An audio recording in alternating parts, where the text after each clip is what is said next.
Fucking pain in the ass wife is over there cackling like a retard because she smoked too much weed. This is the 660 Progressive Knockout that I final tabled the last 2 times I played it. Or 2 of the 3 last. You're rude. You're high. Not yet. Getting there. This is the Moss number 22, $10 buy-in with a, I think this is a 15K guarantee. So, it might take a while. And then we have a satellite, which I haven't really looked at the structure much, but they're guaranteeing 10 $55 seats. And satellites are kind of funky anyway, so I'm just going to have to go with it. Oh, wow, it's really deep stacked. I did not expect that.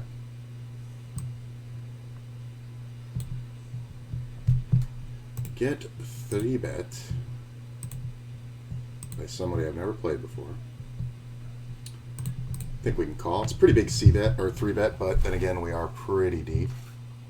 Just starting out. That's a fairly good flop for my hand. Smoking weed doesn't make you cool. And if you're cool, you probably smoke weed. Lure. My mother just said that to me. I could have said that's something your mother was going to say.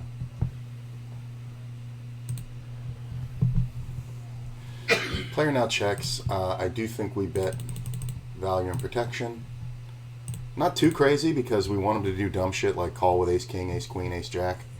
But not too big where he does something really dumb like rejams those hands. It is a $6 buy-in tournament. So people will do dumb shit. He absolutely could have jacks or better, but at this point there's a pot-sized bet left, so I'm going to go ahead and make it look like I'm weak. And bet about a third pot. If he jams, I'm calling. It's a total setup if he has jacks, but jacks plus. But people will also jam 9s, 8s, ace-king here, thinking that I'm just super weak. This is a total goat bet. So we're instigating the jam. Didn't happen. It's a nice hand, though. I like the way it was played. And the thing is, I could have played that hand even without the 10. As long as no card queen or higher came out. I mean, it's really just knowing that he has, after he checks the turn, it's just ace king, ace queen all day. There's just really not much else to it. Is that? Yeah, that's right. Let's see. Move these over here. Yeah, I'll move down a little bit. Nice to start out with a little bump there. Get ahead of everybody on the bounty table. First hand of the day, too. Not bad.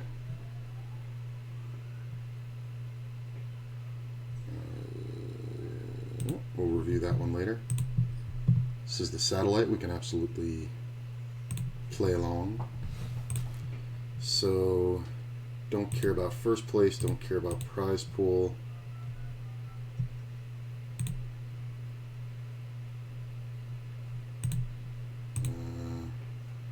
Care about my position. I'm going to go ahead and lead this one.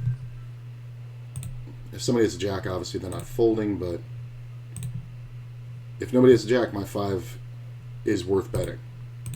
So get called right away. Again, there's more draws than hands here. I think a jack would probably 3-bet. And check the river and probably call a reasonable bet.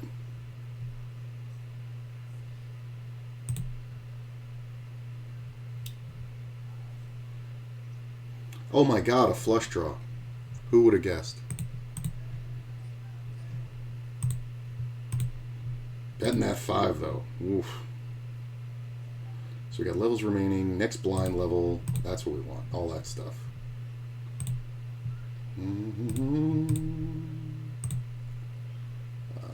Hide the HUD. So people are just doing things kind of automatically. Like, I don't know if this needs to be anything. Queen's nice. We'll fold that. Check.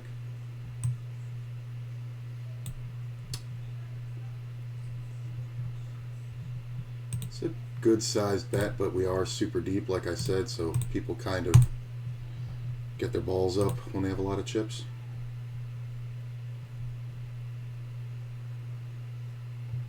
Could absolutely just have a jack. This is kind of a small bet for just a draw, so I'm just going to call. He can have 10 jack. He can definitely have king queen. He can have ace queen, I suppose. He could have 2 pair combos, but now that the deuces pair off, it's kind of really good for me. I'm never folding here. Ace queen, that's fine.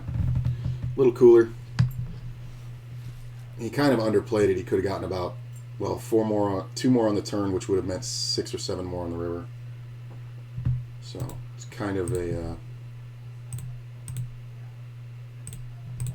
kind of not a great play. Don't care about this. Fold. And that's one where you flop top pair, you just kind of minimize your loss and maximize your win. Let's see, 13 levels. Don't give a shit about that. Alright.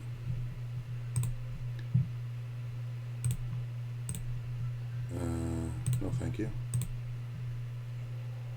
Nope. Yes. Nope. Yes.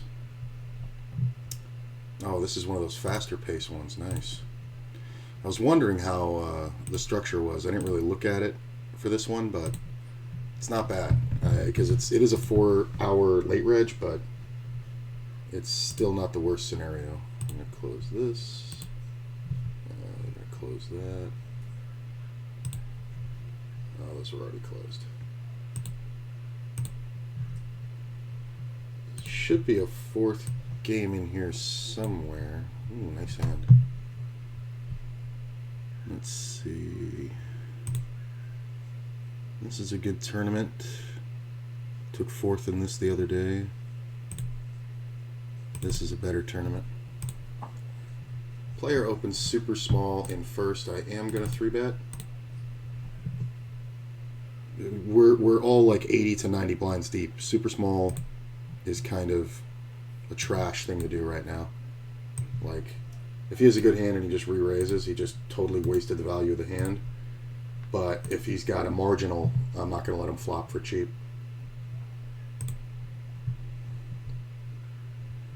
He calls, we make a queen. It's not a whole lot to be worried about here. I think we just down bet. Play this one kind of like aces. Acting quickly, kind of to instigate. Like, it just seems so automatic that players want to make moves. Sometimes he actually has something good here, but I kind of, not with this structure. We're just going to try to work his money in. So if we bet 21 here, he'll have 50 left. There'll be 70 in the pot. Yeah, we're going to go ahead and do that. I don't think I fold because he's going to jam all spade draws, 10 jacks, some pairs. I mean, my betting is kind of, it's kind of begging to get bluffed at. Yeah, almost got it. Could have probably checked the turn, but it's one of those spots where people usually have a lot of outs, spade draws and straight draws. Little baby suited connectors they decided to play. So definitely want to charge. So there's a 3K guaranteed 440. I'm going to play it. But all right. Here we go. Fix this before the HUD comes up. Oh, frantic clicking. I'm frantic over here too. I did it. Oh shit, I didn't. Oh. You're just trying to manage your WED. I am. Alright, move this over. And I guess we gotta resize these a bit. Do I? Oh, what's that look like?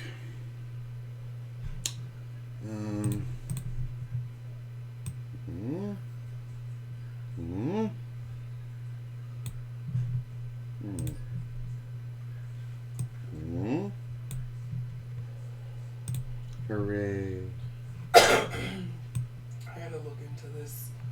I keep seeing this Biden authorizing crack pipes. What? Have you been seeing? Yeah, that doesn't sound like a Fox Newsy kind of title. Right.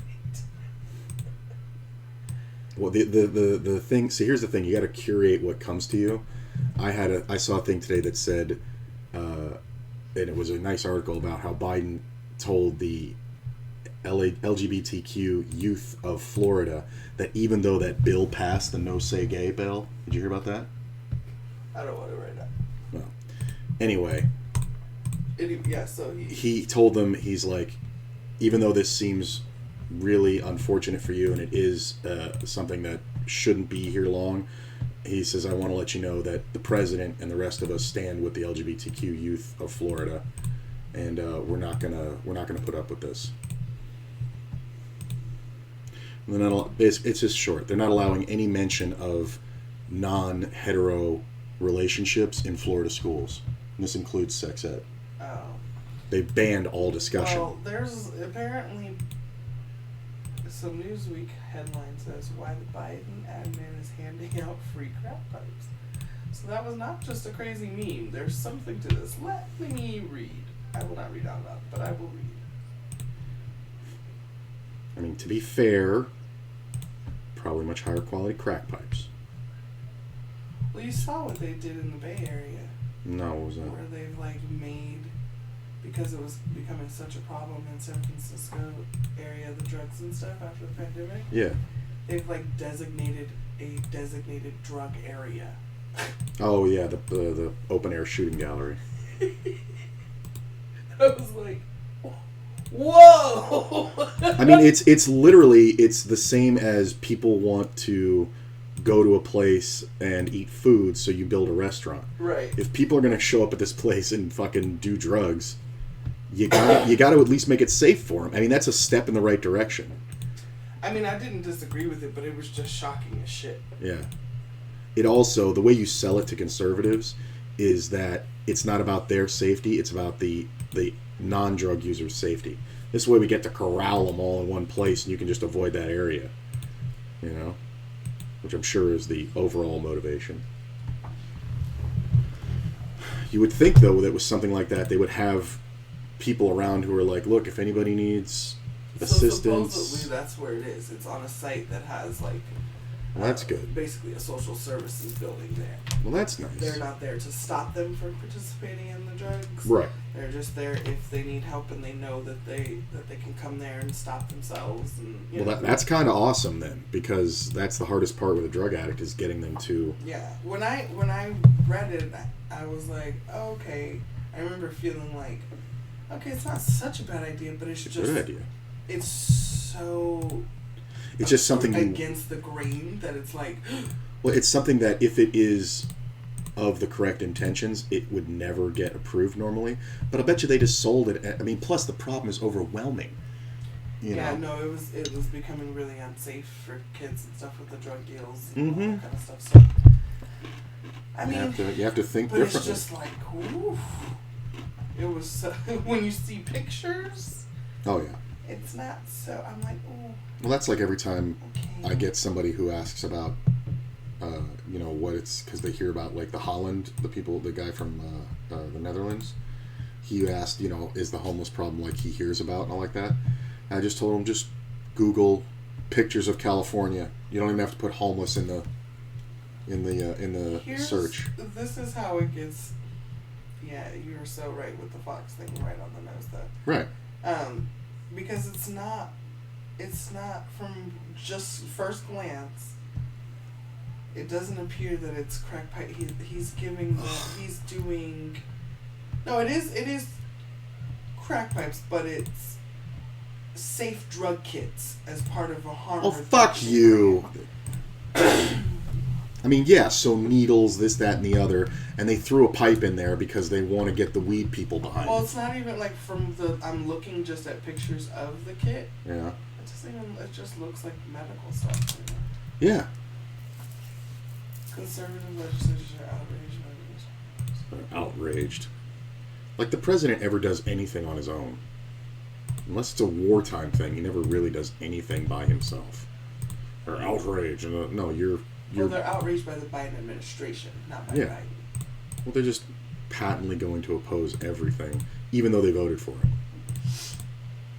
And it's not even like, it's just, that's part of a larger program. Yeah. They're just focusing on that one thing. It's a part of a drug harm reduction program. And it may put some of its funds, it's not even decided yet.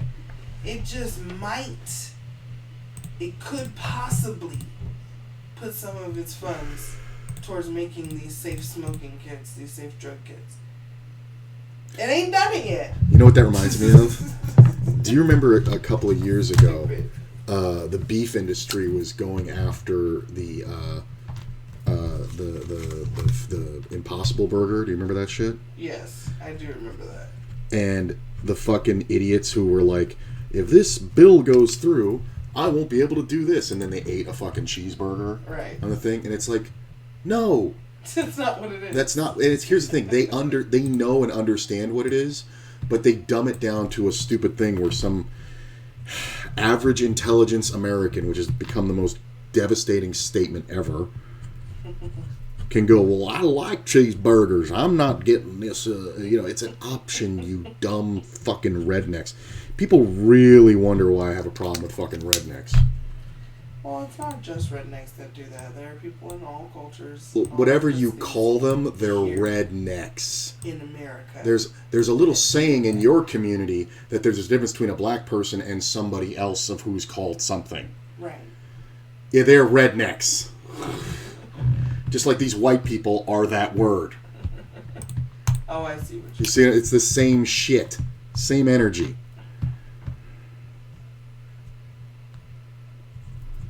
It's a $30 million grant program. And they're naming it Substance Abuse and Mental Health Services Administration. Catchy. Substance Abuse and Mental Health Services. Hamas? SAMHSA. Oh, that's bad. Could have been like Substance Health and Safety. Government funded. Substance Health and Safety Housing. Smash. Something,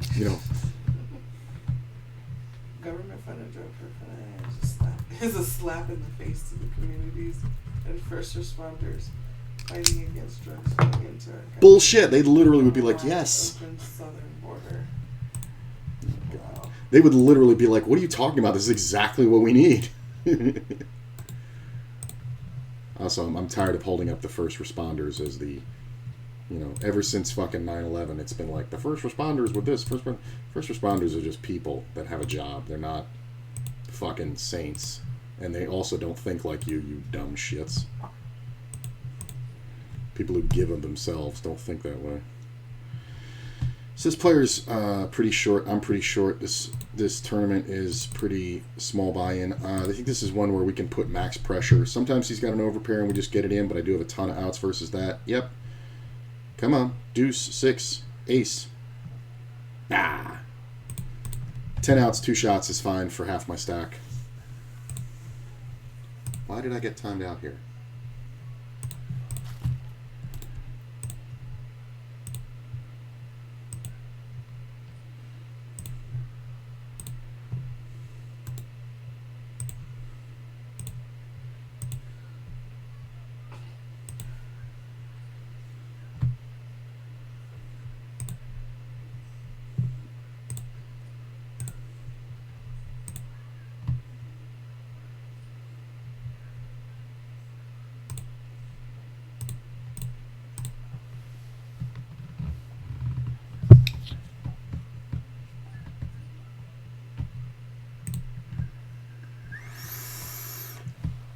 Chips do I start out with in this thing?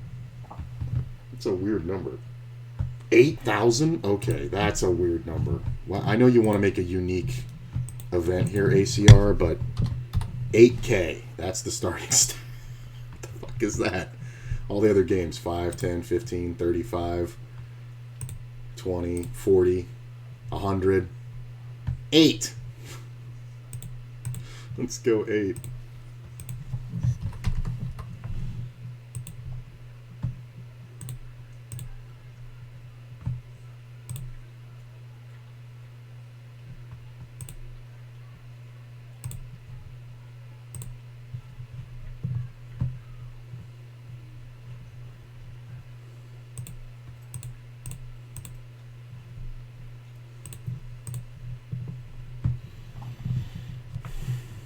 not too bad. I think we just bet to protect here.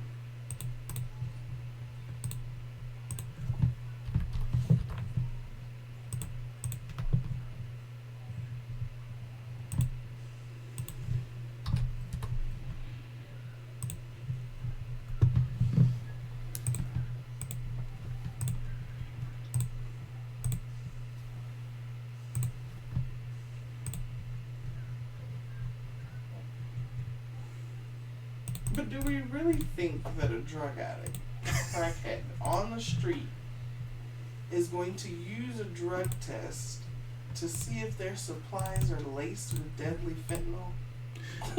But here's the thing. No. Here's the thing. One, it's actually yes, they would. Because they are very well aware that shit, they've seen people die. They've seen their friends die, so yes. And two, I remember hearing a thing Dr. Drew was talking. Babe, you're not in that world. I'm telling you, absolutely. I'm just picturing these people who have chosen. I found purity tests in Mira's stuff for heroin. This lifestyle of this drug. Being like, wait. Before we do this, let's test that pipe and make sure. Well, you got to remember, these are people who aren't in a mindset of before we do this. They're in a mindset of they need to get high, whatever the fuck. But they're not trying to die. Anybody who will take the test from them, physically take it, will use it. And I just think I'm thinking of it from a stoner's point of view. If there was fentanyl being put in weed, I would definitely do it. You think it's a different? It's not. It's like eating. Like drug use it's like food. I mean, trust me, people. 100%. That's part of something that could happen under this new. Well, that's an amazing thing. Remember when the stories came out about testing drugs at raves and shit like that? Mm-hmm. People said the same shit. They were like, "No fuck, the kids don't fucking care," and all like that. Bullshit. They all used it because it was a safe, consensual environment where they weren't going to get hurt, they weren't going to get busted, and people were like, "Look, if you're going to do this thing, be safe about it." Right. And that's all it takes. And there was an interesting thing that a drug specialist doctor who was actually on Dr. Drew's podcast, he was another specialist, he said that the best way to get people to do the right thing is just provide it for them. Right. And they were talking about the vaccine and like how it's free and it's this, that, and the other, blah, blah. He's like, this is like giving out condoms or giving out fresh needles or whatever like that. Right. It's human nature. Nobody actively hurts themselves, I guess when you put it in the context of it's like condom, it makes a lot of sense. Clean needles. It was like, all right, look, you're gonna have sex, and this thing is happening. Here, we'll just give you guys free condoms. But that was, think about the debacle that caused in America when they started trying to do that. So, that this is going to just cause a shitstorm. It caused. I can't fold here because of this guy. Wow, he called it with deuces and hit it. Really? That's hilarious. He had a 1/3 stack and he makes quads. That's amazing. Why don't just race it, bro? You really gonna fold and have fucking 20 blinds left? That's fucking hilarious. But no, that's the thing. That did happen and it did spark those stories. But that was the early stages of the reactionary Fox News cycle thing, because it didn't slow the program down. But how does this drug program actually aid in stopping them from doing drugs? That's not the goal. It's stopping overdoses and accidental deaths. Yes. That's it. Yeah. It's not No, that's not trying to get them to stop doing drugs. So then, with that being the case, does that really help the drug problem? Yes. Because how does it help the drug problem if they're still gonna go buy these drugs and dealers are still gonna get this, there's right. Still but these are separate. Here's the thing. You're talking about handling the drug problem and fighting the drug war, which we all know that's a fucking disaster. You're talking about that versus helping the people. They're victims. So it's two separate problems that both have to be worked on. Yes. It's not handled one. We're not trying to find Pablo Escobar. We're trying to save somebody this division of this is trying to save the people, and then there needs to be another division that's trying to stop Pablo. Yeah, there are other divisions. Okay, So that's the thing is they're just fucking. See, and here's the way the media is constructed. here's the thing. The funny part about what you just said, that's how they construct these arguments, because that is the natural thing that your brain does. I have privy of being the son of a doctor and having had somebody who was very close to me get involved with drugs. Right. And I, at one time, would have said, you can't enable drug users. I mean, it took my whole life away. Right. I would have been vehemently against that, but when it was explained to me by drug addicts, right. And then was your fiance a fucking dealer? No. What was she? She was an addict. She was a victim. Right. You know what I'm saying? So help the victims. You know, that's the whole. It's just that they present it as it has to be one or the other instead right. of we're tackling all issues. Drugs is an issue. Right, but there's as different a whole, divisions. But then there's different categories. There's different branches. Well, here's the other thing too. Handle it all. It's the analogy that I once heard is, because it was in the NA meetings, was, do you smoke? And at the time I smoked, and I said yeah, and they said, okay, if we raise the taxes and prices on cigarettes like they had done, is this stopping you from smoking? No. Right. Is it also keeping you from getting cancer? No. Right. When you get cancer, should we not treat you? Because you made your own choice, supposedly. No, and that's the thing. Anybody who's been a smoker knows that it's a choice originally to try it, but some of us, it just sets it off in our brain, and we're in. That's the same thing with all drugs. Yeah. And I was like, well, of course you treat somebody with cancer. And the guy just did the obtuse straw man where he was just like, well, why? They chose to smoke for all those years. They paid hard money. Why should we treat them? Well, because they're cancer victims. And he went, aha! Victim. And he, when he said that, it was like, holy shit, I have been looking at this completely incorrectly. So, and this pisses me off that the guy gives away 90% of the stack after making a horrible decision against me.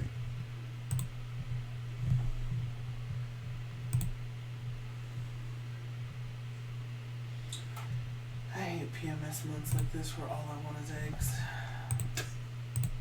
You're getting rid of eggs. You want to take in more eggs. It's just an equilibrium of the egg count. 3? Definitely 2 of my past pregnancies. And that was like, oh, I craved eggs so much. And then they would make me sick. I would eat them. I wonder what that is. And then within like an hour, I'd be like, I can't. I don't know what it is.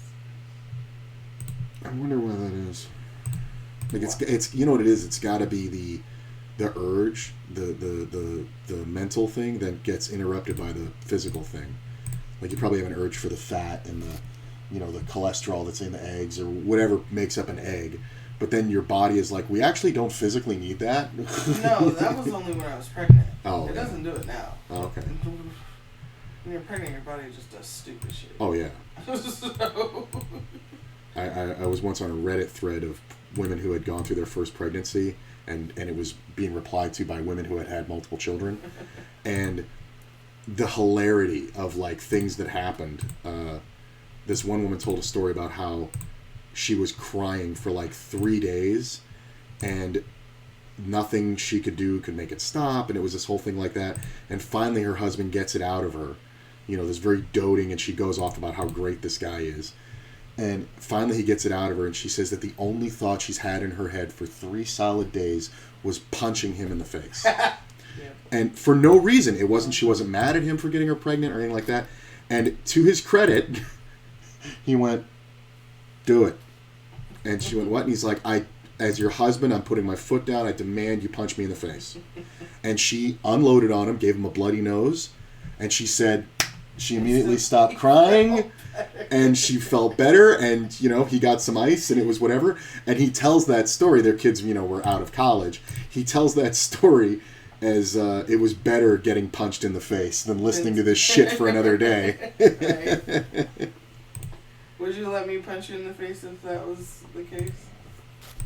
If I had just been upset and miserable for 3 days? It's not general upset. This woman was guilt-ridden and couldn't talk, and Yeah, He's yeah. So going if through I'm all like this. that for 3 days, would you have done what he did? Hard to say. Yeah, I don't think you would. You get really irritated when I hit you. I get irritated by the narrative that women, it's okay to hit men. That's something that... I'm not hitting you when we're angry. No, I'm like, I know. That's... You play hit me too. Only you're really Women do the thing when a guy says or does something that they don't like and they go, dick, and they hit him. Oh. That I don't like at all. That is a fucked up narrative that seems okay. It's not a narrative. It's just a natural thing to do. Why is that natural that it's okay to hit It's men? not natural that it's okay. It's just natural that I do it. Well, I'm reinforcing the fact that it's not okay. And I'm going to keep doing it.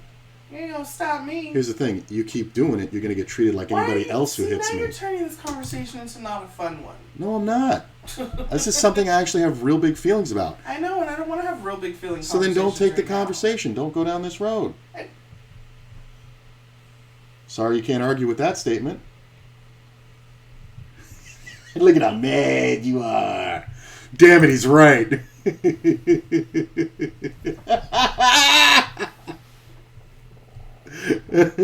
Yeah, I just wanted to complain. Oh, nice, DeVos. Yeah, it worked. Cool, man. I didn't want to just complain. I wanted to win the argument, but yes. Captured on the internet for all time. Husband wins argument live. That's what I'm going to retitle this video. Oh my gosh. Don't do that.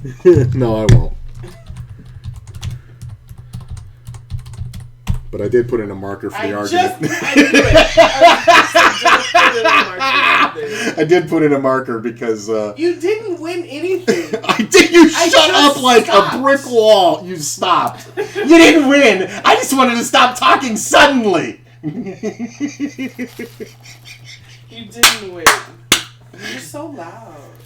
Whatever. That's gotta be really loud in your client's I have it. ears. My client's ears. I'm not a hooker who fucks earlobes. What are you talking about? It's not loud. No, it's metered. It's metered. Yeah, you wouldn't know about that. I'm gonna beat the shit out of you when you get off the street. Oh, that's funny. I gotta agree. Well, I don't. Actually, I'm gonna change my shirt. I'll be right back. Hang on. Why are you changing your shirt? Because it's hot. The sun is coming in and fucking killing me. Why are you questioning me a shirt change? Crazy bitch. I didn't know you did this. See, you call me things like crazy bitch, and I'm supposed to like not hit you. Yeah. The way you just called me a fucking crazy bitch. I'm also calling Sergeant a dog. No. I get to hit you. No, you don't. I do.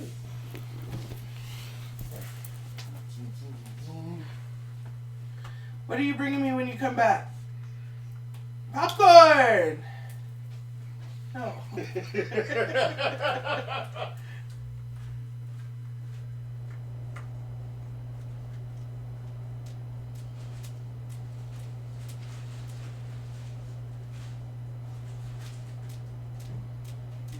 I just walk back in the room with the fish tank. I'll fucking eat the Admiral. The Admiral will not be scared by you, ma'am. He has seen some things.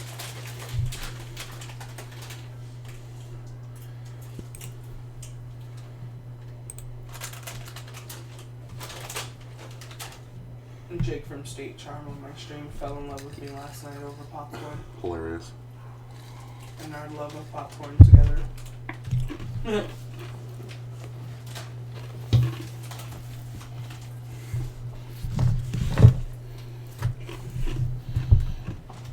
The bags that are the 100-calorie size bags have more flavor than the bags that are the 80. Yeah, 20 calories more flavor. No, but I thought it was just in volume because the bag is smaller.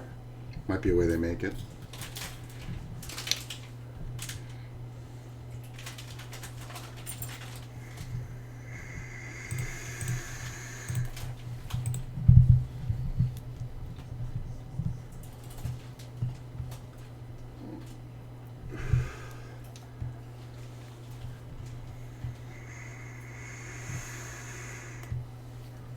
supposed to be 70s the rest of this week, and then it's gonna go down.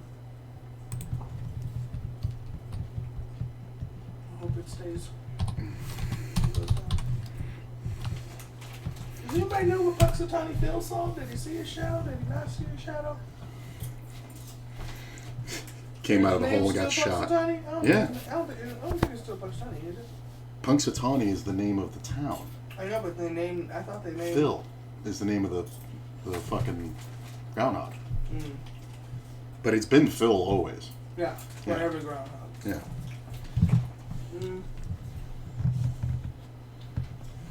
I feel like there was no talk about Groundhog Day today. Was that finally dissipating? It's not a thing anymore? Was it a big thing in your life? I think growing up, it was such a big deal. It was always in the news. It was a big thing at school. We were doing projects and learning about the history and, you know, all that white man shit that they taught us in school. It's like Mickey Mouse's birthday. You know what it is? Local news. That's probably why you don't hear about it anymore, because that's like a local news story every fucking year. Mm-hmm. You know, like the Swallows back to Capistrano. Is that even on Earth? What the fuck are we talking about? Right. Like, yeah. I thought Daily Mail would have did some kind of little article or something. I mean, I guess they've realized that groundhog talk isn't just like a hot topic anymore. But I'll bet you if you go to Punxsutawney, they're still doing that shit. I bet you it was on our news somewhere. It was Oh, a brief little story. I bet you it was on every local news across the country. Yeah. Hence why nobody should watch local news anymore. It's a fucking dinosaur.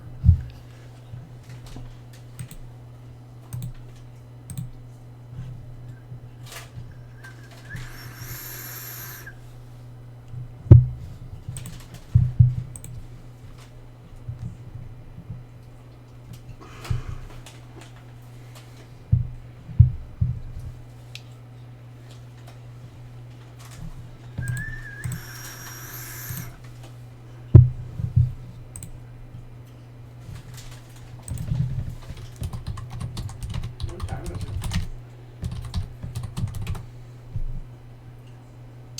2 o'clock. Okay. Ooh, that was real buttery. Praise Jesus. Praise Jesus for your butter. Mm-hmm.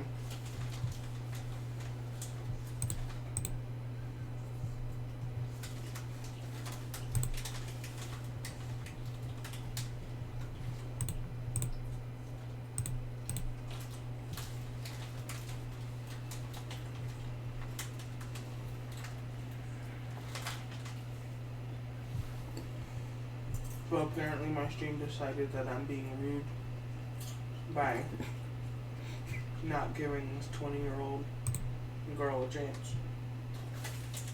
So she was ugly? She's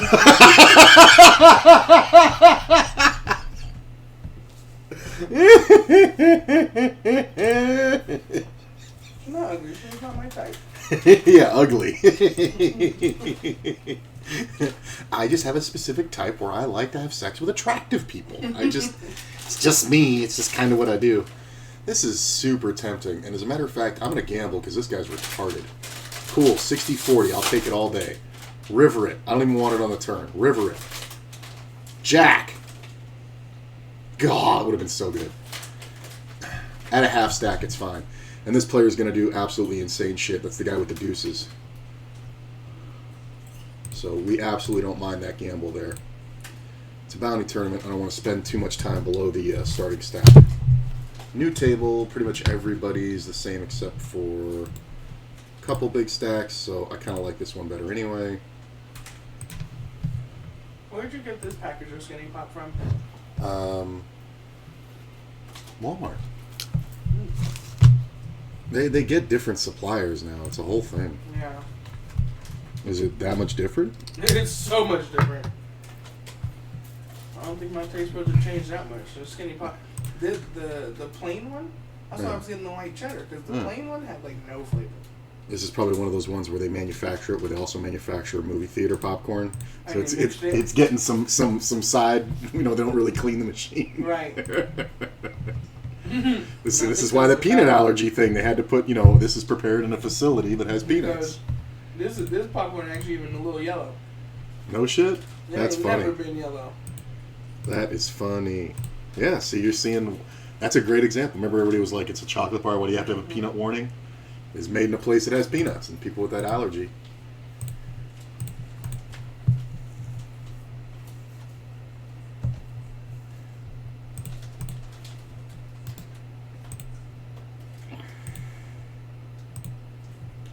I think we just bet here. I mean, we're definitely trying to get the money in with any kind of value, so... I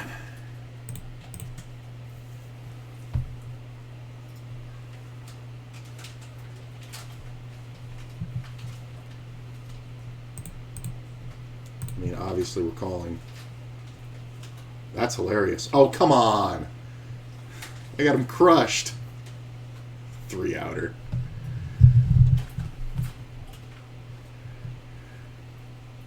That's funny.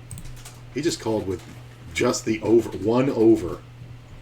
3 outs was enough for him. Ugh. That is hilarious. Well, we're going to be re-entering this, most likely. What's the blind level? 80? That's fine. Still get more than 50 blinds. No, of course, I'm going to win this one, right? I'm not going to be able to, just get my money in and re-enter. Awesome.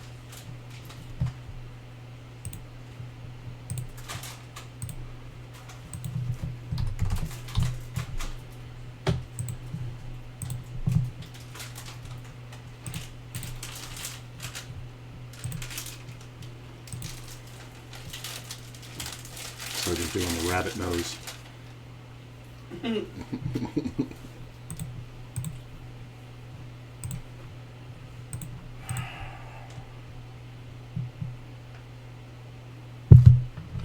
Hi, baby.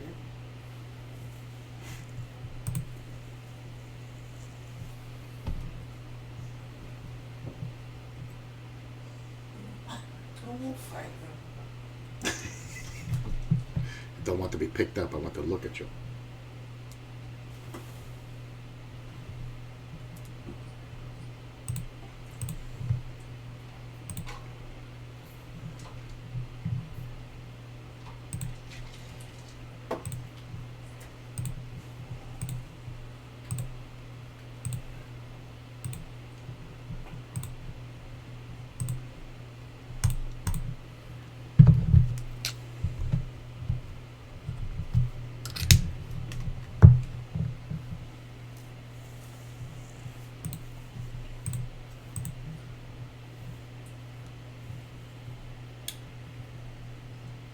Only because it's such a small bet.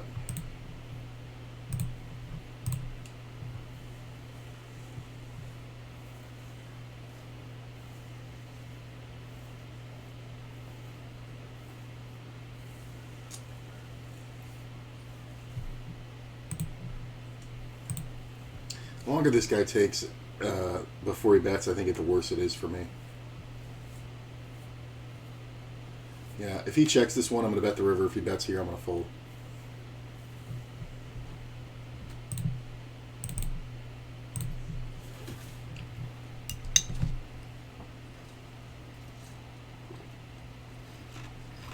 I mean, if he has a jack and he's thinking about folding here, I love that I bet. Because you should never fold a jack.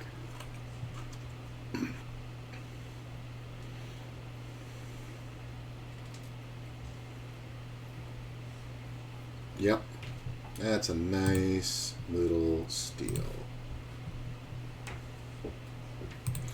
See that super underbet. When people go things that are outside of the current norm for poker, you kind of really have to ask why they're doing that.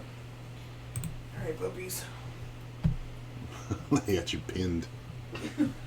They really do. They're both on the bucket. Dude, you have to move, Togan. I don't want to move.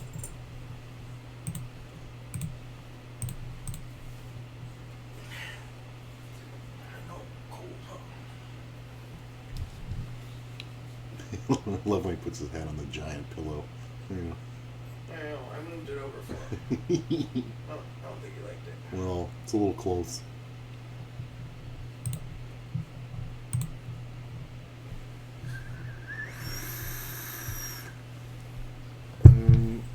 This player is pretty tight, but it doesn't stop him from raising pairs, so we just kind of have to be careful when we hit the ace, but...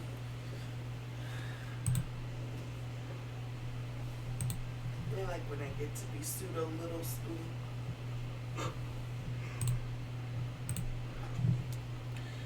I think we can absolutely bet here like we're protecting a jack. Player is tight, doesn't c-bet very often, so we kind of have to assume that he doesn't have much. This is that thing with statistics I was saying where this person c-bets. I have 100 hands on him. He c-bets only a third of the time. The basic stat you can go to is that when you have two unpaired cards and you open the pot, whatever, ace, king, ace, queen, whatever, you're only going to hit a pair about a third of the time. That's well known. This kind of denotes this player doesn't c-bet unless he hits something. So when he checks, we're just pretty much betting all turns that didn't come out higher than the jack.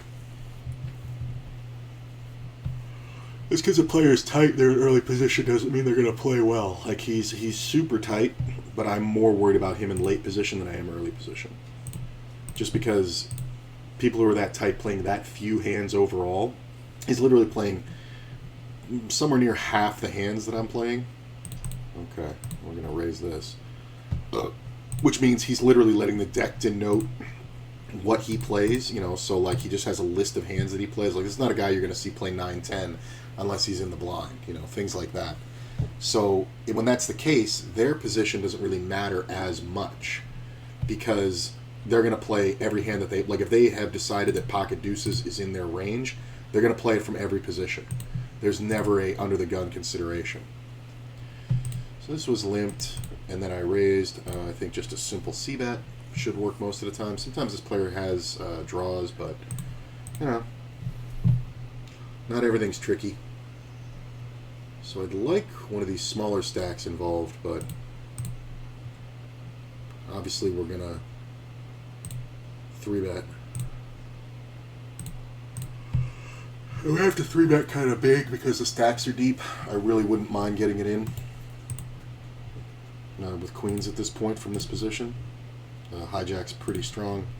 This is near the top of the range for the hijack. I mean, it's the top of the range for the hijack. For my 3-betting, it's definitely near the top of the range. Yeah.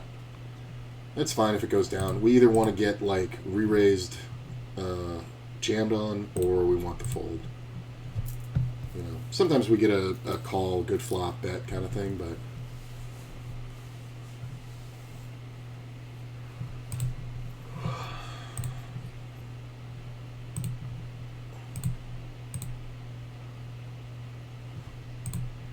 Hey, good to see you guys coming out. Much appreciated.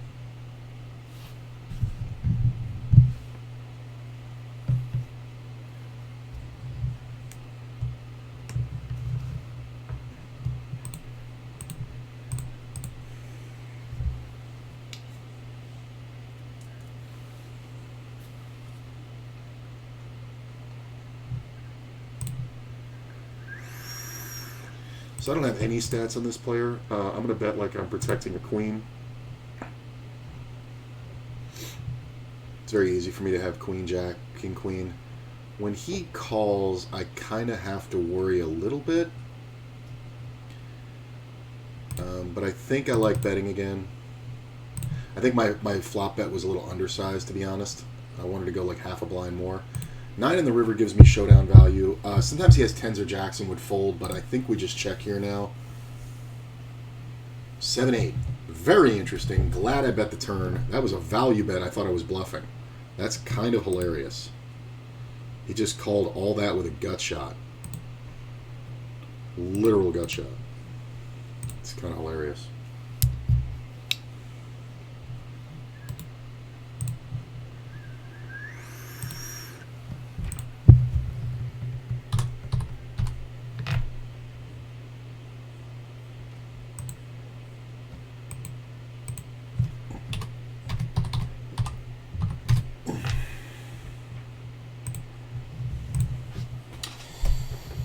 kind of a good flop for aces, because we're not usually up against tens or queens.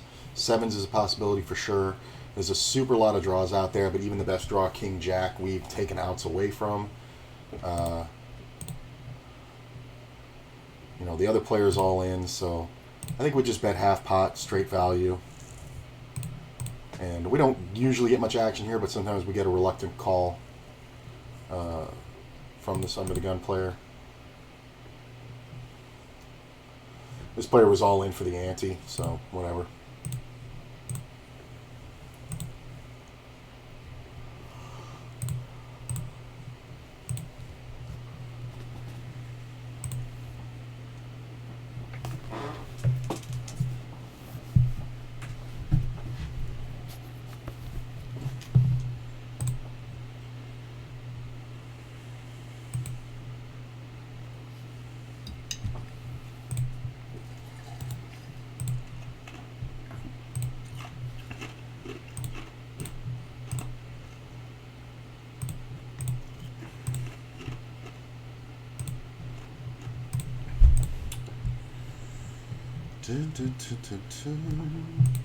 Get called over here by a player who we don't have any hands on, but he is playing 75% of hands so far, so that's kind of ridiculous.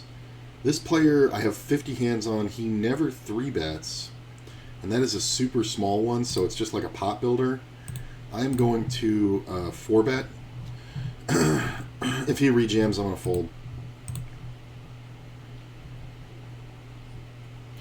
He just calls, the overpair comes off. That's usually kind of middling when I have tens, but I don't believe I'm folding. And I think we only have one bet. We just get it in. If he has jacks or better, that's just too bad. But there's no thought here. Like, and 3-betting that pre-flop is super important. Like, that's a player who he never 3-bets. Like, that would originally mostly scare people, that this guy never 3-bets. But the size of his 3-bet was ridiculous. Like, that could have just been a misclick. And then when I 4-bet him, it's an embarrassment call. This is super tempting. This is a proper, see, this is a good example, because this is a proper 3-bet from a player who 3-bets quite often. My problem is he's going to have every ace in his range, so I'm just going to let it go. This player behind also should let it go, but probably won't. No, he didn't. So we saw a check around to the button on the flop. The button goes ahead and bets. This is that super draw monkey. He didn't really protect his hand, so I got to imagine sometimes he's going to have a draw. Sometimes this player's going to have a draw. I think we just check. I was thinking about betting to block, but this player can have some better jacks, like king jack. So I think if this player bets, it's super strong. If this player bets, it's fairly weak and we can call, unless he bets just the full pot. That does seem weak. But the problem is there's a lot of 2 pairs that got made on that river that would force him to bluff flop. Ace 5 would play this way, ace 4. I guess king 10 also would play this way, so I'm just going to fold. If I had a 10 in my hand, I would probably call. But not knowing where any of the kings or 10s are is kind of bad. This player should call if he has a queen. I don't think I'm folding a queen here, just because this is basically king 10 or 2 pair. And when you have a queen, it's very hard for this player to have 2 pair. That bet is just so bad, though. But it is a bounty tournament, so who knows. I'm going to take one off here. That's a pretty good card. Usually, because of draw combos, ace-queen is very difficult. I think if this player checks, we're going to go ahead and bet. We're going to have to bet fairly large. Just about 2/3 pot. If this player folds, I feel pretty good about it. Yeah. That's a nice leverage versus 2 players. I really like that one. That's a really nice hand. Not to say that they had to have something that beat me and I bluffed them, but it's kind of likely. And plus, not showing down that hand is kind of important. Alright, short stack, let's not get crazy. Short stack's in there. He's not really short. He's just below starting, so 50 blinds.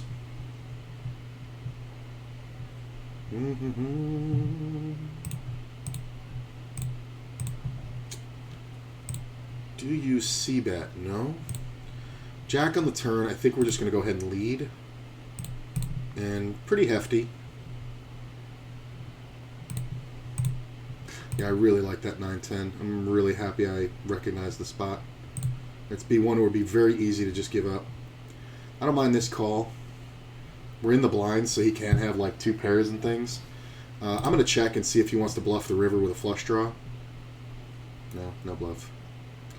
Flush draw. Pair and a flush draw. Well, I definitely wasn't getting called, so I'm really glad I checked.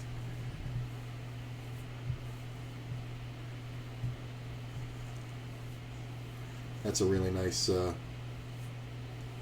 it's a nice check on the river. I'm going to fold this one. Big stack here. If this player gets involved, big stack may leverage. I don't like it.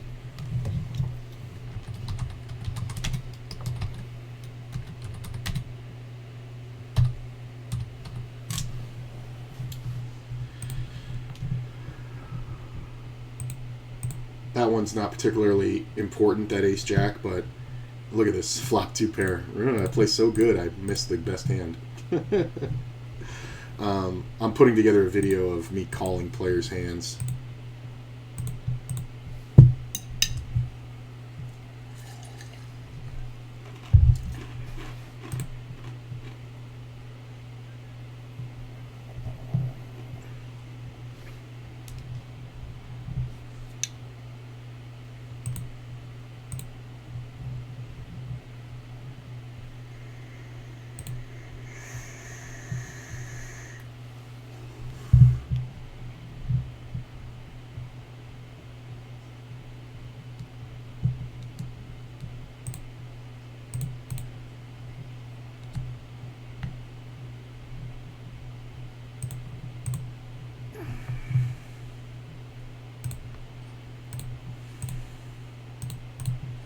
Kings.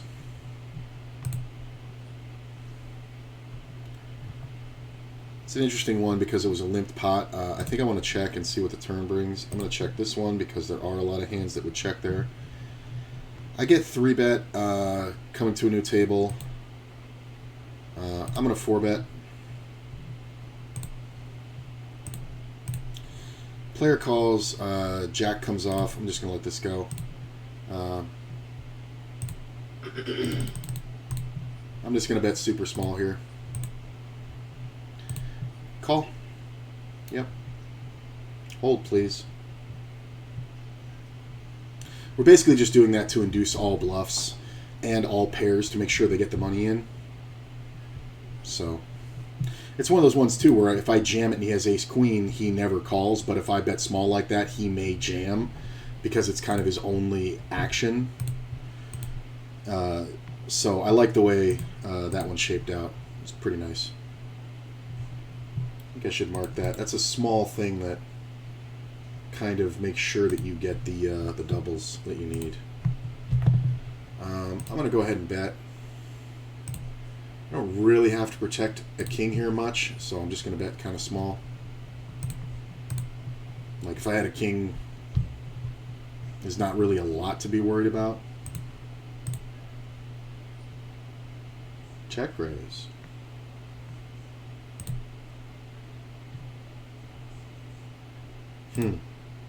Okay.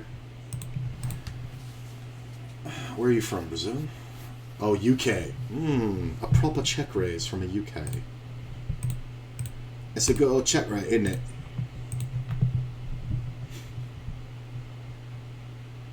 I find guys from England tend to check raise more definitively. Brazilian too, but the Brazilian I would have thought it was more bullshit. Like if a Canadian or a person from the UK check raises, I give them way more credit than somebody from South America.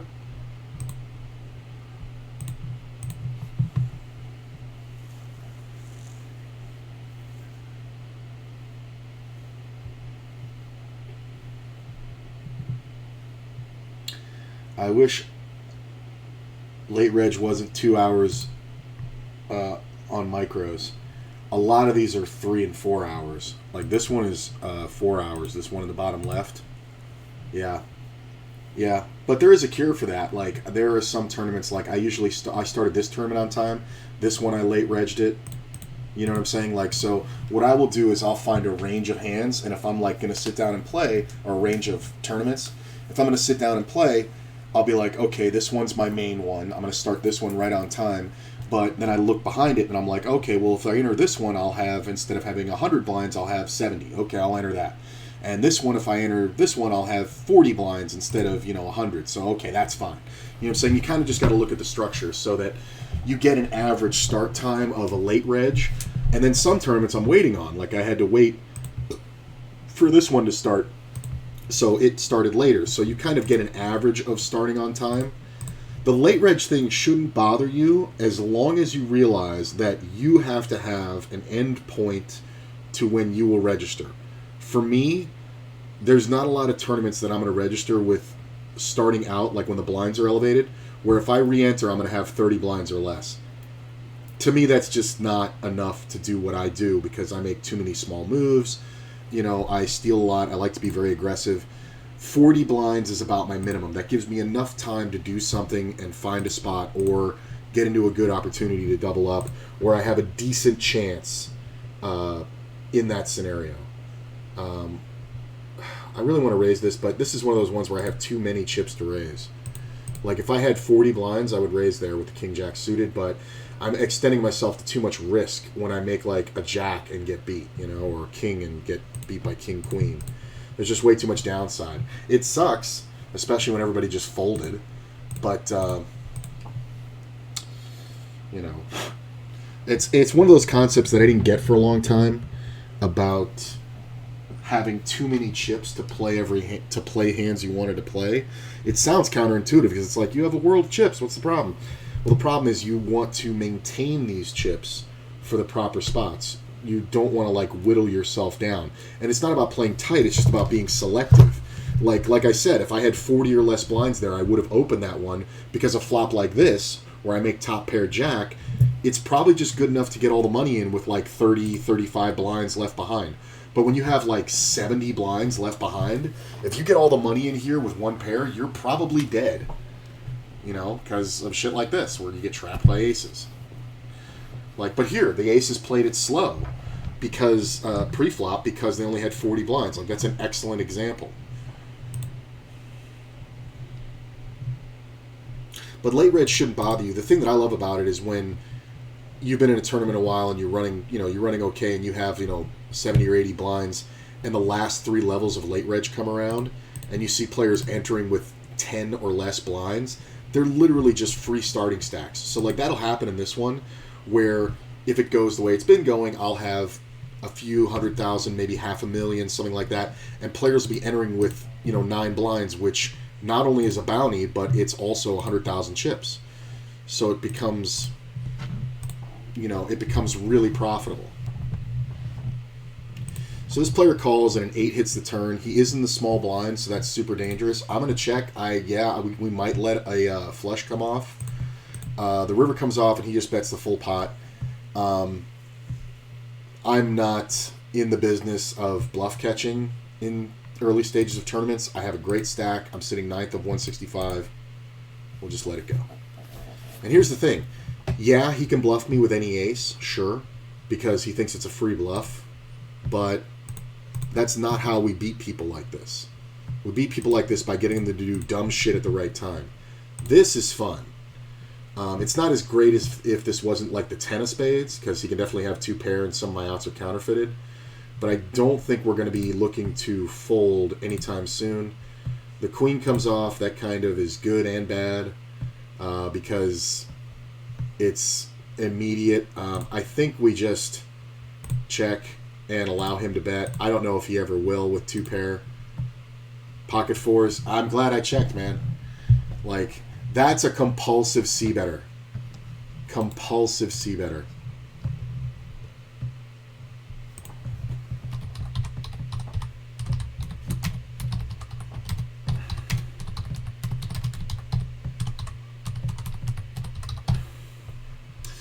not only that, it's a bounty tournament. He really should be considering the board texture. Because, like, there's just so many more boards that...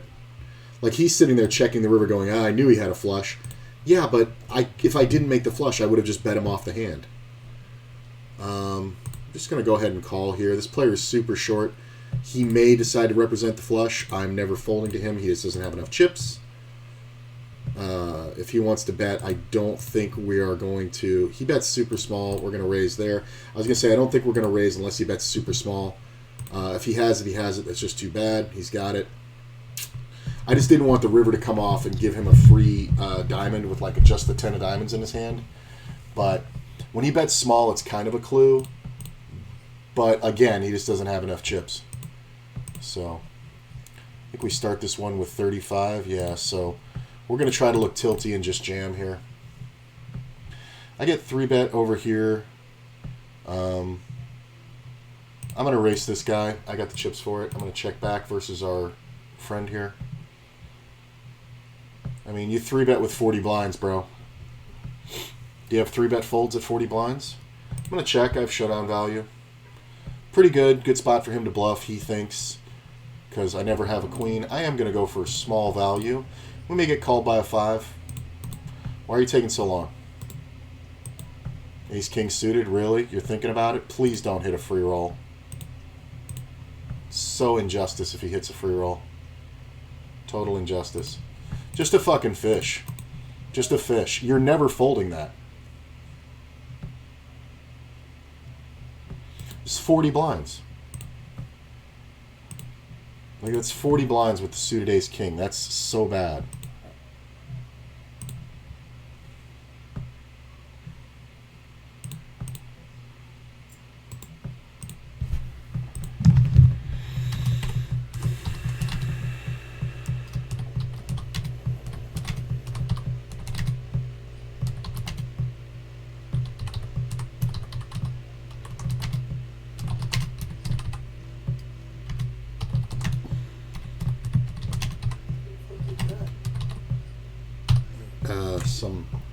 Oh, the guy's car outside.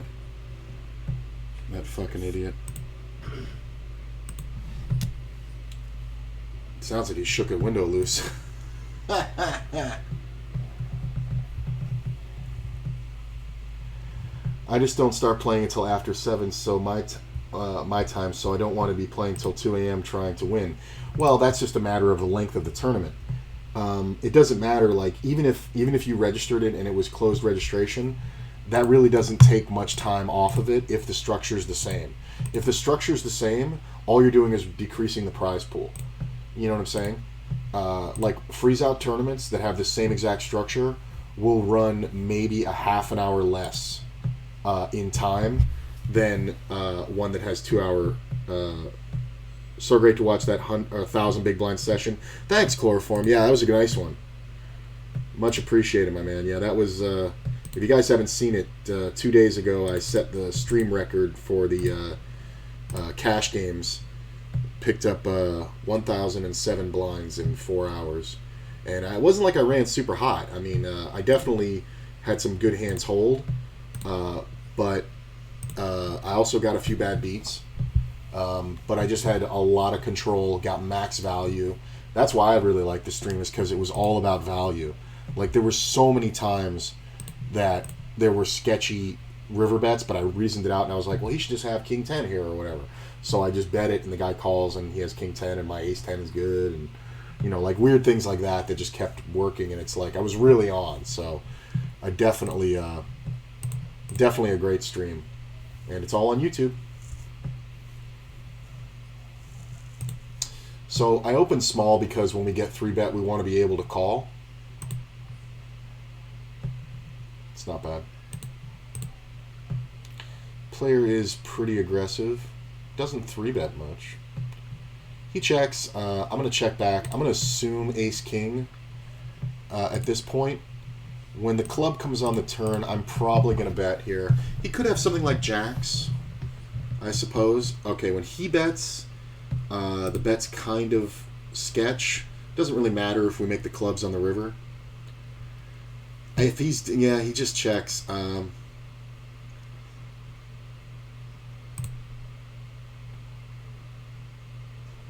gonna underbet it.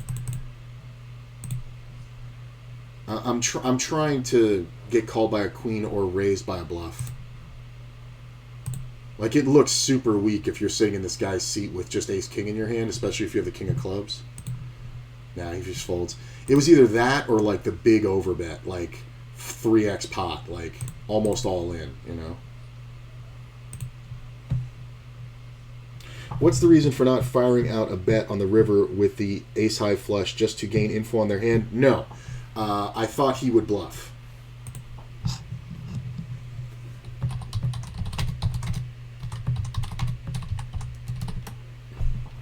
I thought he would bluff, but I didn't think he would call a bet.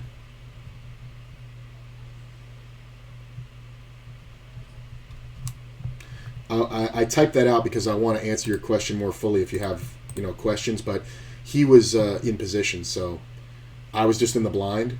So he bluffed the flop. The spade got hit on the turn. I hit the ace on the flop. Like, there's not a lot for him to have on that ace-king 3 board with 2 spades. Then the queen of spades hits the turn. You know what I'm saying? And so I just have the nuts. Like, there's no real point in betting at any, on the flop or on the turn or river. There is a good move to betting the turn, but the problem is because I have the ace in my hand and there's a king and a queen on board, there's not a lot left for him to have in the deck. Like, how often does he have ace-king, right? Like, if he has ace-king, he's not going to fold to a turn bet. If he has ace-queen, he's probably going to bet the turn. You know what I'm saying? Because he's just improved his hand, and I shouldn't have spades there very often. I should have a weakish ace. But when there's an ace, a king, and a queen on the board, what can he have? Like, I'm basically convinced that I'm not winning any more money unless he puts it in the pot. So I just checked him on the turn. He thought for a minute, he checked it, and I just checked on the river, and that's his opportunity to bluff. Maybe I'm afraid of the spades. You know what I'm saying? It's a really good opportunity for him to bluff. But he didn't take it. So, and he had pocket fours. And he didn't take it because he had so little. I do think we bet here. I don't think we get a queen to fold, but sometimes we get like 9s or 10s to fold. We could definitely have an 8. It's a nice bet. It's a good bet to recognize. Board texture is a big deal there. You got to remember, I'm in the blind. When you're in the blind, you can have anything, and your opponents know this. There was a time when people didn't think about that, but now it's like your range is the deck. Plus, people used to open for 4x pot in tournaments. Like, your opening raise would not be 2 to 2.5. It would be 4 to 5 big blinds open. I played in that time, back in 2003, 2005, somewhere in there. Like, that was the standard. If you guys go back and watch old poker videos, you're going to be, like, dumbfounded at how the best players in the world were playing the game. Like, it's a completely different thing now. This player is super short. I am super... Well, I mean, they're on starting stacks. You know what? I'm glad I looked at it because these are near starting stacks. I like 3-betting if we were a couple levels in and this was like a half stack. But because it's so close, this player doesn't have to be opening up super wide. So I like just calling in this instance and trying to hit and get him to overcommit. But I don't think 3-betting is a good idea because they are going to jam because they should have some good hands. That being said, this is usually a great spot to bet. And we don't have to bet big. About a third pot will do it. If this player folds, I should get the fold through. Because I can have a lot of 4s, I can have a lot of 5s, I can have a lot of draws. This player really can't unless he just flopped it. Flopped a set. It's another good spot. It's another good spot to recognize. See, if I had 3-bet pre-flop, I'm representing an overpair. I've essentially... locked my hand into one pair. Saying, what's the term? I keep forgetting it. I've limited myself. I've capped myself. That's the term. God, why couldn't I come up with capped? But when I just call in the blind, especially having a king and a queen in my hand for such great removal, it's so powerful because, again, you can have anything. I don't mind this. Sometimes this small blind player does jam, but I really don't mind this. I do love that bet with the king-queen, though. I am going to tag that one and explain that one in a Wake Up With Me tomorrow. That's a pretty good flop.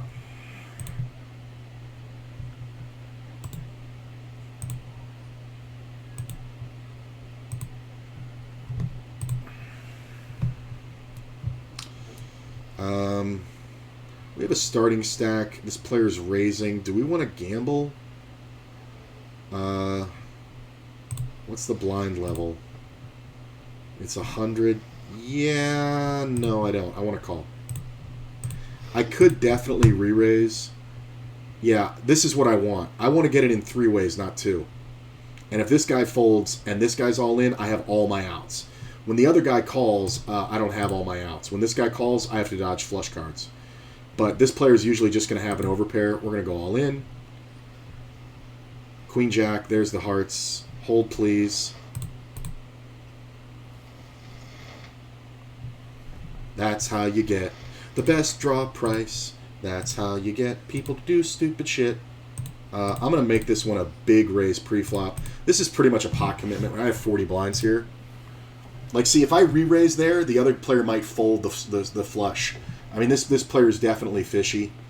This is the guy who had the ace-king, didn't know what to do with it for 40 big blinds. So I just want to try tournaments on ACR to see how I would do. I've only done a few free rolls and on-demand since they don't run long. Well, nice, man. Yeah, I think tournaments are the most fun. We're never folding. It never looks like we have a queen here. So we're going to get jammed on by pocket tens and any jack. I think we just take it. That's fine. Yeah, tournaments are great. Also on ACR, they have the Blast tournaments, which are a lot of fun. You can play $2 Blast or $2 jackpot tournaments where it's just you and 2 other players, and you're spinning a jackpot wheel. So you might play for $2, which is most of them, or you might play for 5x, which is $10, or 10x, which is 20. You can play all the way up to 100x, which $200. I think it's 1,000x. Yeah, okay, that makes sense. I'm thinking there's a good chance he may have a king or a queen. He would potentially call a small bet. I can't remember how deep it was, though, so maybe I'm misremembering the situation. Yeah, we were pretty deep. We were about 80 big blinds apiece. I had 70, he had 80, so we were about 70 blinds effective. Thanks for the explanation. You got it, man. I love the questions, because by asking the questions, it actually solidifies my thinking. So this is interesting because this player is opening super big. He is the super big stack. I think this is one where we don't want to 3-bet because we will get jammed on by all pairs. So I think we just call, make a queen, and get it in. An ace is a little sketch, but not too sketch. Because when we hit the ace and the ace is on board and he bets, we're going to be able to tell. I mean, this is kind of the worst case scenario for us because we are in a situation where we cannot fold. Player bets the full pot. A lot of times he's going to have a pair here, like I said. If it's aces, we're going to have to get lucky. If it's kings, obviously we're going to have to get lucky. If it's queens on down, we might get the fold right here. He snap calls queens. Okay. Come on. 12 outs, 11 outs twice. That's one of them. Thank you very much. Like, it's just always a pair when people do that. So I got locked into a situation where because of his stack size and because of his betting structure and because of the value and because my ace is usually good, like I said, he's got a pair, then I can never fold. Never. So it's 12 outs twice, it's 50-50 to really get a big stack going in this, and I don't mind re-entering the tournament. I'm going to protect this ace. So like now I'm sitting here with 20,000 chips. It's fucking bananas. Diamond on the turn can be a little scary. I'm going to check. Doesn't mean I'm folding to all bets on the river. This player could definitely have had like an 8 or like something like, I don't know, 8-9 or like a deuce 3 or deuce 4. He bets 8 blinds. It's kind of meh. I am going to go ahead and bet this one like I'm protecting a queen. I'm going to rip this, obviously. I don't love this. The player's in the blind. I don't know if I want to fold here. This is tough. I want to call this one. I want to see what's up. Yeah, see, that was the problem, is that he's not supposed to have an ace a lot. Nice play by him. Good value bet because it can look bluffy. And when I have an ace, there's really no way he should bet. because he should just have a weak ace, but when he hits 2 pair on the river, that makes a lot of sense. Is this the satellite over here?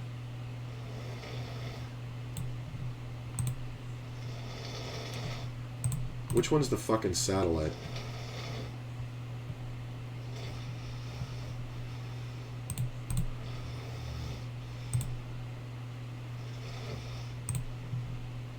I think this is the satellite, right?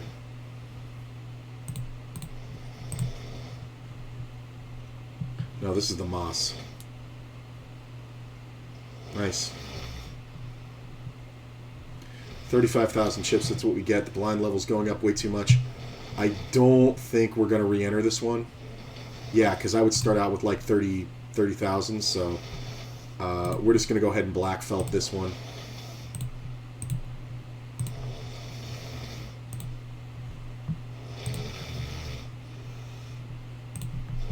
Ten's not bad. I think we just bet for protection and value. This is one where we can get jammed on and actually call, because there's more draws than jacks. Player call is kind of bad. Oh, this is the mega ticket one. Well, I guess we just check the river. 2 pair. Set of 3s. Wow, I got saved. Look at that. Might have been able to even bluff there. Well, probably could have.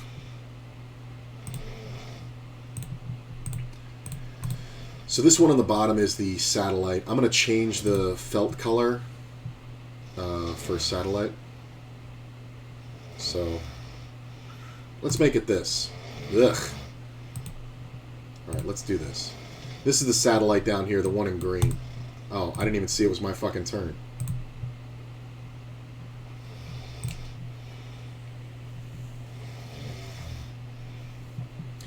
There's a lot of money to be made in those blitz 3-mans. Opening plus jam range is super different than normal situations because the blinds go up crazy. Right, and you don't start with much. We just open this one. We're not folding. What are they called? Blast on ACR. Oh, they're called... The tournaments are called jackpots.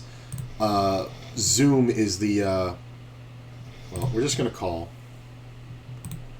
And we're going to jam here. Wow. Come on. Really? How do you 3-bet me with 9s when you have fucking 50 blinds? When I'm raising under the gun. That's just bad. Alright, I give up. Yeah, this tournament's just not worth it anymore. Got 3-bet by this tight shorty. I'm going to let it go. Let's put this up here. I'm going to look for another game. So we didn't do well in the 3K, or what was that? We're in the 3K, we're in the satellite, we're in the progressive knockout. We didn't do well in the 15K. This is obviously one where players have 30 blinds behind. We're just going to jam. This is a satellite.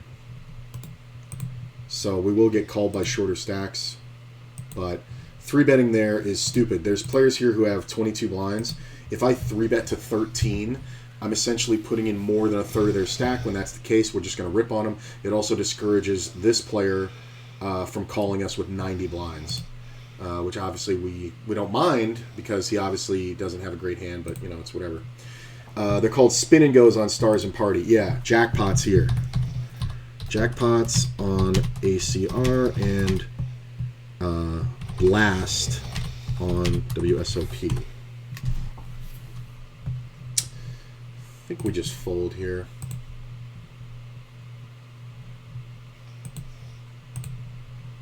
That was the 3K guaranteed. Ooh, nice little pair of 3s.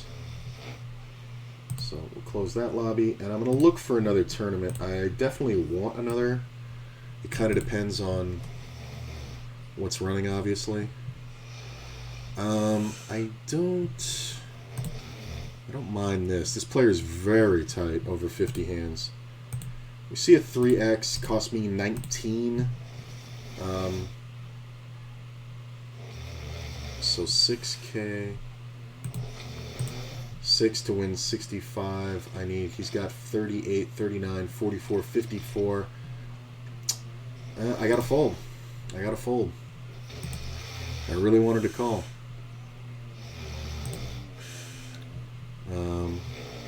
Definitely think we call. This player behind is keeping me from raising. What about this 2K? Can I get in that? Ace is amazing. 11 levels remaining, 360. Yeah, I can get in that. Hell yeah.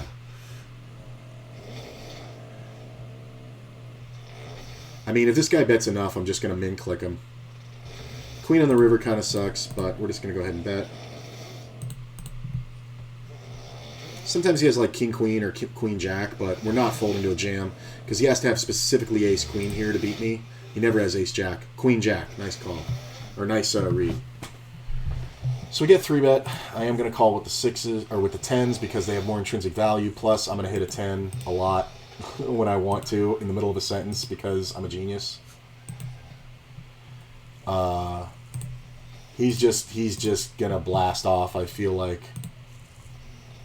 Oh, that's perfect. Low card is perfect.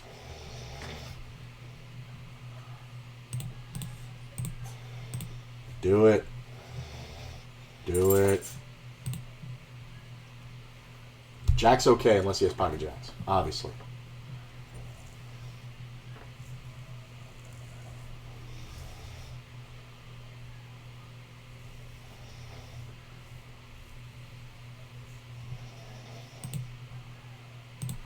I'm just going to try to make it look like a bad bluff.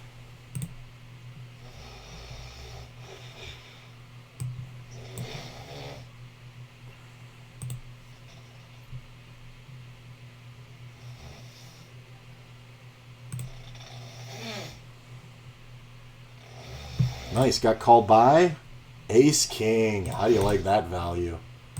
Ooh, I thought he was going to blast off with Ace King. I honestly was giving him credit for like 9s or queens or something.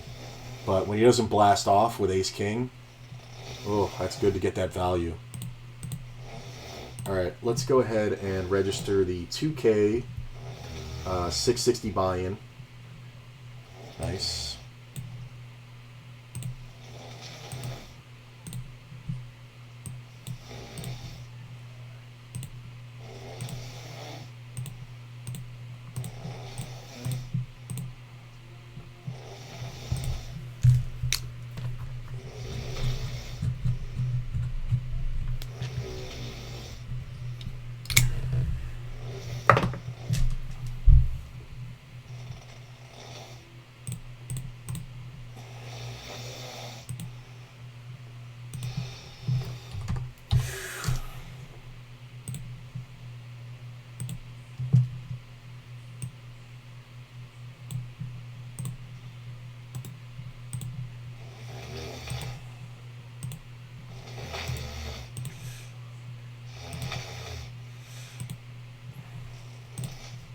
Oh man, I got moved tables. I don't mind this table, but why is there always a big stack on my left? See, like, look, now a starting stack is 33 blinds. So I get 3-bet. By a player who doesn't 3-bet much, do we want to just take the race here? I think we do. I don't love it, but I think we do. Ugh. Ooh. Clubs and kings. Club it. Club it. I'm not looking. Oh. I thought he had ace king for 1/10 of a second there when I turned my head back. I love it. They moved this moron off my table. Like, he should have just jammed. Like, if he had just jammed, I would have felt better about it. But when he 3-bets, sometimes I feel like he has a big pair. Is there a Jonathan Little course on satellites? I tend to avoid playing them. Yes. Yes, there is. I haven't played it, or I haven't gone through it entirely, but I did look it over.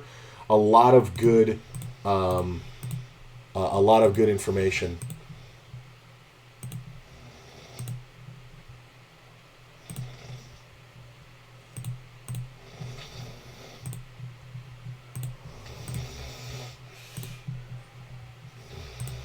Any paint card's good for me. That's the best paint card. I'm going to lead at him because it looks like bullshit. He snap calls. I'm going to go big because it looks like more bullshit. Sometimes he has a big pair, but yeah, I'm just there's the big pair of the kings. I was gonna say sometimes he's a big pair, but sometimes he's just got a 10 and he's just gonna pay me all the way off. I think sometimes you can actually fold. I don't know why he checked the flop. He let me hit that jack. Like he put zero pressure on me to hit that jack. Like if he had bet, I would have to consider the fact that he may have kings. When he has kings, it's just the worst thing for me. You heard me say any face card's good for me. That's absolutely not the case. So when he bets again, I would have to consider folding. We're gonna make this one the main event. Why not? I like it, but I'm gonna fold. Uh, yeah, there is. There's. It's just. I believe it was done by Assassinato. It was either Assassinato, which I always forget his name, or Matt Affleck. One of the two did a course. You have to go through the courses and scroll down, but it talks about playing satellites. I forget what it's called. It's something like I don't know if it's just straight satellite play. It has some other name to it, but if you look them over, you can find it really easily. I looked for it and I found it in 10 seconds when I was looking for it. You know what? I'll look at it when we get back. I'm going to go ahead and take a little break, take a leak, grab a soda, and I'll see you guys in just a minute. We're doing pretty good out here, man. I'm feeling good today. Feeling really good. All right, I'll be right back.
Can't believe I made it back in time. I gotta close the window. Wow. With a minute to spare. Watch the bankroll video you linked. Super insightful. I think I might spend some time brushing up on my cash games. Yeah, man. That's why I started doing the challenge, was because the cash games are so important to do well at poker. I don't know if anybody can see this, but I always keep mugs in the freezer. We got a new fridge. That is the thickest frost. It's like making a crazy rim around the top. It's awesome. We got a brand new fridge yesterday, and it is fucking pretty rad. But yeah, I wanted to start playing cash games again, because obviously it's necessary. So that's the only reason why I created the challenge, was to make it fun for me, because cash games can get boring if you've been doing them a long time. I mean, obviously, you're coming into it with fresh eyes, so enjoy it. But I used to put in way too much time a week playing cash games. I probably should have adhered closer to that bankroll management strategy that in that video I sent you, because that would have kept me moving up at a much more realistic pace instead of the snail's pace that I was doing it at, which I had to beat the game so much to try and make rent that it was just unrealistic. I would have had a much more livable win rate at a higher level than I was at a lower level.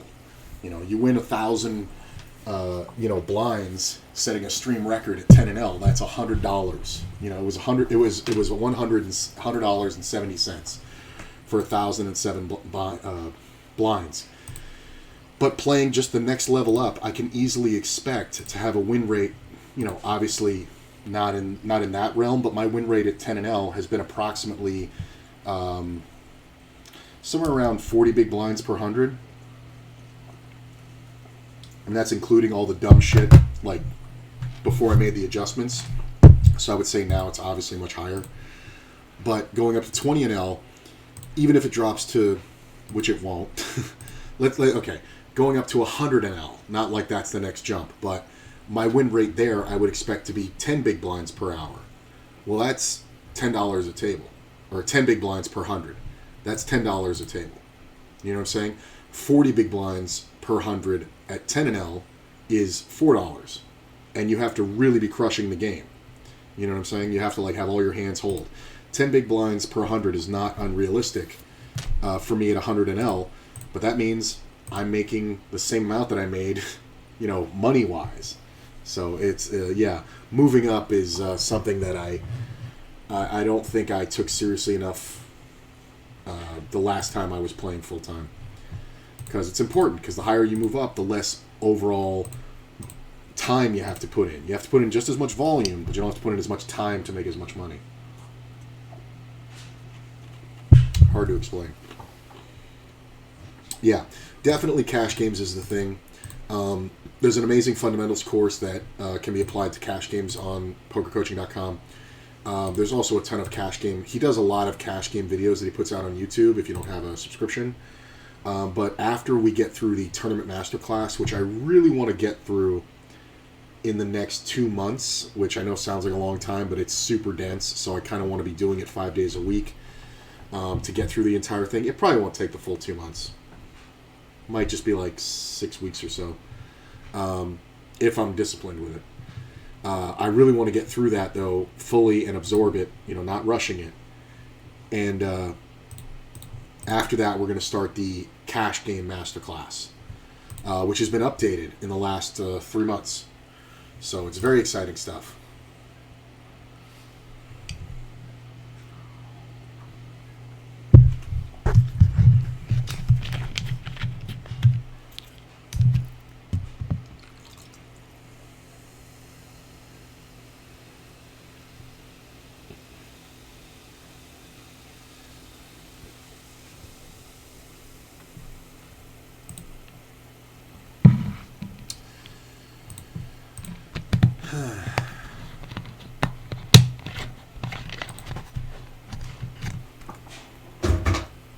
So this player is just all in. Obviously, it sucks when the small blind has something, but we're going to try to push him out.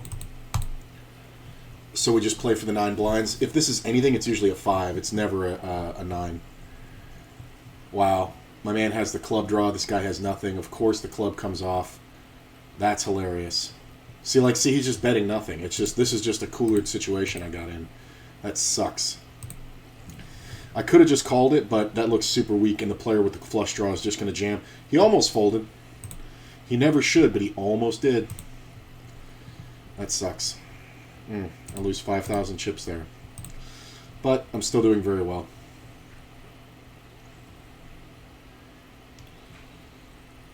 Yeah, I'm going to fold this. This is a satellite. We don't really give a fuck about this.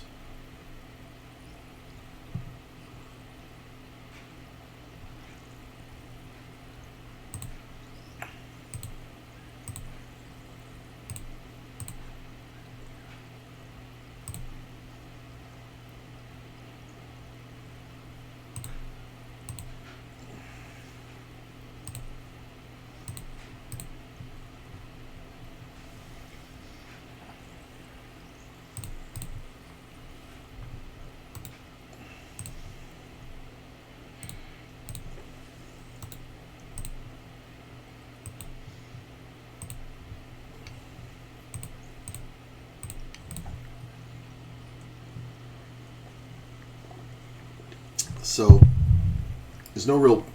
Well, is there?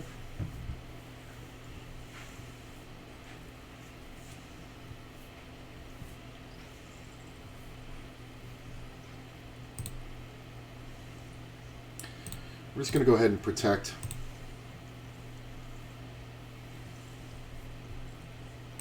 Player calls. And a 9 comes off. It's kind of the worst... Well... Congratulations. Yeah, I can't call. That's the problem. I know what he's doing when he jams there, but I can't call. Because the problem is he can actually have a pair like ace-5. That's really what I was worried about. When the 9 comes off, I know that he's doing that, but I absolutely can't call. I should have just checked the flop. But, I don't know. I know what he's doing there. That's the shitty part, but I still can't call.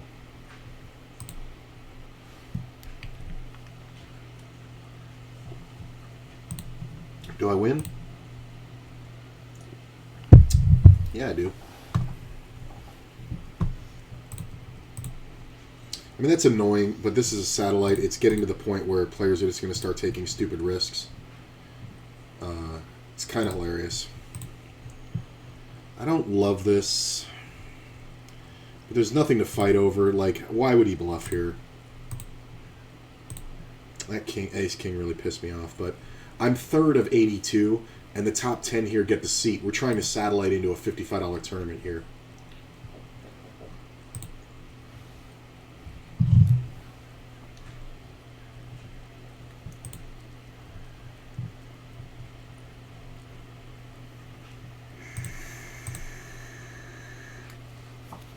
Got 152,000 over here. Well, we got to fix this.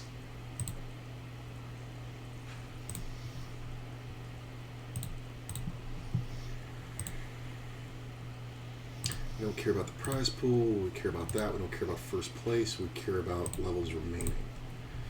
Average stack 172, not bad. We can bring the HUD back now.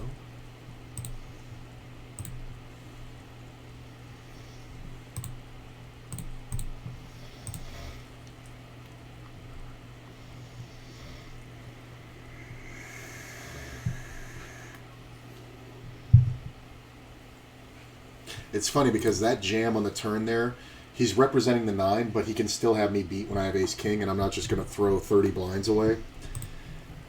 It's hilarious. It's really funny because I know exactly what he's doing, but the problem is he can still have me beat. He could have just like a 5, you know?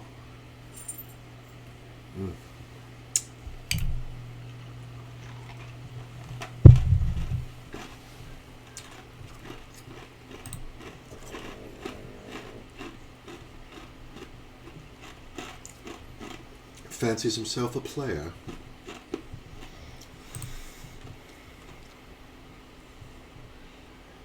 that's from Dirty Rotten Scoundrels. Oh, there's a man by the name of Jacko down in Beaumont-sur-Mer. Fancies himself a bit of a player. Well, surely he is nothing compared to you, sir. Yes, but... It's such a great way that, what's-his-name delivers the line. He goes, yes, but the small dog can chase away, rabbits. I think we can bet here, act like we're protecting a jack. This is a lot of players, but nobody has an aggressive action. It's a lived pot. We're really just up against draws, so we're just kind of hoping for a safe river. That's not bad. Sometimes somebody has king-queen, but I do think we can get value here like we have 2 pair. Usually we just get raised here or folded to. But I definitely like the 2 shots. Yeah, he made it.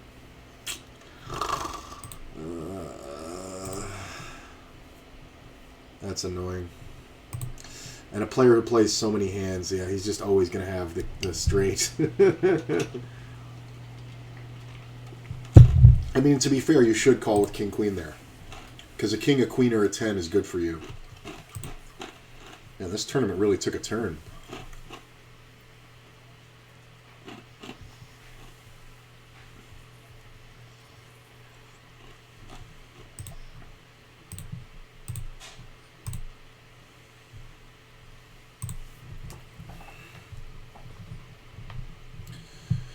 So we see a limp here from a player who just entered.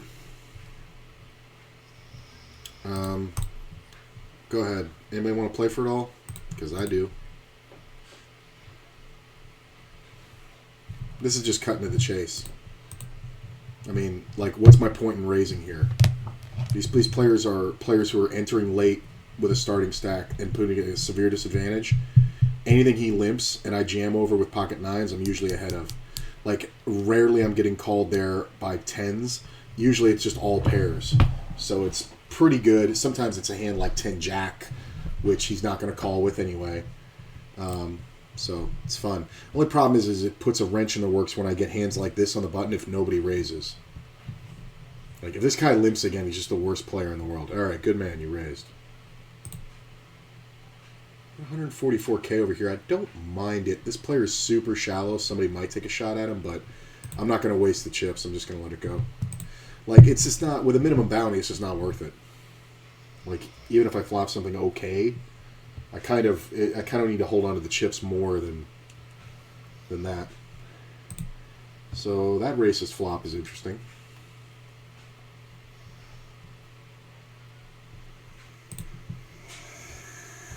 This is really like, even a deuce isn't good on the turn for me. But an ace is surely bad. So we're just going to check. Well, now unless somebody has an ace. And it sucks because anybody can bet.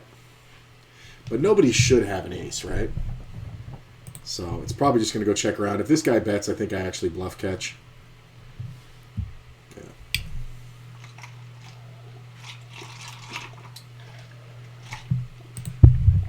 Interesting.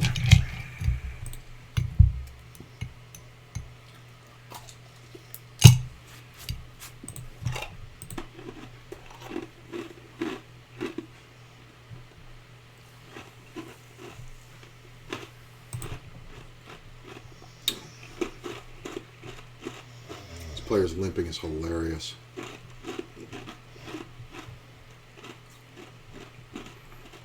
It is not the thing to do, sirs. Well, we're obviously beyond late reg on this one.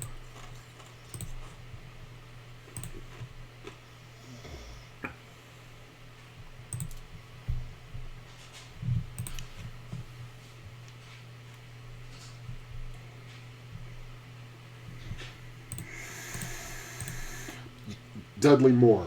That's who had the line. A small fox can chase away big rabbits.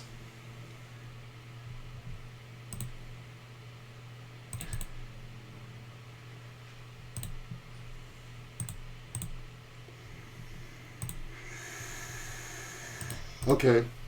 Usually 12 outs twice. Sometimes we're ahead. Oh, wow. He actually had 2 pair. Full house. Fuck you. Defends the big blind with the 10-5, gets super lucky. Which is fine. I am going to raise this, even though it's a floppable hand. I just don't want somebody behind me to do something silly. So if I get re-raised, I know I'm just absolutely crushed. This is fine because we're going to re-enter this one. I don't mind the gamble spot early. I got the gay waiter. Let's get it in. Cool. Kind of what I expect. Hey, look at that. Up to third starting stack. Yeah, I was at 6 blinds. If I come back and win from here, I get to be impressed. I think with any 2 live cards, we just keep getting it in until we get doubled. That's a pretty good flop when you have ace-6.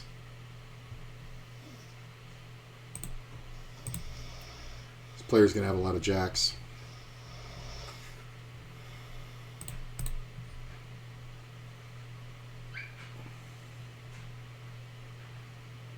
This player's taking a super long time. We're just going to check.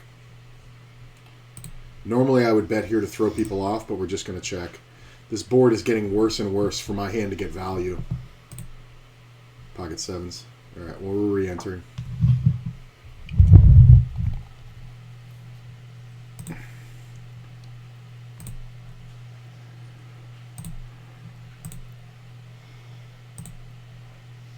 I'm going to go ahead and raise right now. I don't know how often this player folds ace or king queen, but he can definitely have king jack. A 5 on the end is kind of whatever. I'm going to take my time and then jam.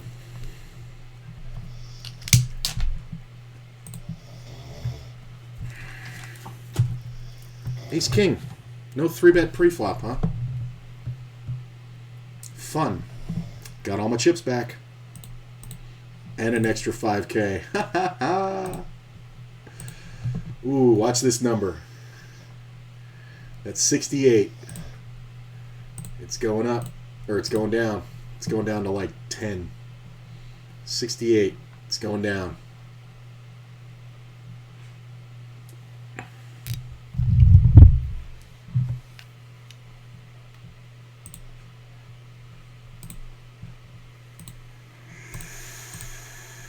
So this player jams from the small blind. It's kind of not bad. Like, usually this is a race. The question is, do we want to race? I mean, he's got this green tag, which usually means green means go. I'm going to gamble. Let's race. Ooh! Hold that baby. Hold that baby. Green means go. That's the only thing I'll tell you about how I tag people. Green means go.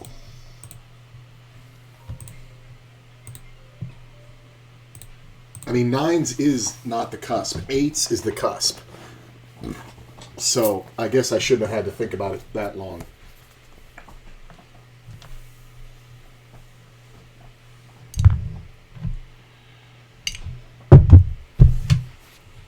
This shirt's... It smells like a newly printed shirt, which usually is okay, but it's pretty strong.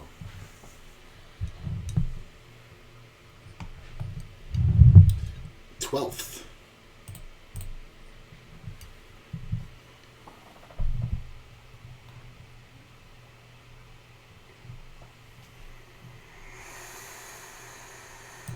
Okay.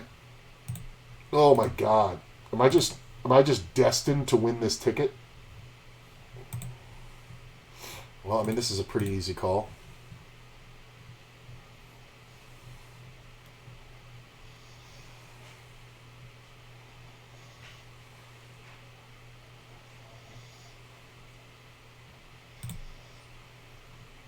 Hold, please.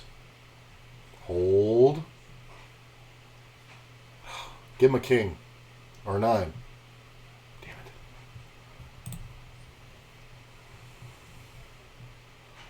I'm trying to look like I have a draw. So I just snap call.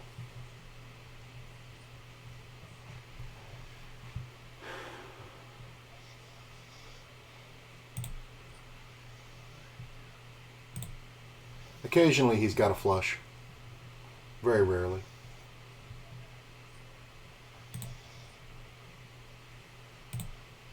Yeah. He was just betting the other draw. Probably could have gotten it all on the turn, but I don't know why you're bluffing the chip leader. Don't look at this. I'm actually first, I believe.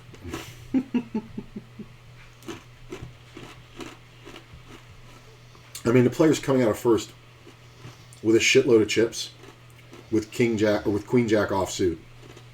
This is a satellite. You're not supposed to do that. You have to play so much tighter in satellites. And not only that, he just gave me 10,000. Like, he was in a great position. Now he's just bleh, average stacking. Yeah, you're getting the tag.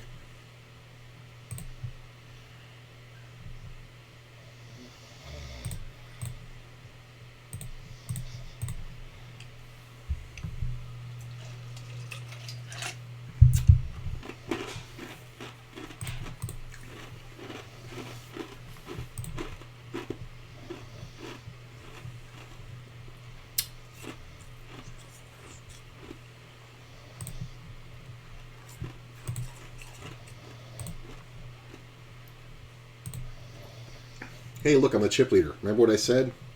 First in chips. It's a satellite. So remember, we only have to get to the top 10 or whatever it is. So, shouldn't be too hard from here.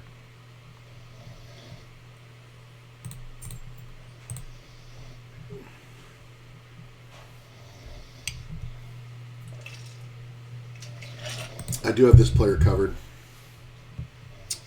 It's not the worst flop in the world.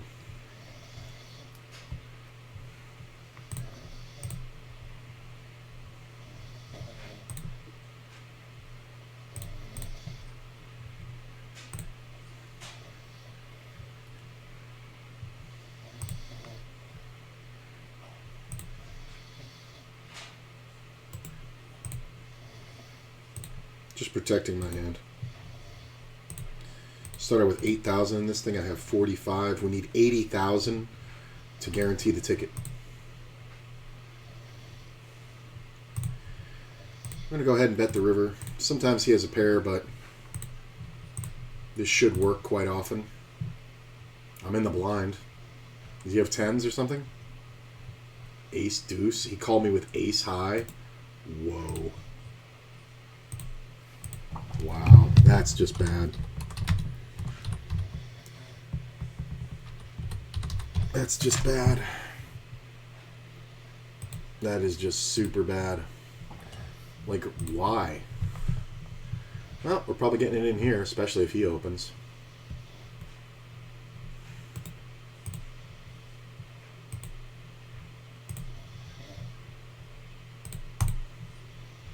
He'll want to go after my bounty.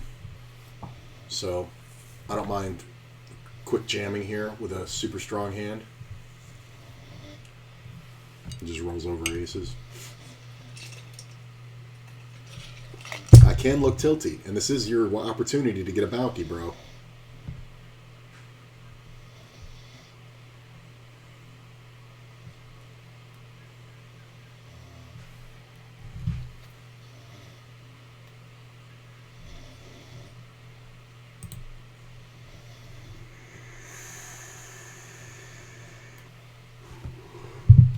So this is interesting. If this player opens again, I don't like it, but I think if the guy behind him opens, I do.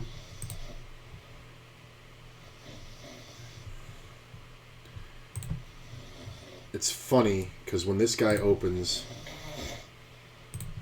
it's definitely a jam spot. But when he folds to me, I'm just going to fold. I'm not even going to raise. Like, it's only good as a rejam. It's a really interesting spot. Come on. Hold, please. Hold, please. Nice. You know you didn't want to play for that much. Why did you? Above the average. Like, nobody here has a bounty yet. Well, this guy has a couple. So you got to factor that in.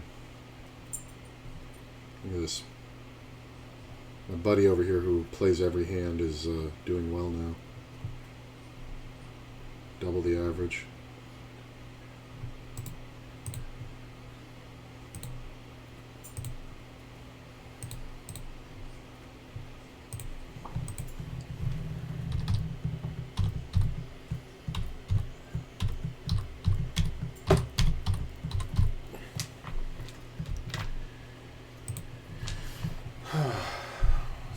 Fun.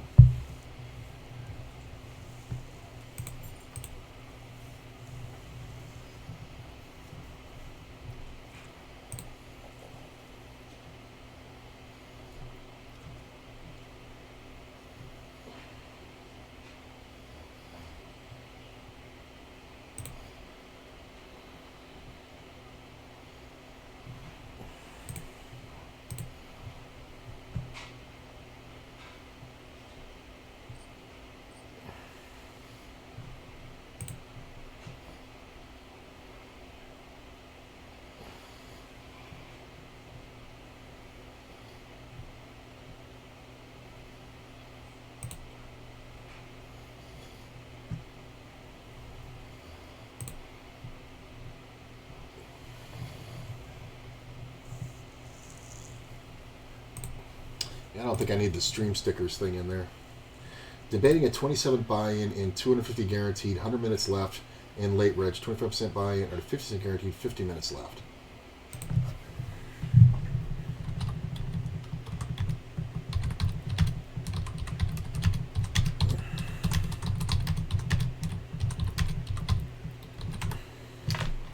How many blinds do you have left when you buy in?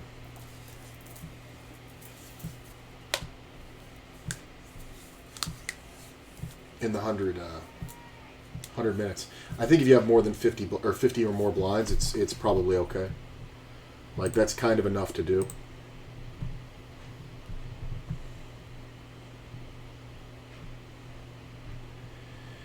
$20 blinds. Nah. If he has like 15, it's okay. Look at this. I had 5-7 offsuit. Yeah, I had the same one. I had 5-7, 5-7, and 5-7, all the same suits. Basically the same hand.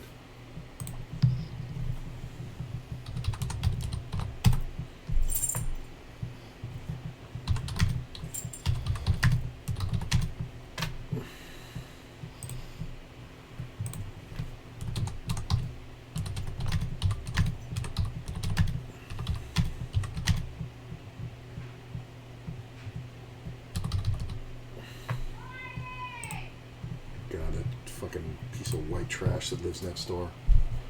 You always hear her yelling to her fucking ugly kid. I don't give it. They're fucking hooligans.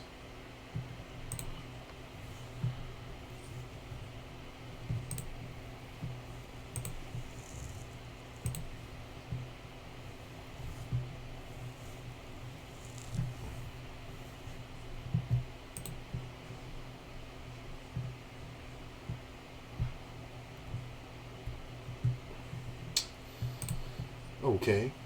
Player in the blinds here are shorter than me. I don't mind playing against the big blind.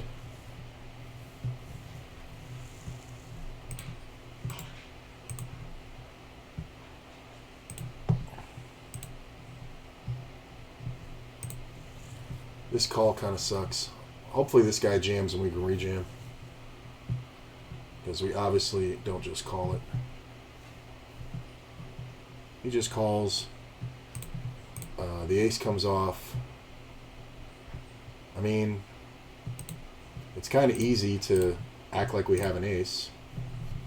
We're just protecting our hand versus a draw. This player shouldn't have a lot of flush draws. If this player jams, it kind of sucks, but I can't fold because of the bounty. But this is one where we just automatically turn our hand into a bluff. Just because it just favors my range. Under the gun and an ace hits, and there's two of a single suit out there, and the board's paired, that's like the original razor all day long. Now, if it had been 3-bet, that's a different story. I'm just going to let this one go. This is an avatar read. Guys who have this avatar are pretty not good. Just trust me.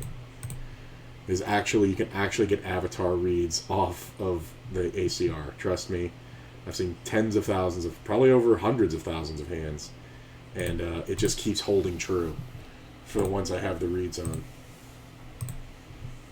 The bulldog, the shark, the guys who have the alien, the guys who have Joe Exotic here.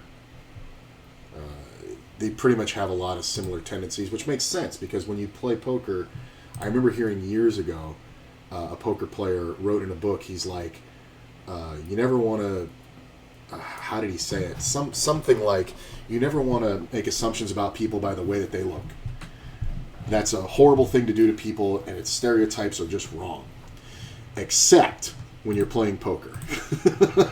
Because people look a certain way because they are a certain way. Like, and the example he gave was, the old man who's sitting there, gruffly, shuffling chips and, all like that. He's going to play a certain way. And then the young guy with the hoodie and the sunglasses, he's going to play a certain way. The Asian dude, with the business shirt on, he's going to play a certain way. And it's true, I guess that means the trick is to look like nobody else. Look at this. Aces in the Sadie. This could get sketch because of the rejam factors. Like, I have to protect my stack so hard.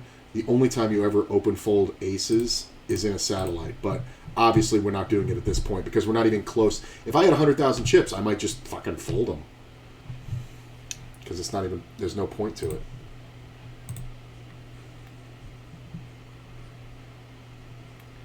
Player leads out. This could be blockery, so we want to call. He could be wanting to draw to the clubs. If that's the case, he'll check turn. If he has the king, he should bet fairly big, 6 to 7. There you go. People tell you what they're doing, man. He had like king, queen, or something. We're just gonna go ahead and raise pretty large here. It's okay to overplay the aces in these scenarios.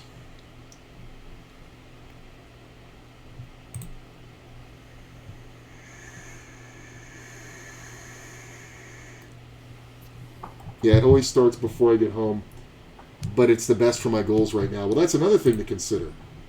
Sometimes tournaments really fit into your narrative for what you want to play. So maybe it's worth it to...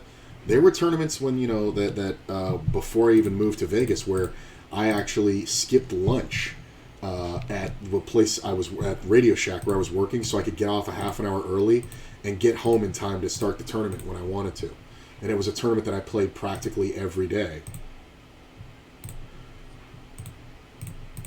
Yeah, I don't like this at all. That queen on the turn is kind of rough. Like, there's not a lot of ways to get an ace to fold here. So I'm going to check the turn. The only problem, sometimes he has hands like king tens and queen jacks, but this player is just acting too... floppy but solid. Like, he's not stepping out the box, I don't think.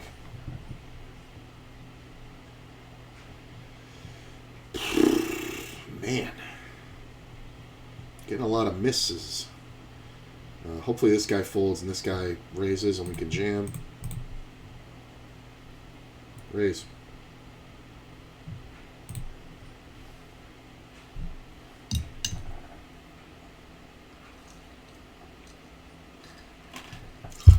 That sucks. It is a Brazilian. It is a fairly small bet.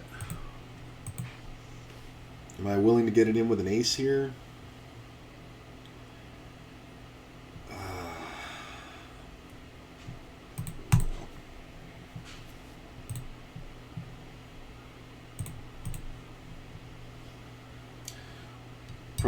Probably try the 50 guaranteed anyway. Yeah, why not? You know what I'm saying? There's nothing to say you can't play. You can't play them both.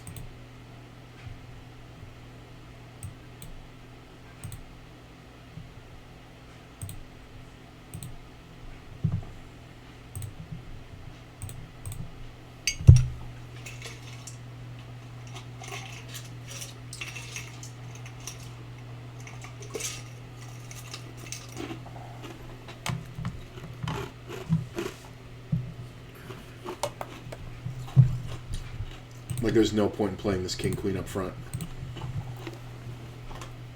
Just because it's a satellite.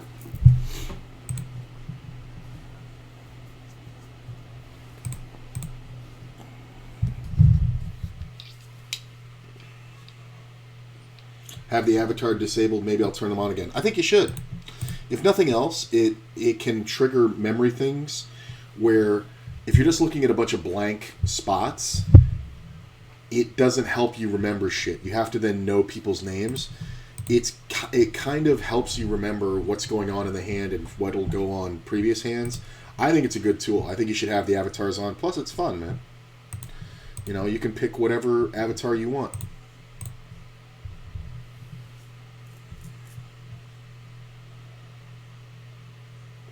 And I'll bet I can guess the avatar you're going to pick. Pick an avatar. I'm going to write it down. When you tell me you picked it, I'll hold it up.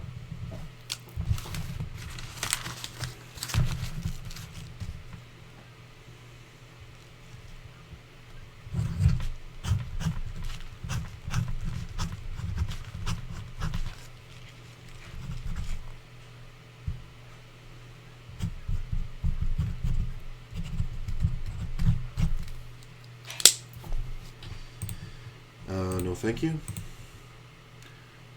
This I don't like. I think we can protect our stack.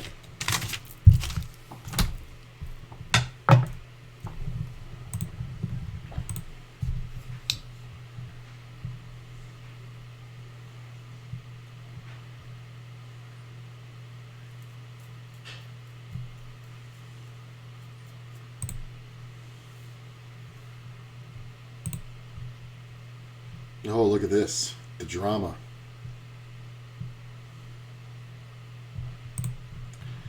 I mean, this sucks. Cost me 57 to win 72.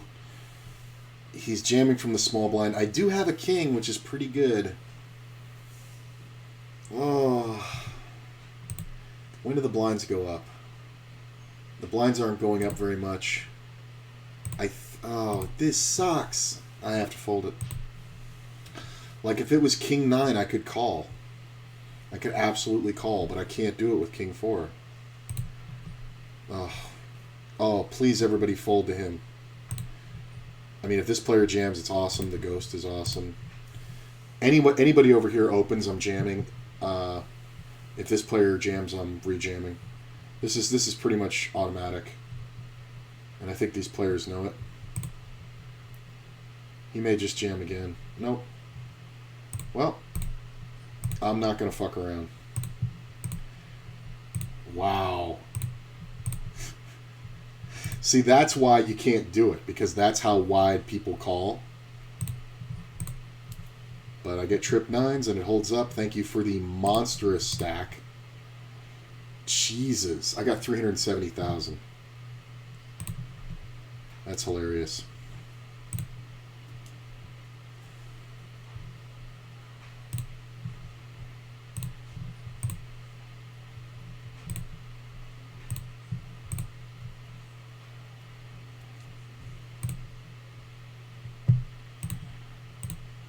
That ace in the river is kind of rough. Yeah, he got there. There you go, buddy. Just going to make a standard open to get a shot at this guy. I mean, that's why I have to jam the 9s, is because of the wide call factor. Dude called off 35 blinds. That was an average stack. That was not intelligent. See, this is dumb too, because I would do this with ace-king, and anything else I would call off with. But go ahead, bro. Like, he just totally tried to just give me the tournament. Oh, please put I guess a diamond. I would have had him drawing dead, unless he had a 5. See, that's just dumb. Because I know to call there with a lot of hands. I'm not folding any pair down to 6s. I like having the table simplistic as possible, changing background, felt color, depending on the tournament, deep type, regular stack, or hyper. Yeah, that's what I do too. For me, it's also about the stage of the tournament. Yeah, why not? We usually don't see a 3-bet here. This is just fun. And if we do see a 3-bet and we fold, it kind of is like, all right, I don't care. All right, go ahead. It's really just for fun.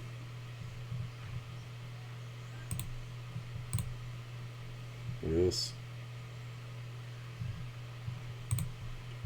Like, this player is hunting for bounties that hard. It's the dumbest thing I've ever seen. He's just going to totally expose himself to lose. I mean, this is a quarter of his stack. He could easily fucking get snapped here. And he just showed off 4 deuce. I wouldn't have folded to him anything that I opened from there. I'm on my laptop, so I haven't got client installed. I'll try the options online. Guess yours? DeBaus?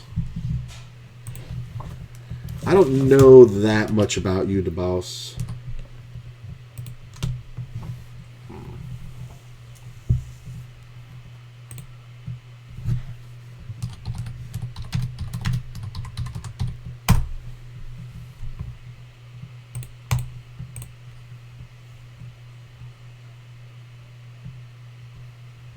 I would say Shark or Alien. I was going to say Donkey, but I haven't seen you play.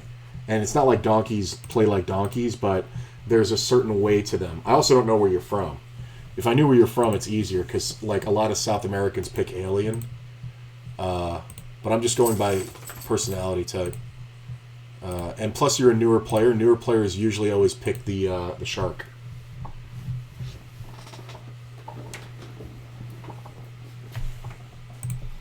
I always find it funny nobody wants to play as the fish.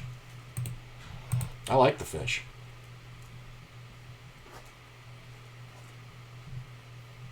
Oh, the boss from Squid Games. That's so funny because that's my third guess. What was it before you were, or you didn't sign up for ACR before then? Because it's funny because the Squid Games people fall into the same line as the Alien people. This is kind of meh. There's too much guesswork here. So, yeah. And if this call comes off, I think I love it. Because this is like pocket nines. Remember what I said about the Joe Exotic guys?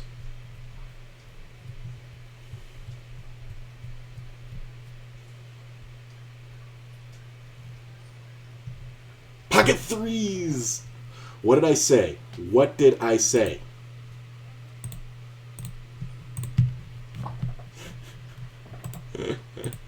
I told you, the Joe Exotic guys, not exactly good players. Like, just don't have fold in them. I give them credit for nines. Yeah, I'm going to go ahead and raise here. Your pick is not poker-based, though. Yeah, that's the thing. Well, it's never poker-based. It's just... See, this fucking guy, man. Like, this is so dumb. I'm gonna get him. It's so dumb. This has the likelihood to be a better hand than mine, though. Like a pair. Yeah, pocket eights.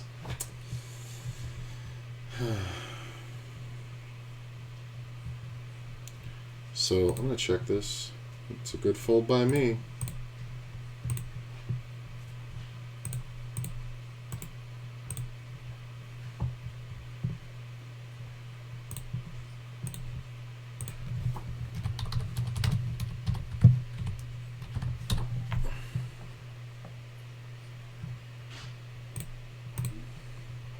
Sometimes he's got like an 8, 7s.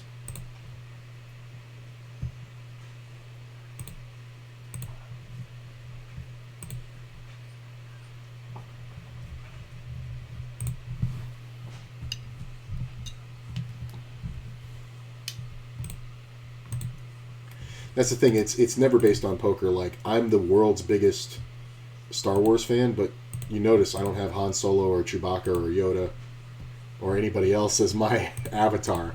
It's just a lot of people pick things based on how they see themselves in the avatar or what they associate the avatar with. So, case in point, the Joe Exotic guys kind of think that they're like fun-loving and blah, blah, blah, blah, blah.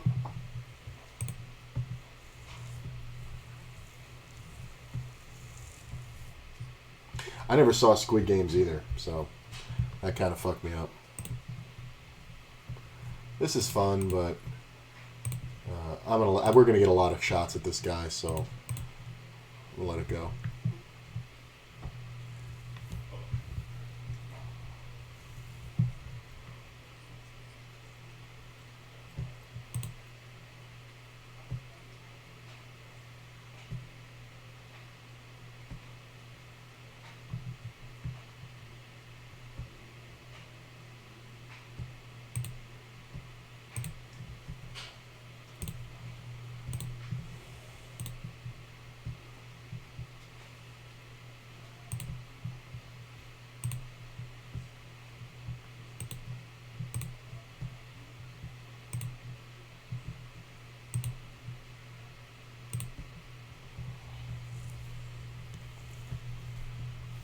Client updating at the moment.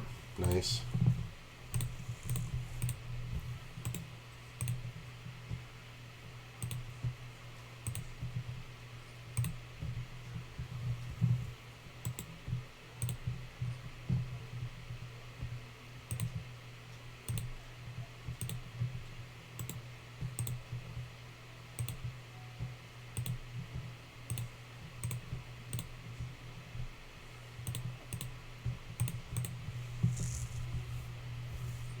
You were the count before then. Okay, okay.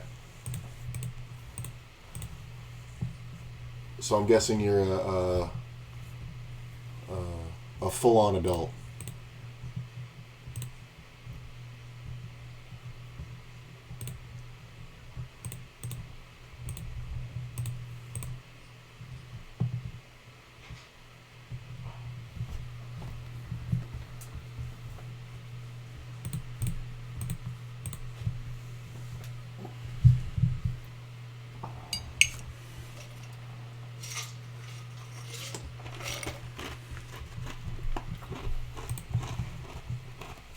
The count's just usually an older crowd.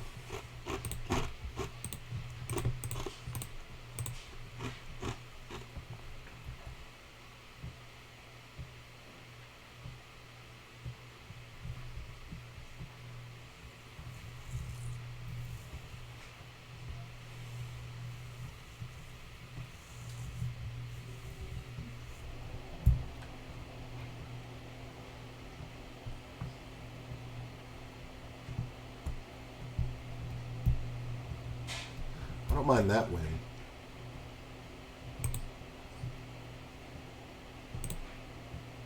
Just kind of waiting here. Last level of late reg. Pretty well above the average here. A little, about like 75k. What about this one? I'm sitting at 10k averages, 11.3, 5 levels of late reg. This one's been a little roller coastery. Like, it's just kind of meh. Got 50,000 on this one, almost double the average, with 5 levels left. That's pretty fucking strong. And in the satellite, we're third of 75, which is really what matters. It looks like 4 levels of late reg. 18k is the average, and I have 43,000. Pretty good.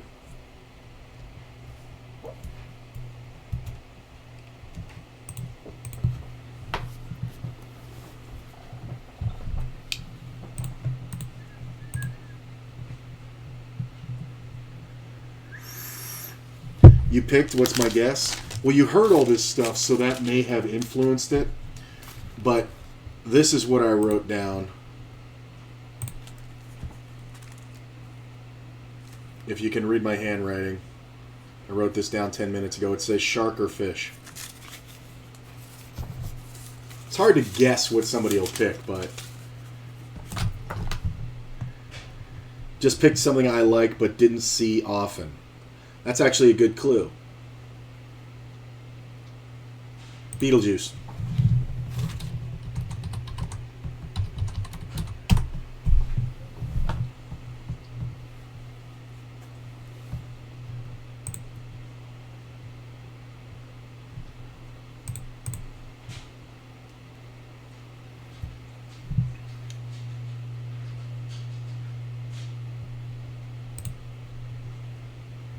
I had wrote down fish or shark because newer players kind of tend to go with Shark. But since you watched the stream, maybe I thought you were going to pick mine. But that's a good clue. Beetlejuice. The robot! Ah, that's a good one. Okay. Yeah, you don't see the robot very much. Yeah, where is the robot? It's hilarious. They have Nicki Minaj up there. Elf. Where's the fucking robot?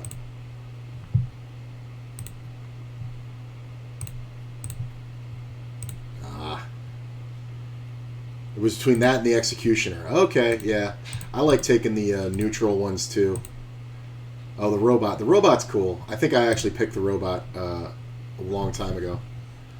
Yeah. It's like a cross between Wall-E and that futuristic robot that shows up to fuck Wall-E. Is that what they were doing? Robots and romantic interest. Well, if the button jams and this guy in the small blind rejams, I'm kind of in a weird spot because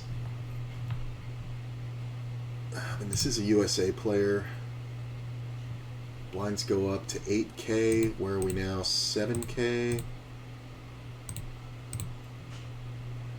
I mean, he might just go.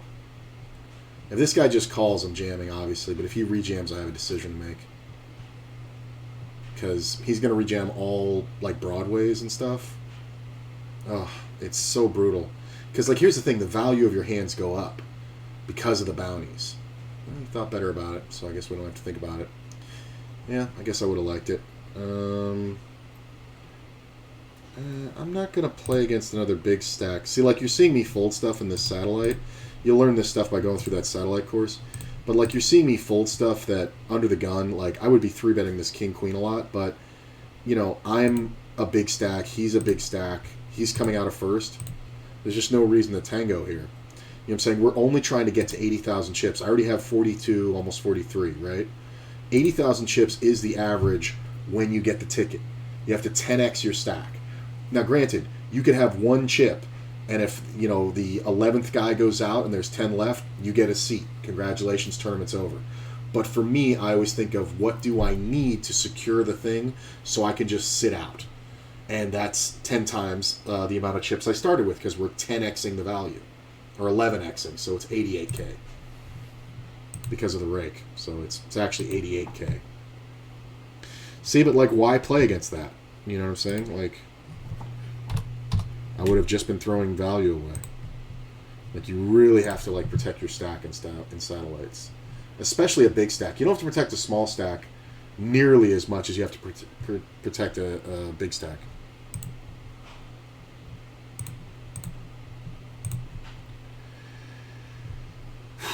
So, this is an easy jam.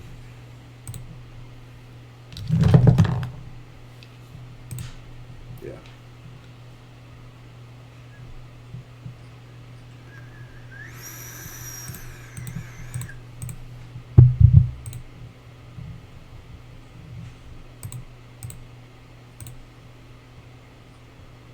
Very hard to guess. I'll give you that. Yeah.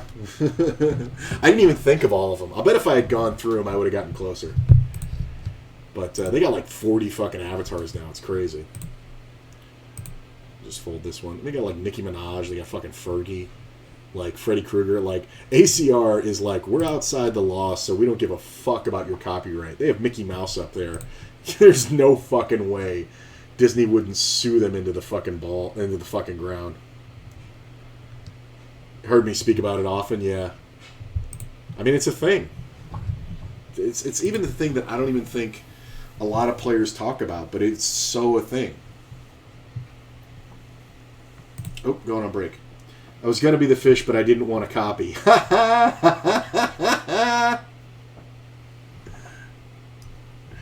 That's funny. All right, I'll be right back, guys.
back to the hoodie. One, because that shirt smells like a shirt printing factory.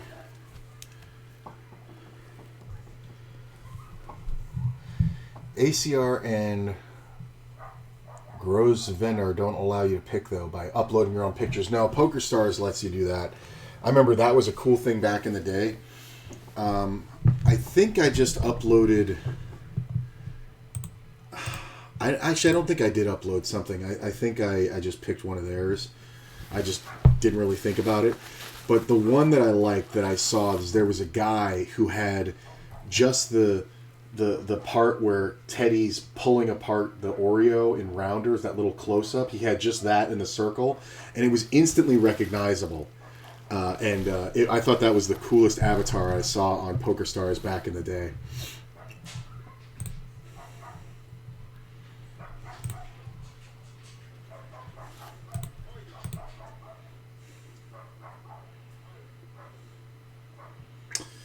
Doing pretty good over here.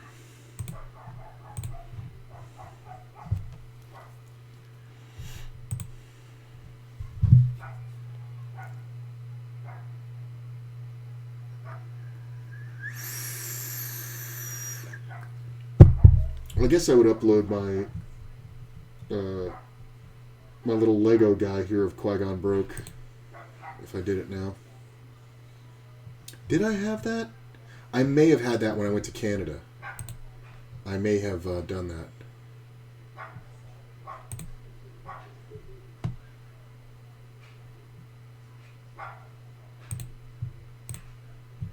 Football and Fortnite. There's no better combo, blah, blah, blah, right now. Tune in to see. What? Get the fuck out of here. Twitch, you're retarded.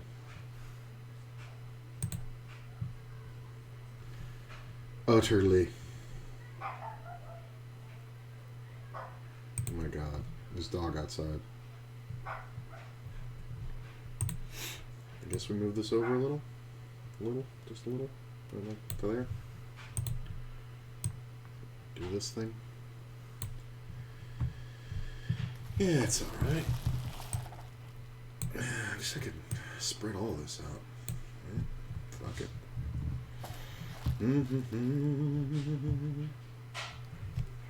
Yeah, it would be cool to be able to upload your own pictures.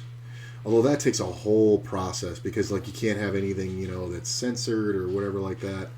And I remember back in the day uploading on PokerStars. I think I tried to upload a picture. No, you know what it was? That's what my picture was. I forgot. That's what my old PokerStars picture was a picture of my old dog, Fluffy. It was her big... She was an English bulldog. It was her big, ugly face, like, looking right at the camera. It was... I just remembered it. Yeah, that's what it was. But it took 24 hours to get approved. So there's a whole division of PokerStars that's just, like, looking at avatars all day long. Do you have any idea how many dick pics they must fucking get? Like, it's just got to be just the... you know, if you don't want to see dicks, it's got to be just the worst job. Ooh, place is still in the money. Very nice. Are we past... We are past late reg. Nice.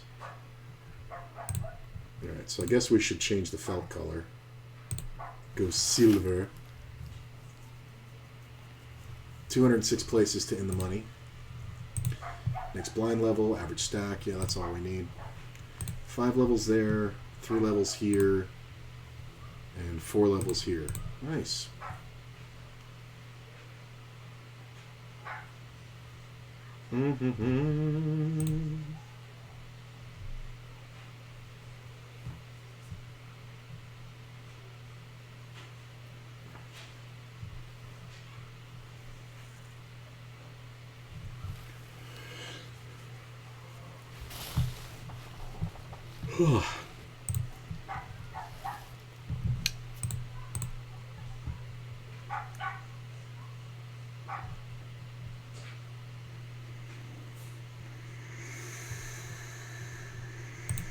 Ooh. Canes.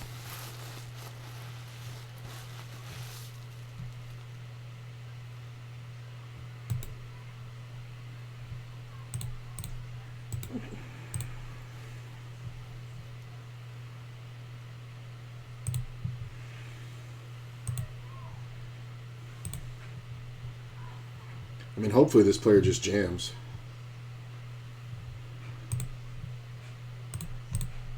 Like, I don't mind this.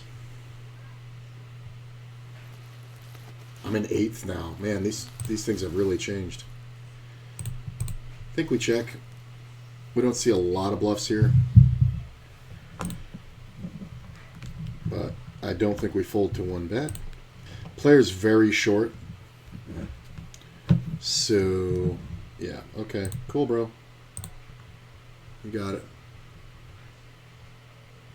He's very short, so I don't expect to see a lot of bluffs, although he does have that. That's the read on the shark avatar, very bluffy. But when he just calls pre-flop and then bets right at the ace, and then if he had bet less than all in on the turn, I was going to jam, but when he jams all in, it's just like, okay, it's an ace. It's like ace-jack or something. But if he bets half pot again, it's just always a bluff. Can be scary jamming kings there, but you'd be surprised how often you get called by like a pair of 10s. Yeah, they never have an ace. But when he jams all in, it's just he's trying to keep me from hitting whatever he thinks I might have. And it's fine. It is a satellite, so we don't want to go too crazy because, you know, I mean, it was 5,000 chips or whatever, 10,000 chips. Somebody's getting a little rowdy, though. Getting a little rowdy. Might have to handle that.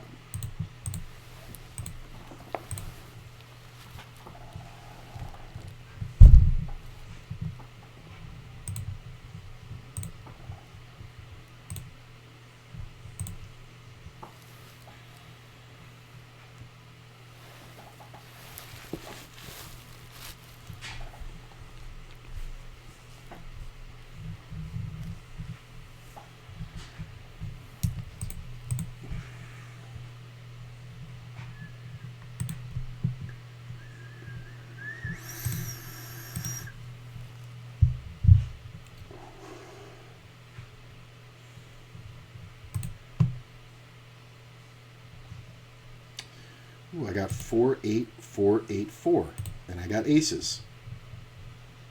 Is it a sign? Absolutely.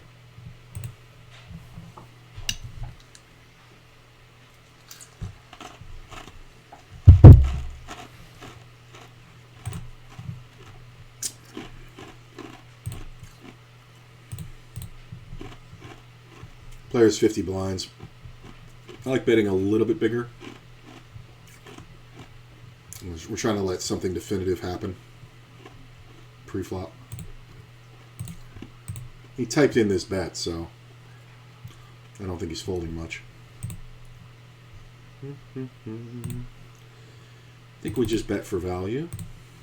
A little bit under half pot. If you can't call that, he can't do anything. But a lot of times you see the check jam there with jacks or 10s or even a 9. You never see a jam from a set, though. Important to note. Could have gone a third pot, but... Alright, well, we're going to call this one just because of this silliness. My man is opening a lot. I know I just 3-bet him, but the player in the big blind's sitting out. I'm going to go again. Same bet. I don't have much of a 3-bet ratio. This player's all in. This will actually discourage this player from jamming. Obviously calling. Easy call. Hold. Hold, please. Nice.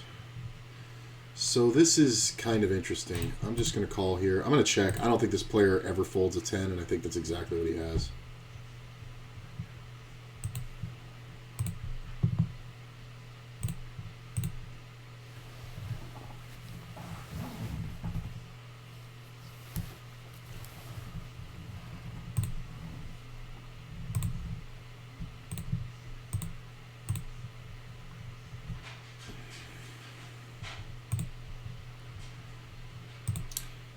Jack on the river. This can hurt me badly, but I think we do have to bet.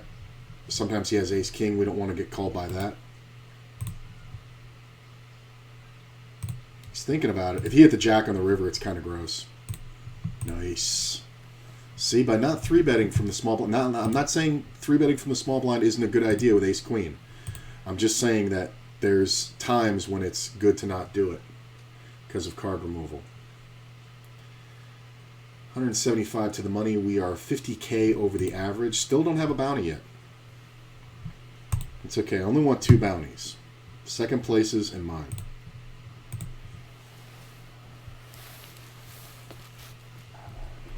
GG don't care about that stuff at all. They still have the video function where you can send a webcam video to the entire table. Jesus Christ, that's annoying. Does anybody ever use that? Yeah. Yeah, I can't imagine anybody would.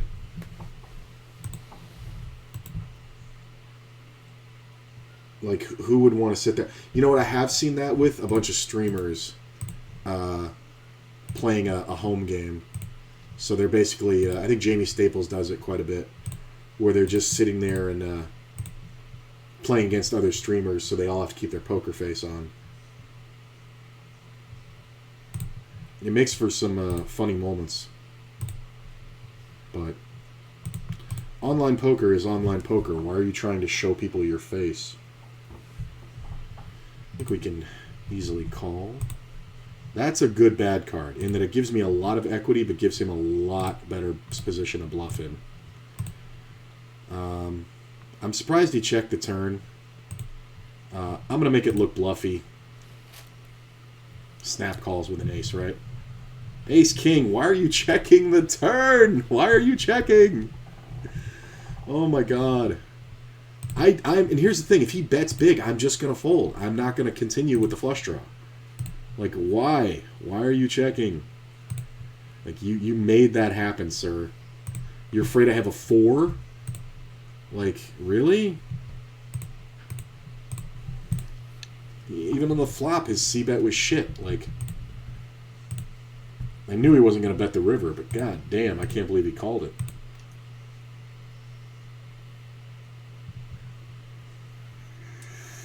Three times the average in that one. Look at this. Oh, look at my jack deuce. All right.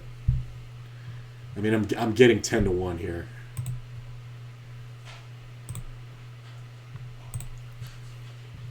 Ace jack's not bad.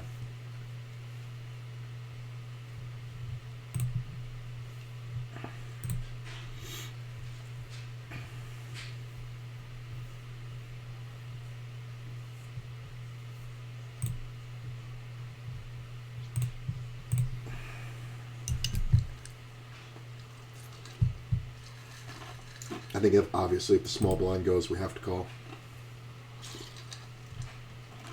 He's going to jam king queen, any pair.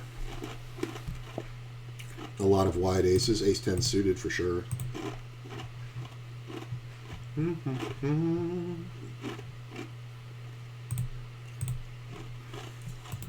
Hey, easy steal.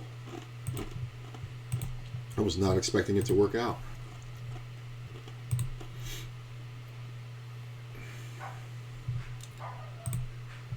Got 3 levels over here, 4 over here, 2 here. Should probably look at the lobby, but who gives a shit? Wait a minute. How many places paid? I can click that, right? And it doesn't show how many places paid. Oh, because the registration isn't closed yet.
This is a large open. I think this is one that if we had like 30 blinds, we would probably fold. I don't like jamming because of the player's stack and the fact that he's in second position. But I think this is one where we're trying to make top pair and get it in. Jack is obviously best if we flop the pair.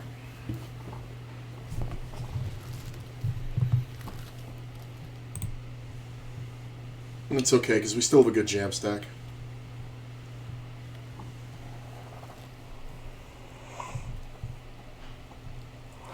Yep.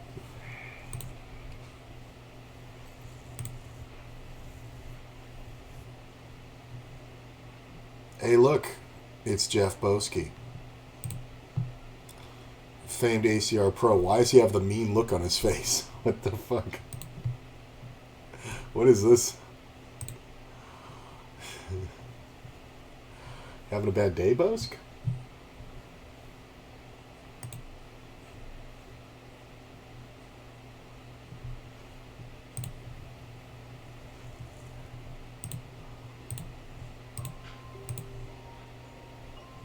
The Boski enters the chat.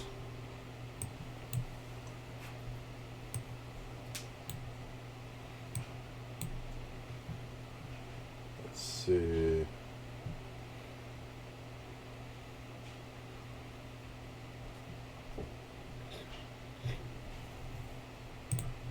I mean, player's super short. I don't know if I like that bet.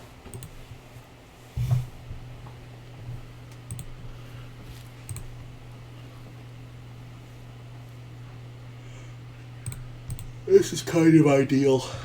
Player's super tight, so I don't expect to be ahead much. I think this is like a 50-50. The rejam sucks.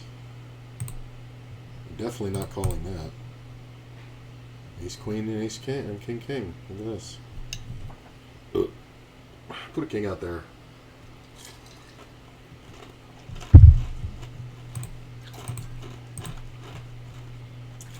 Folded.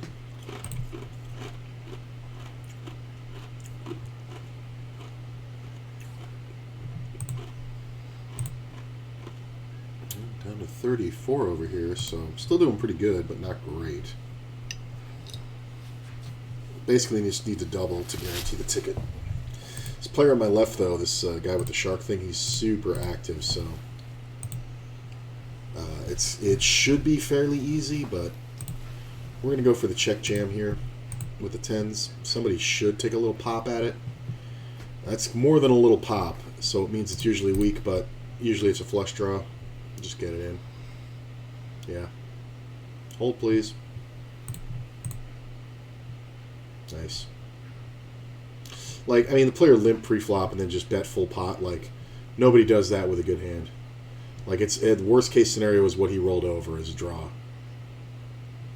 Now he just opens for pot. Like, if I had ace jack here, I would probably jam this.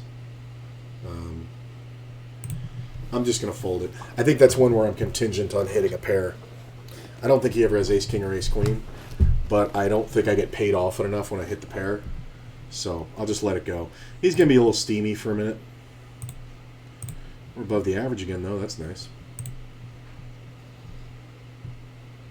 Like, he's gonna be super steamy. Like, you might just see a 3-bet here for no reason, especially versus a super short stack if he has like king 10. Never folding. This guy should not see bet. He's gonna get jammed on. Don't see bet. Don't do it. Don't do it, man. Oh, especially don't bet that big unless you want to get all the money in. Look, just min raised instantly. Like, it's just so typical. I mean, you don't fold ace king. You should jam it in. He might actually have like aces here if he's playing it this way. No snap call, so no aces. Ace 7. Wow. Kings. That's hilarious. He looked tilty, but I guess he took advantage of that.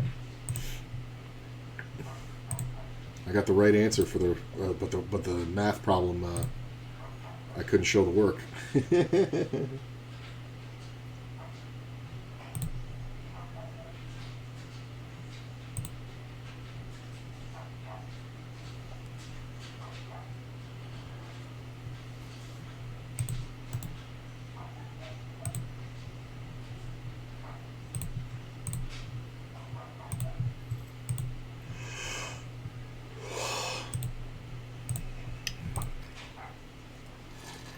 I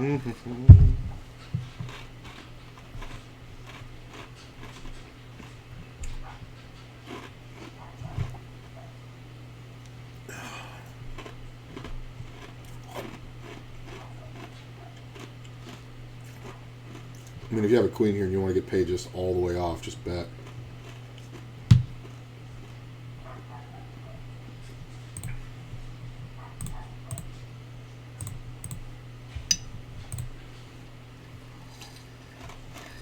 Being said, if you have a pair here, I think you jam it.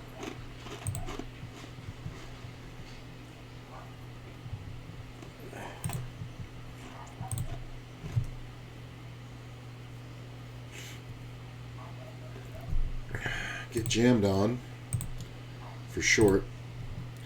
6 blinds to win 12.5. We're obviously not folding. Don't love it. But can't fold even for 30%. Hey, we're ahead. That's the nuts. Good night, folks. Give him a straight.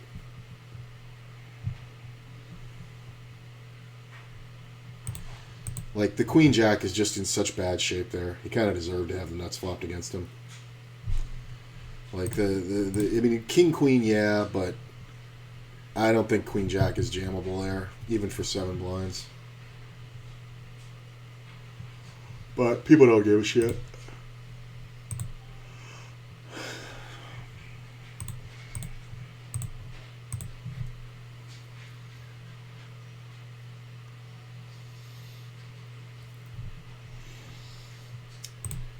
Definitely want to fold the 3s. Stack's just too big and too small.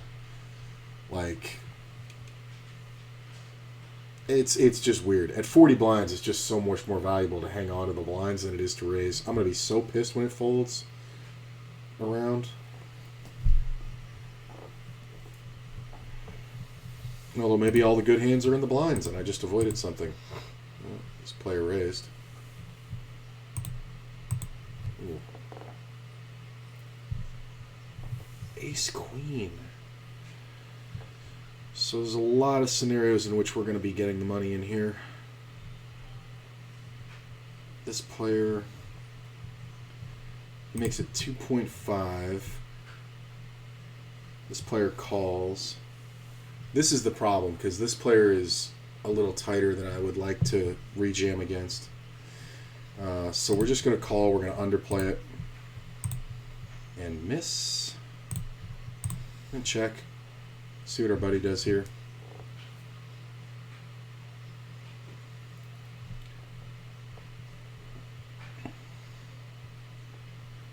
This is the real problem. This player can have a lot of flush draws, so I don't know if bluffing the turn's a great idea. It is when that card comes out. We're going to bet super small. We don't expect a flush draw to fold. We can look like we have a full house. We can look like we have a 4. This player's betting pretty huge. I don't mind this call. Usually it's a flush draw. They both call. Kind of interesting. I do think we go for it here. The jack is kind of awkward because we're pretty much saying we have a 4 or nothing. If I'm getting trapped, it's right here.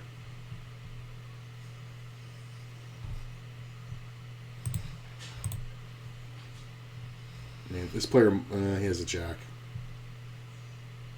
8s? Wow. The thing to know about people with this is they are older and dumb. Like, that was ridiculous. The fact that this player, like, he had this player behind him, too. Like, he just decided I was on a flush draw.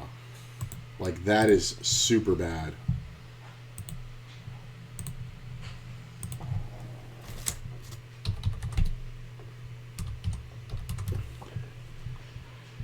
I think we just min open here.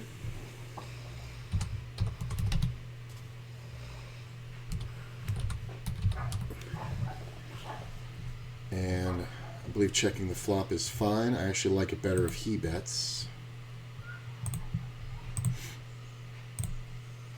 Yeah, I'm going to check.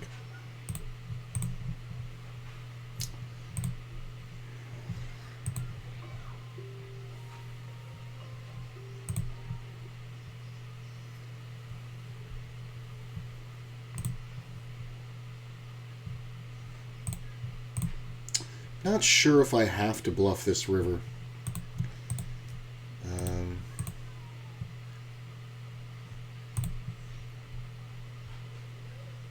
Yeah. Didn't even seem like a club. I think I won the max, I'll tell you that much. That's a nice one.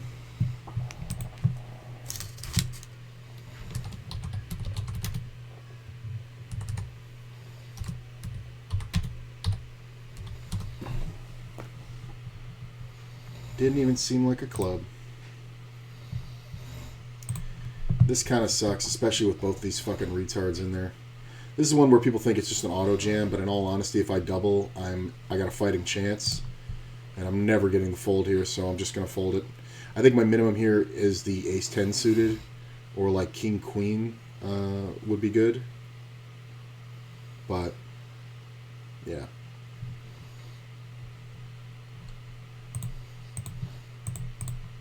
And that's exactly why I didn't 3-bet, you know, pre-flop versus this guy, because he's just going to jam the pocket eights like a fucking ooh, royal flush, look at that.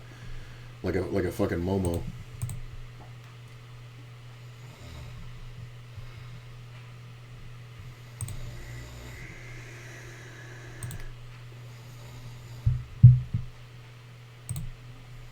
I stand by that ace-queen bluff, though. Like, if somebody sits there and finds a call with pocket eights, it's not a good call. Like, I think if the river had come off and not been an overcard, I think I actually get the fold. I know that sounds weird, but he's sitting there going, well, he's either got a heart draw or he's got a 10. Why would he bet a 10 on the river? I would bet a 10 all day long on the river. Like, that's the thing people don't understand.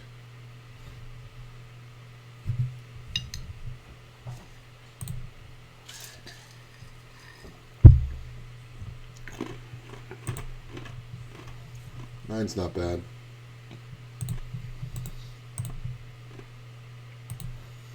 Oh, god damn it, I misclicked. I meant to hit this and I misclicked min raised. This player's going to jam and I'm going to have to call it now. Do I have to call it? Just a total misclick. It's 14 to win 26. I actually have to call this. This sucks. Alright.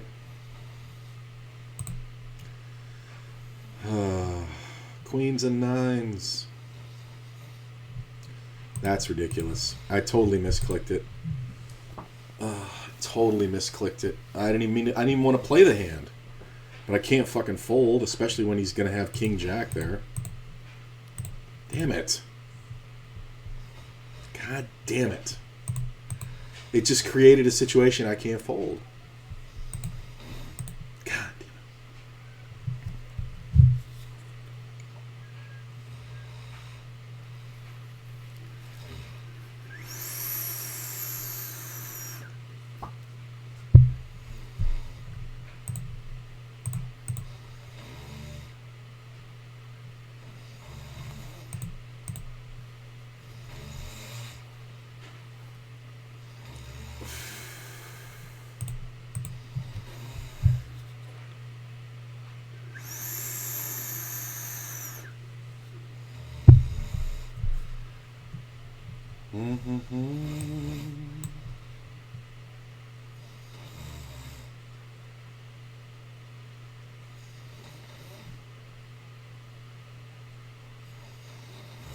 Oh, the Boski is streaming. I didn't think he was.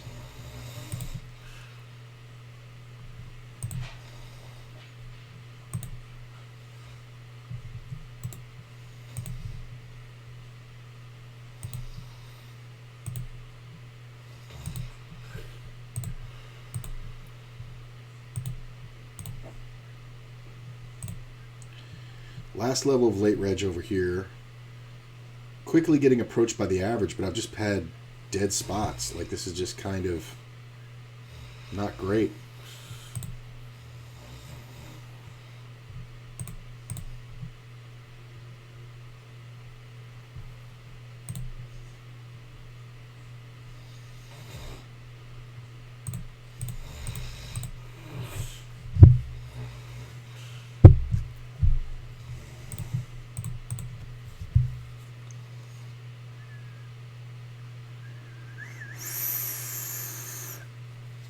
That was a real bummer.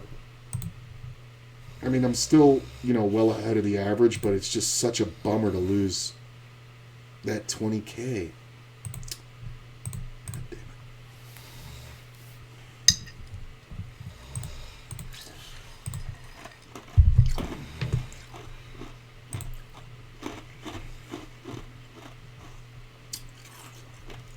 it. $94 to the money over here.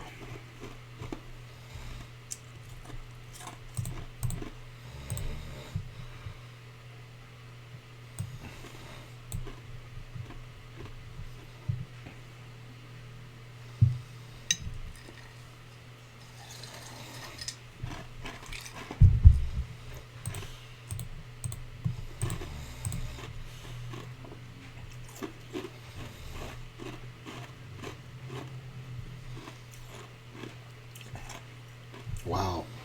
21 tickets are being given away here. That's amazing. And 22nd place is getting $25. That's a pretty good turnout. Looks like there was 237 players. See, that's the thing. When they promote for satellites for the Moss main, all right, we're just going to jam on this guy. He should never fold, but he might because he's dumb. All right, so we see raise out of second position. I think if we see a couple calls, okay, that's a 3-bet. And a call. Wow. He's targeting me. This player might know that. How long till the blinds go up? And what do they go up to? 11.5. They go up in this. Yeah. I'm going to do it. I can't hang around that much longer. I'm going to have 12 blinds when the blinds go up. Sometimes this guy has like a monster, but a lot of times it's ace king, ace queen. So we get it in. This is like a coin flip pre-flop. Yeah, queens. 6, please. Do it. Do him dirty. Do him dirty. I'm not looking. Okay. Yeah, I mean, I know he's strong when he raises small like that, but it just depends on what level of strong he's at. If it's a race, it's fine. Yeah, that kind of sucked, but just couldn't get much going in that one. That bluff that he called is just ridiculous. The 3-bet, it's the call behind, because the call behind, I know it's weak, but this player shouldn't know that. So when I reopen the betting, he may be afraid of this player jamming. He just so happened to have queens there. So honestly, I think it's okay. It's not great, but it's okay. Look at this. Players are still entering this. That's an even stack. Yeah. Players are still entering. With 10 blinds. Less than 10 blinds. There you go. 8,000. 10 blinds. Like, that's hilarious. You need to be safe in this. You need 88. All right. Registration's closed.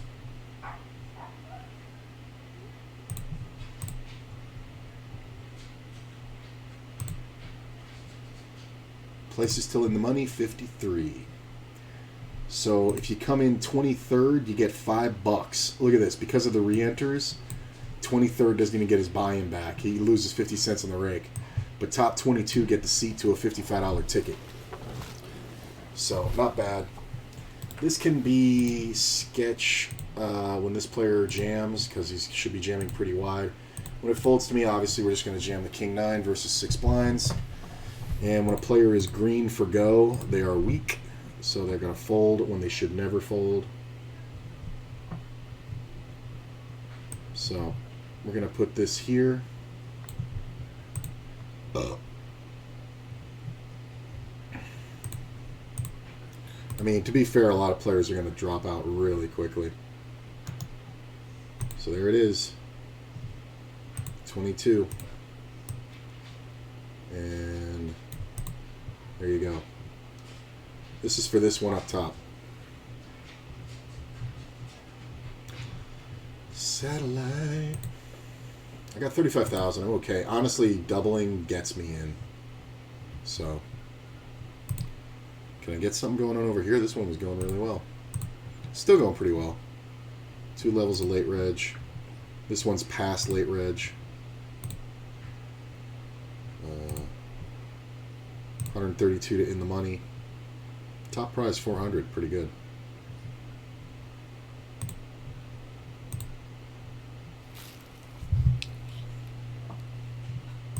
I mean, 6 people entered in the last 4 minutes of late reg there. That's hilarious. This kind of... Alright, good. I'm glad that happened, because when it folds to me, I really should be jamming here. But it's kind of a fair amount of risk. Because if I get called, best case scenario, I'm 70-30. Like, best case. Alright, we're having fun. Well, I'm not watching the stream, so if anything happens with it, you guys let me know.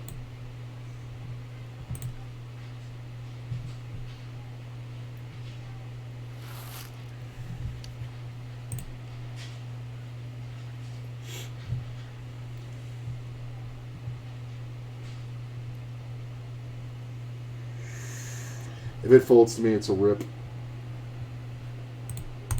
There's just no reason to do anything else. The highest stack has 9 blinds, so.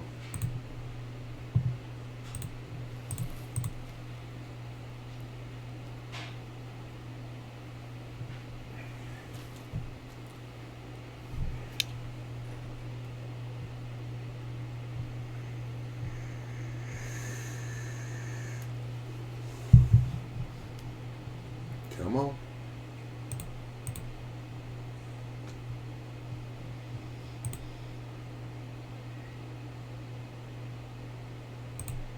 Still have the average, even if this guy calls and I lose. Come on. Hold, please. Hold it. Nice. Hey, that puts us back up to 43K, right where I was. Nice, nice, nice. That's why you rip it.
Oh, not the 3. I would have called if this guy had folded and the small blind had jammed. Got 22. Last level of late reg. Oh, that's so annoying. I mean, this player does... Okay, that makes it a little easier. Unfortunately, that makes this hand a fold. Well, thank God for that, because I was going to say this makes this hand a fold because of the opened betting. 8's okay. Yeah, this limper is just ridiculous. Wow.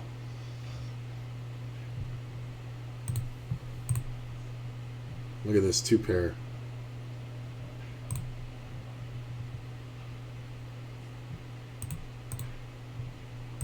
I don't think I'm going to get much action, but occasionally this player has like an 8. They could have an ace for sure, but I don't think so. The bet was just too weird. 1.2, like why are you trying so hard? Like the bet there is just 1. It's a limped pot. All right, heading out to bed. Super tired. Good luck for the rest of the session. Thanks, my man. Get some rest. Hopefully we'll have something for you to check out on YouTube in the morning. Well, we definitely will, but hopefully it'll be a final table or a win. I always forget everybody's so far around the world. It's crazy. 116 from the cashier. Yeah, these players are just playing slow now. Do I want to 3-bet you? You haven't been 3-bet yet. I'm just going to call this one.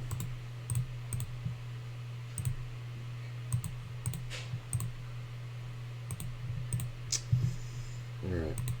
We're going to check, go for the check raise, see what he does. He checks back very quickly. I'm going to go ahead and protect my hand. He just folds. Yeah, nothing much there. Maybe I could have gotten it in pre, but it's kind of a lot. It's kind of like 30 blinds. It's kind of a lot.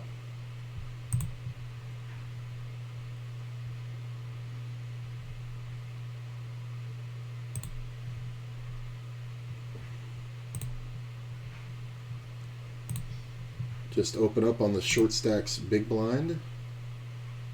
Pretty good idea usually.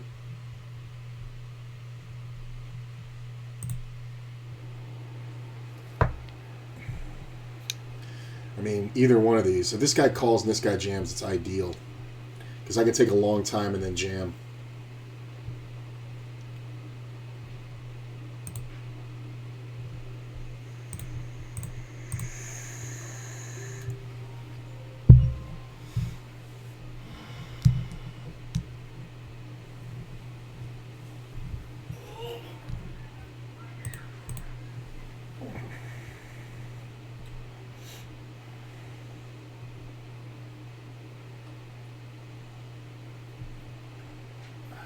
God.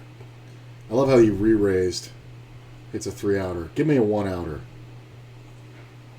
I like how you re-raised and then thought about folding. Or just slow-rolled the call. It's just hilarious.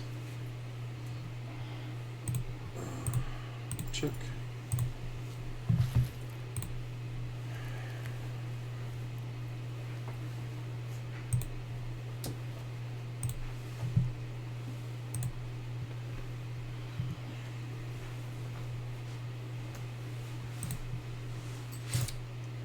Can we get a 3-bet?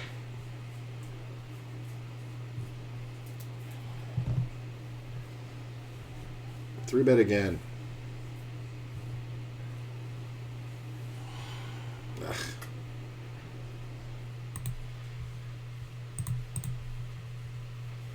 Come on. This player does love to 3-bet.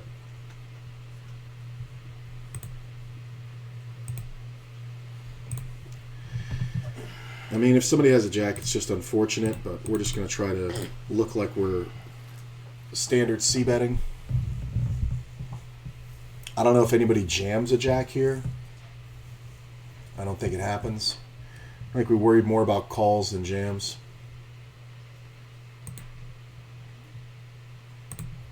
I'm going to check. I want to see what this player does. He plays a lot of hands. Obviously, we're just going to put this player in. He checks back. King on the river really sucks because I can't even bet. Deuce, I have you crushed. I have both my cards higher than that. Gee, I wonder what the fuck you have. It's so annoying. It's just 10 jack. It's just so fucking annoying.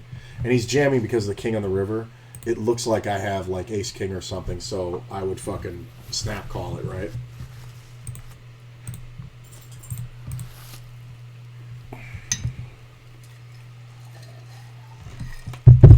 I mean, I could have checked it, but I think checking it loses me more.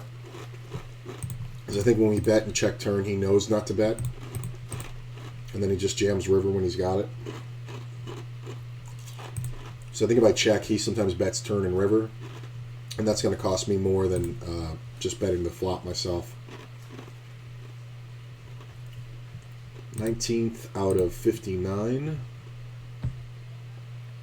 Dude, let's go. You're not going to make it.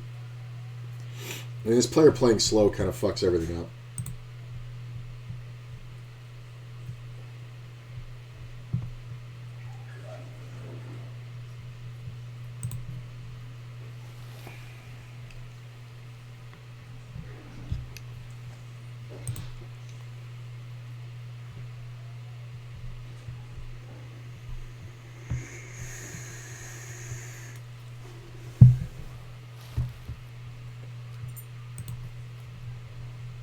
I mean, this limper is just ridiculous. He's limped like 9 times and folded pre-flop, so if you have like a pair here, you just jam everything.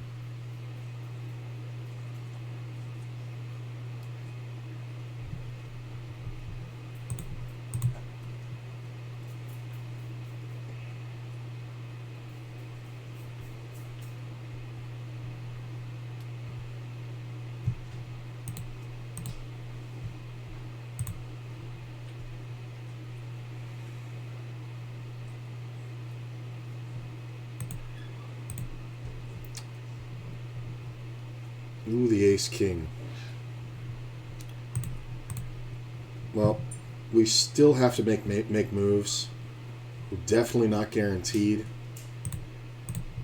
So, our stack plays smaller because of the definitive nature of the decisions we make. So, ace-king suited is good enough for me. I will definitely take increasing my stack. Whoa, that sucks. Really? Did I just run into fucking aces or kings? Seriously? He just calls. That's fucking insanity. That's gotta be aces. Like, you would even just re-jam ace even though everything's covered. Fours? Dear God, let me hit this. Like, what the absolute fuck was that?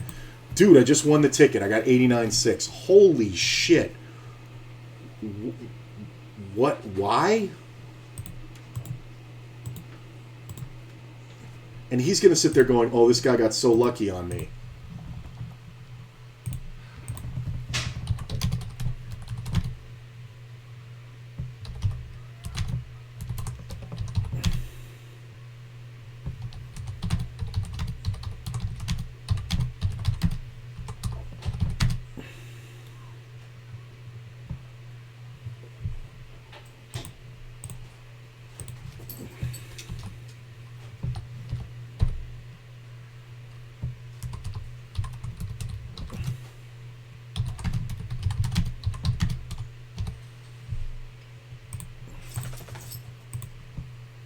Wow.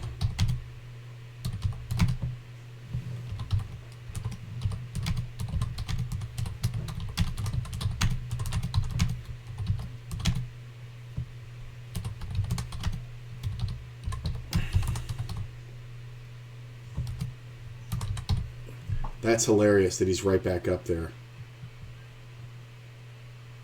I'm going to mark him dangerous because that's fucking insanity. I'm #1 in chips. That's fucking bananas. I can't believe he did that with fucking pocket fours. What the fuck was that? Like, that was crazy. That's fucking crazy. Huh? Taking one of your soaps. Why? Because I don't have any soap in my bathroom. You want me to take the Jergens one then? Yeah. You like that one better anyway, right? I do. Okay. You can have that one.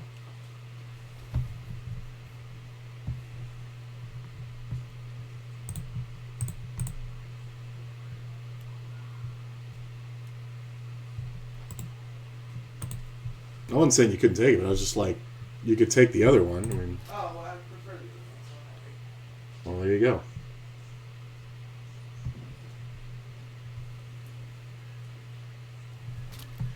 so I'm about to get dressed because Katie's coming, okay? You like Katie.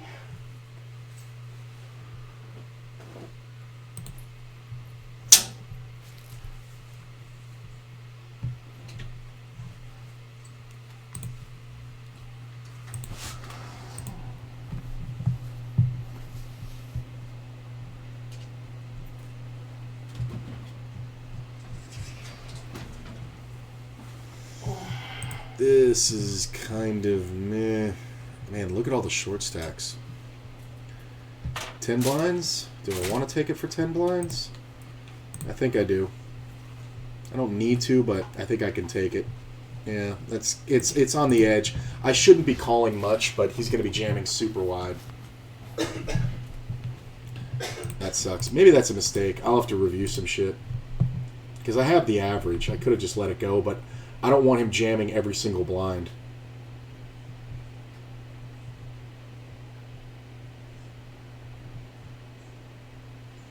And for 9 blinds, it's okay. Yeah, it's probably a mistake, honestly. Look at this, Ace King versus 4s again.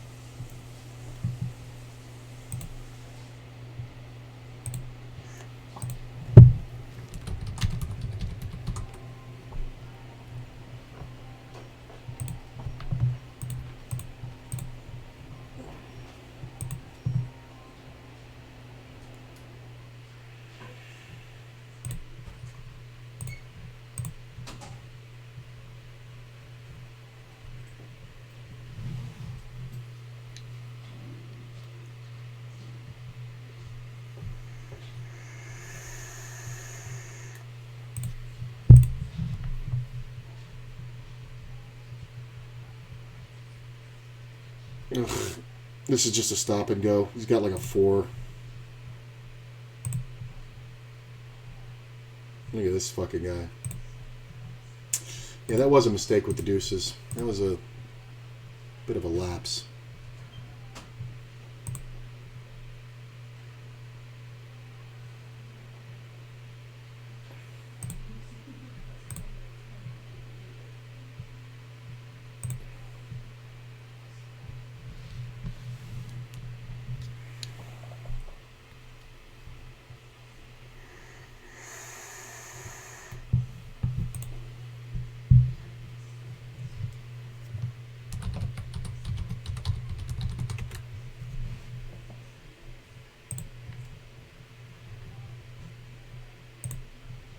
Yeah, the 4-4 call was fucking nuts.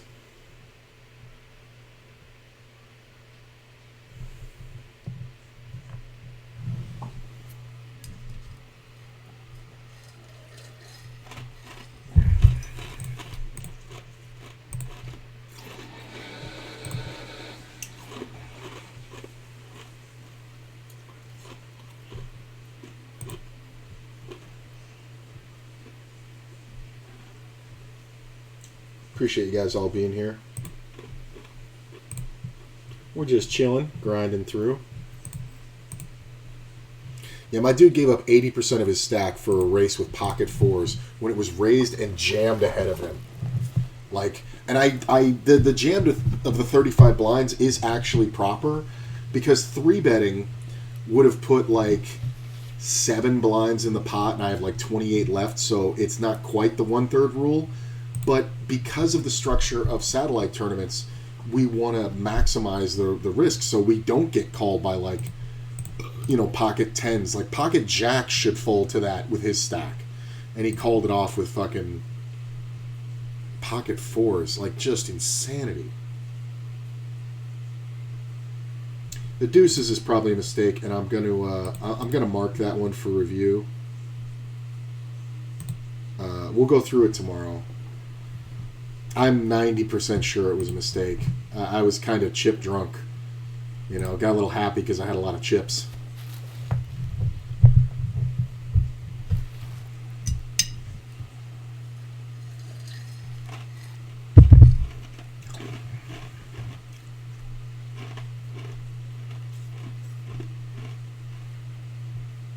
Ooh, look at this cooler. Uh-oh.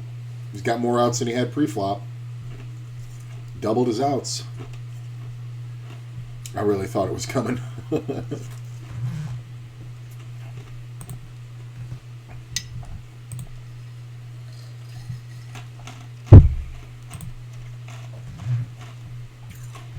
Going on break. Not doing great in this one after that one hand. I mean, I'm at half average a little bit. Look at this, 8-3. Because we're on break. Like, why? This is a mistake. Like, it's not a free call. If this guy gets a ticket, I'm going to fucking puke. So, one double here and I'm back in it.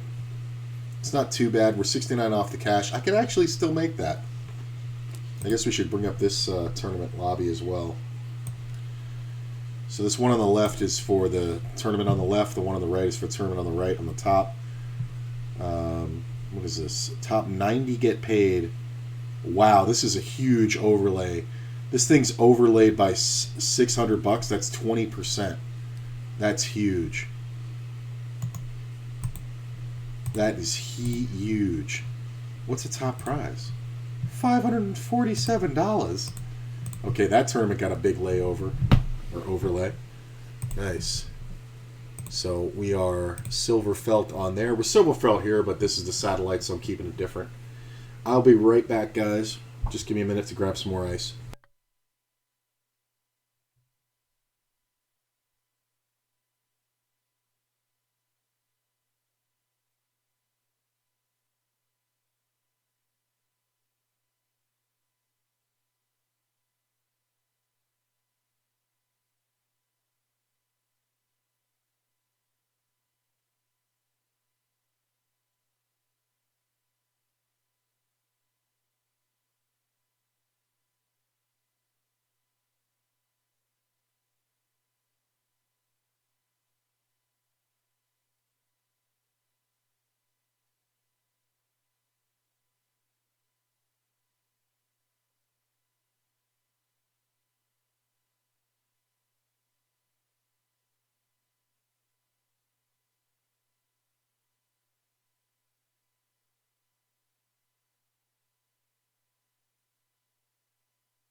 All right. We got the lights on. We're closing in on some bubbles.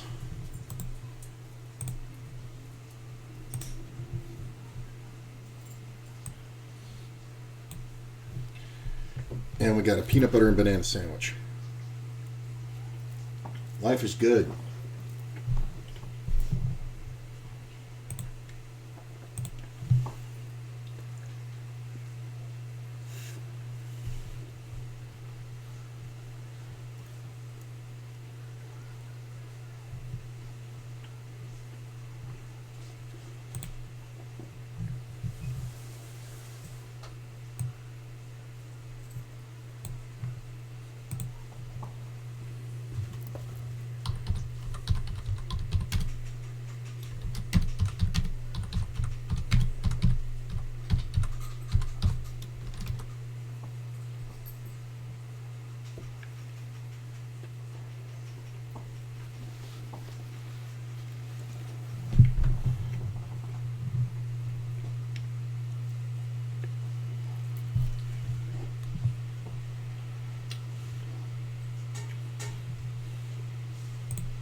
Easy fold.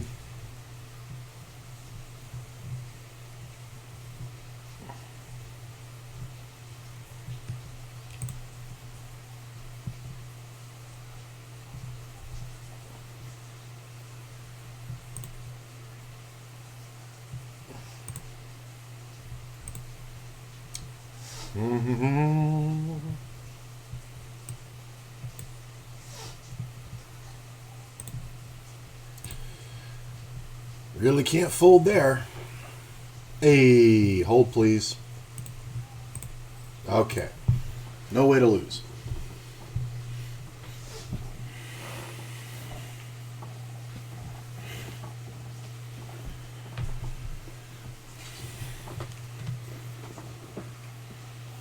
I think one of the dogs pooped in the hallway.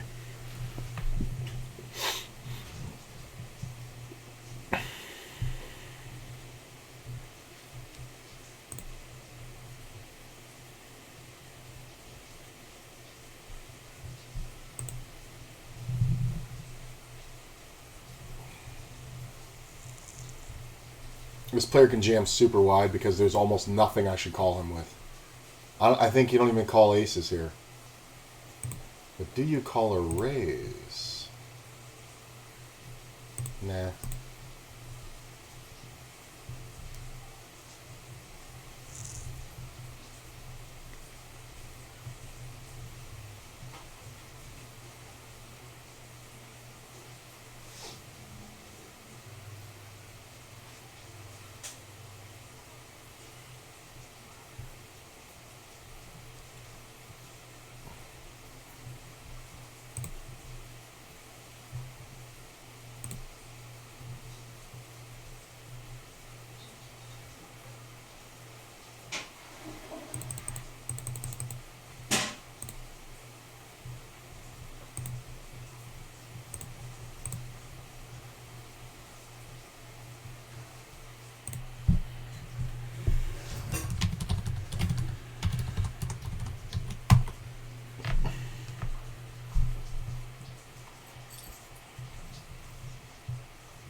Sergeant, quit it.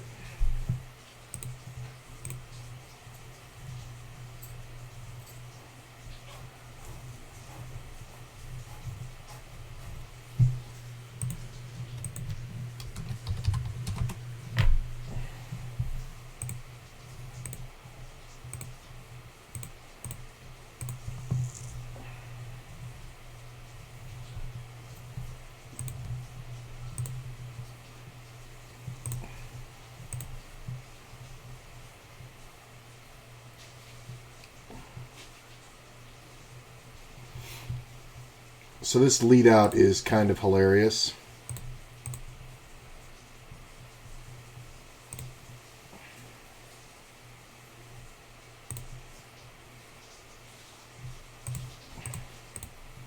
I mean, he could just have a 7, right? But I mean, does he just decide to go ape shit and bluff? I don't know. Yeah. It's not a thing, bro. It's not a thing. Like, you just never bet enough. You tried to do a thing, but you just never bet enough.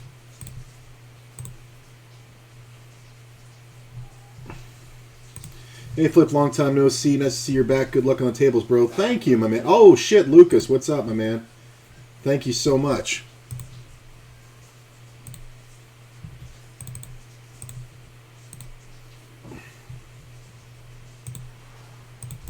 Guy just gave me $17K for no reason.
So sitting 9th out of 45. Only have to make it to 22. Average is 43.2. I have 70,000. Feeling pretty comfortable. This one we're 42nd out of 129. Got 60K. And 18K in this one. 22 is the average, 46 off the cash. Looking okay in most of these. I mean, we're not looking, fucking, chip leady, but doing pretty good. Doing pretty good.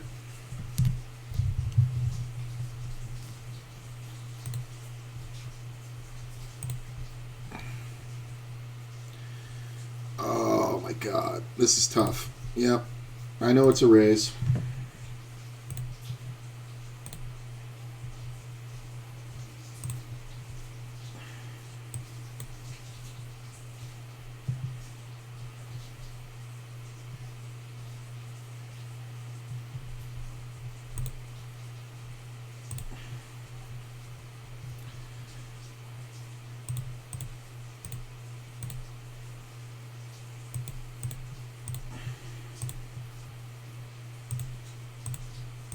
I'm just figuring out how much I'm in for.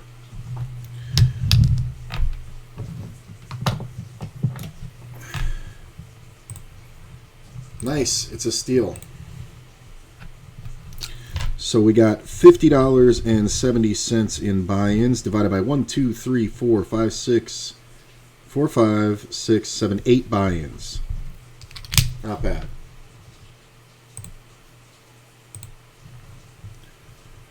Can't call.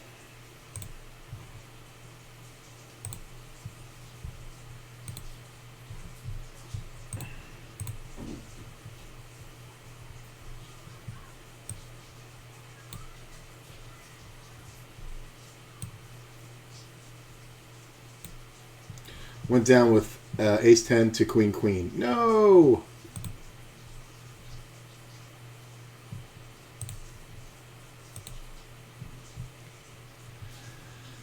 Tempting.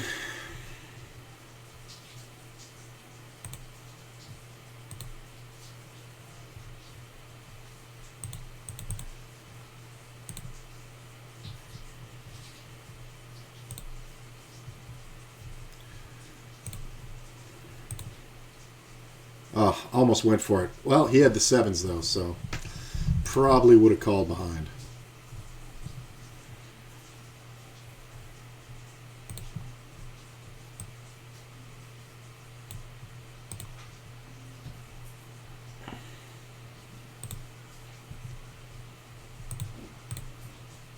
Mm-hmm.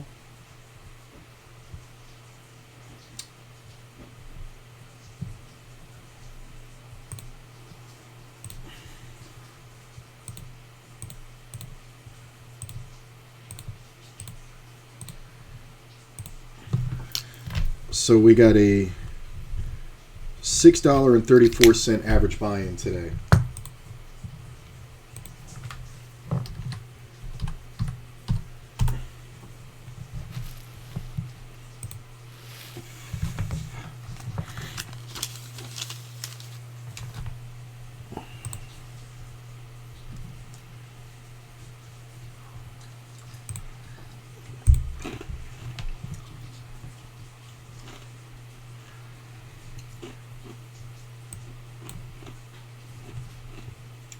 This is where satellites get fun.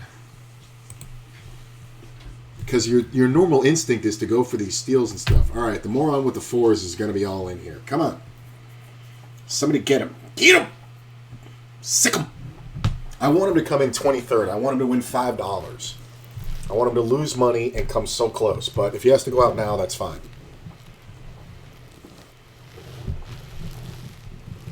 Like the instinct is to, put pressure on these short stacks and call some all-ins, but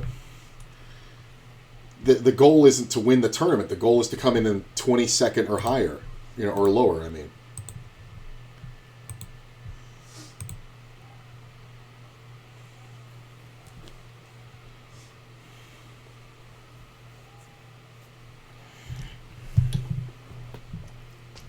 This moron's going to be all in a ton.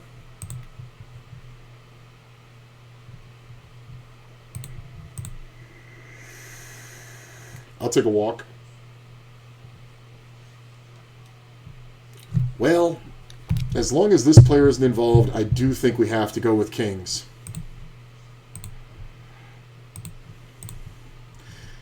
I mean, it's just, as long as this guy's not involved, I don't think we're folding kings because we're not 100% locked up. The blinds are going to go up to 2,400 the next round. So, we're just going to get the money in. Hold, please.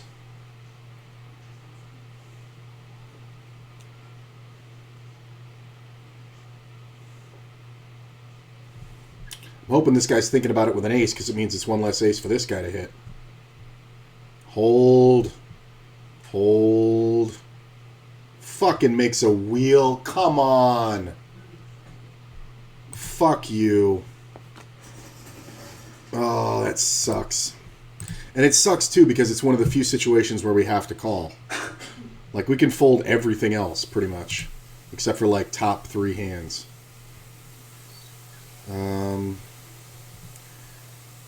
So we're 24 off the cash here. I'm just going to let this go. Had the run of my life 10 days ago. Started the week with a 4K roll and satellited from $5 to the global millions on GG. Made day 2 with a nice stack and run like just to the final table. Out for 4th for 36K. By far my biggest cash. Now I have a 40K roll. Nice! So you'll send me some luck.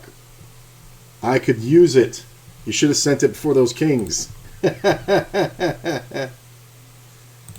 Oh, I didn't see it. Did it go off? Hang on a sec here. It was my alerts were down. Hang on.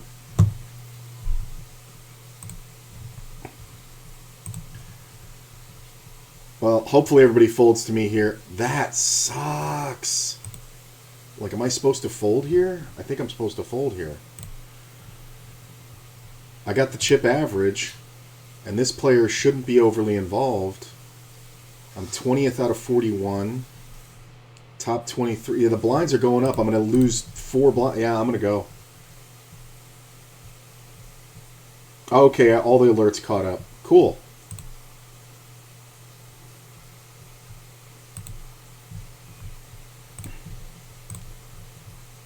I mean, this can be a mistake, I guess.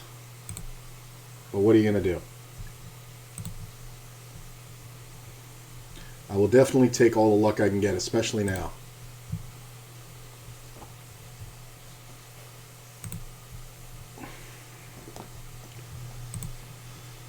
Oh, it's another spot, but we're going.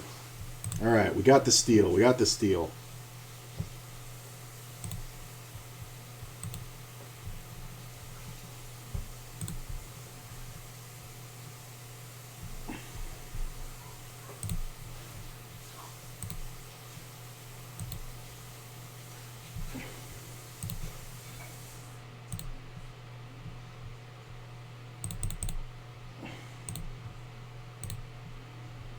Definitely seems good.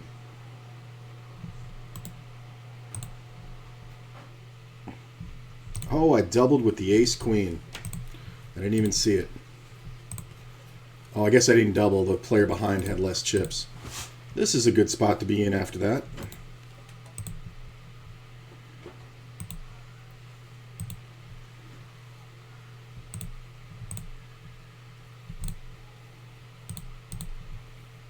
Have more chips so we can actually raise. Oh, he had king queen. Okay. I won 21K though. That's pretty good. It's like 10 blinds. Oh, this guy with the ace king. Oh, and he lost with the ace king. Aces. That's hilarious. Alright. Just take the folds. Oh, have to get kings cracked. Oh, that's so brutal.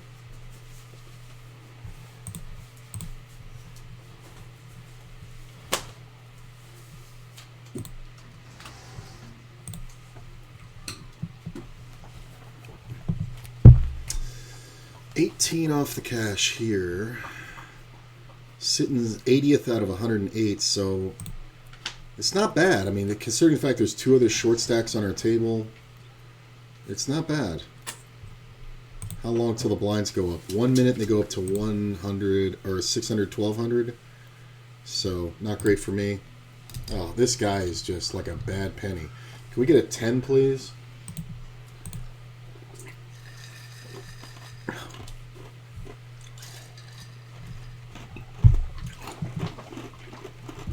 $16 left till the cash over here. 15 till the ticket. I'd have 100K if that ace-5 didn't crack my kings.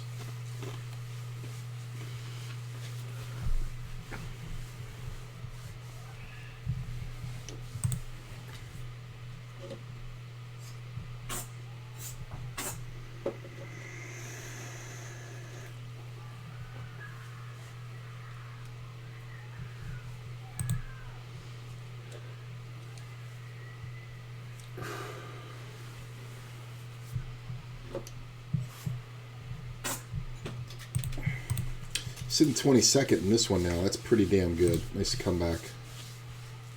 80K, 60K is the average. Definitely feeling good.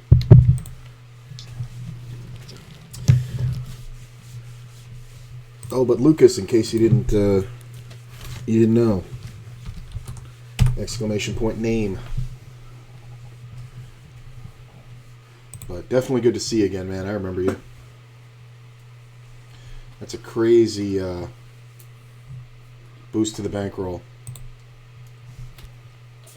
I would suggest taking a sizable chunk out. Like if that was me, if I had a 4K roll and I hit for that and it went up to 40K, I would probably take 30K and put it as backup. Maybe take 10K as backup, like put it in a CD or something like that.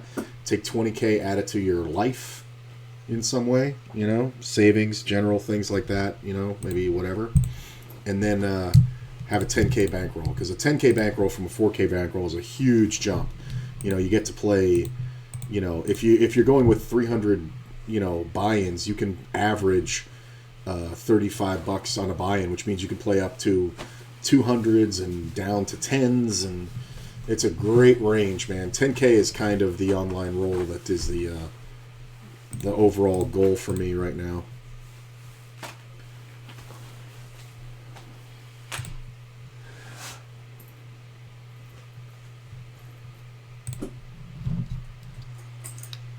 Oh, got just over average, but I'm still 15th out of 39, so it's not bad.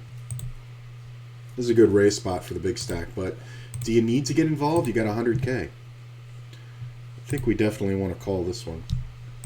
It's pretty good. Usually I have to face a small bet here. This player jams again. I'm going to puke. Okay, good. I'm getting good folds.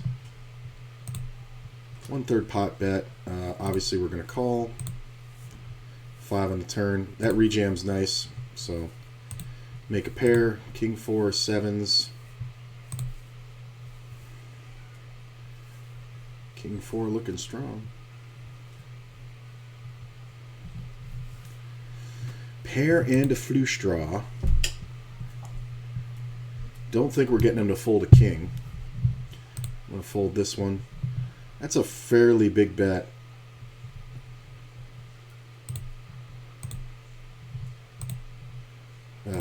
So many good cards. He may decide to bluff, but I honestly don't think... Wow, we're in the same draw. That's why he bet it so big. I really thought he was setting up the river jam, but that's why he bet it so big. My 5 was good. That's crazy. This kind of meh. Do I want to take this one? I think I do.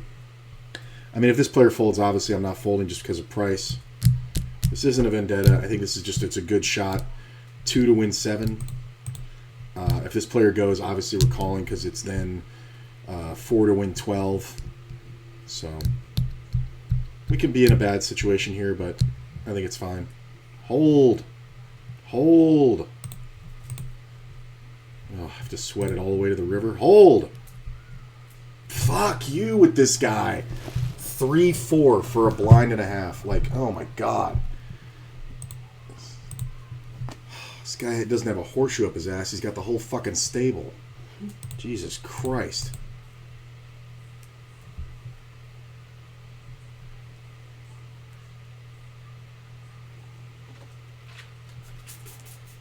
standard jam spot, but in a satellite you just can't do it. Like, insanity.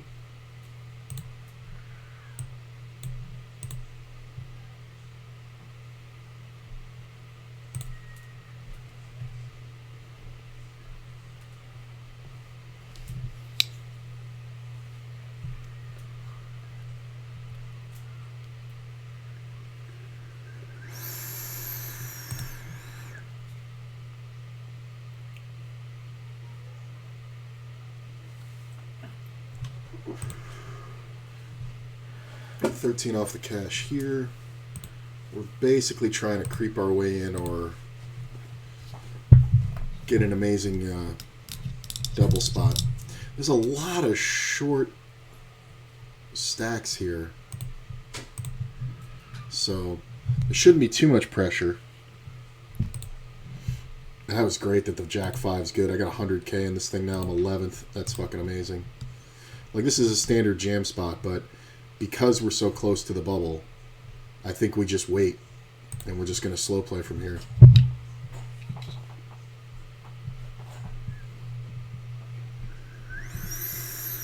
Can't just flop a fucking king, and I mean, I could have hit a king, the gut shot, or the 10 to draw him dead on the turn, and it just hits a 4 on the river.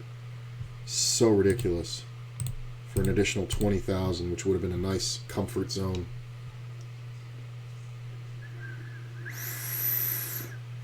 $10 off the cash.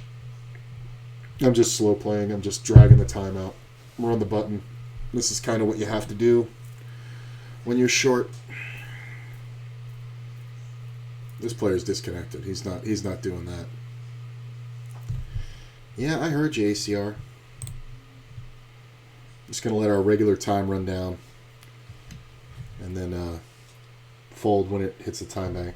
This player's timed out. That's actually kind of perfect. If he stays timed out for the full 90 seconds, that's amazing.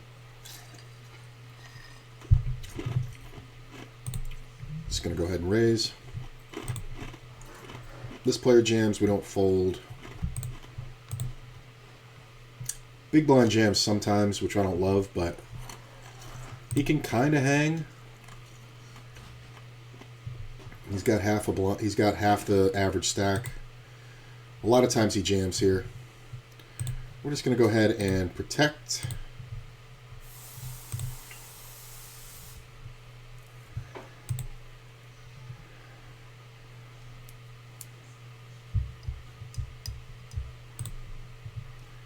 I mean, he min raises. We're just going to put him in. Wow. Thank you. Hold. I knew it was coming. I fucking knew it was coming. How much of a setup is this? Like, if I check the flop, like, how much of a setup is that? God damn it. I'm going to take them in 2. Oh, probably a good idea. Okay, gets here. Buddy's due for a little flaking. Oh, okay. If you want to give him a little pinch. You Just can do that on your next break. okay.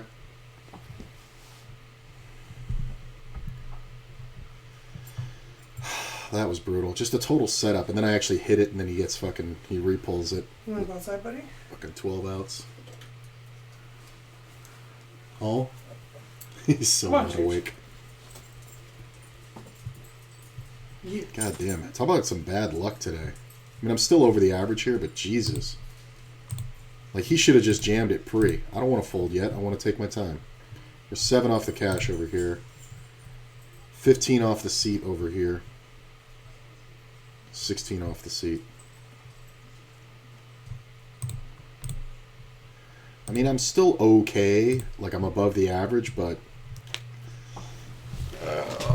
would have been so nice for those kings to hold. God damn. Running very poorly today. Like, in critical spots. Like, if it was even just a year ago, I don't know how well I would have handled those beats.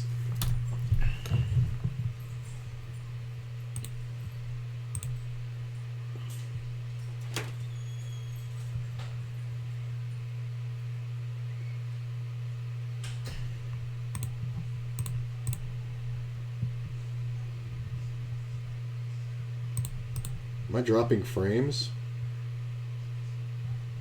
A few. No biggie.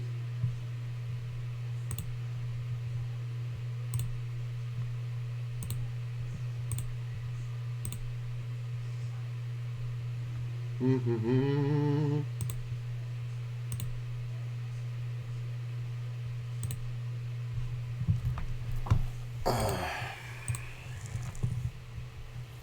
Ugh, you hate to see it. Because we're 6 off the cash, so we're just taking our time. How long till the blinds go up? 2 minutes? Well, I'm not going to avoid it, so I might as well let the time run. Mm-hmm.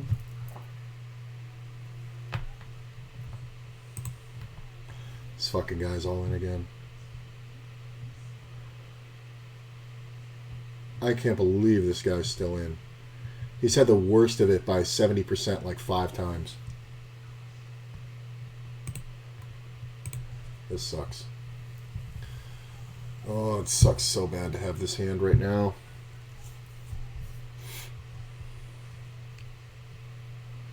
Four off the cash here.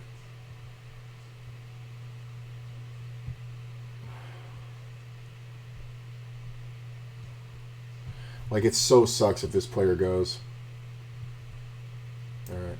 This moron's gonna jam again. I fucking knew it. I mean, it's just like... It's so dumbly automatic. And the problem is he can have anything. So it's like, I need... Like, I should call this because it's fucking him. But... Whatever. Proper satellite play.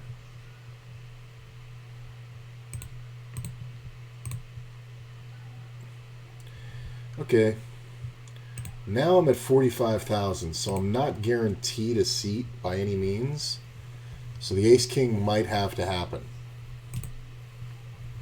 It might. We're still 14 off the ticket with 36 players left. I mean, I was kind of expecting this guy to go. I think if we see a standard raise, we just jam. If we see a short stack jam, we do call it.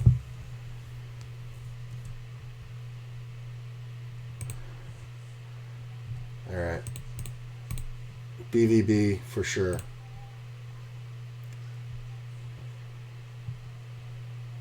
So we're 33 off the cash in this one.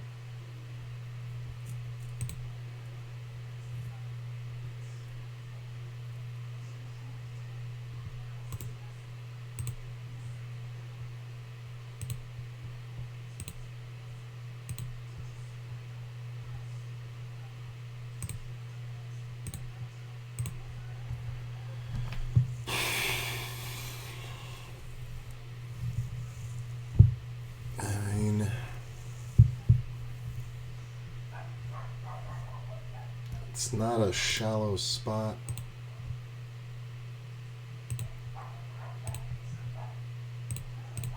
I mean, it's only because this player is super tight. Nobody's 3-bet him yet. I would jam this quite often, but I think it's a call. If this player jams, it's pukeable. Can I see the cards? Thank you. Hey, we made the cash over here. I'm going to check. Usually we're free rolling the flush here. Just going to check.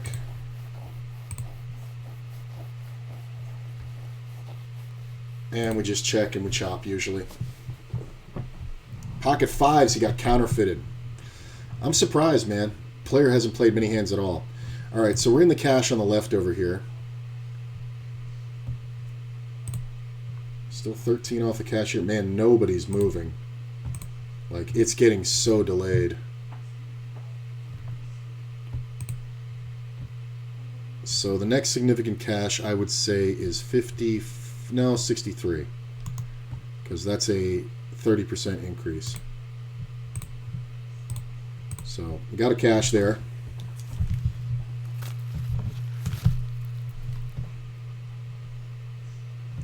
Currently not watching the stream, so if anything goes wrong, just let me know, guys. Do we take the shot here? This player re-raised. I got 11K. Yeah, I'm going to go for live cards. Let's do it. All right. Ugh. I had the live cards I wanted. 6. Ooh! Score, triple up. We're in this thing. Oh, I'm ahead of the average. That's amazing. Fucking score. And I get ace king the next hand. Ace king the next hand. How you like that?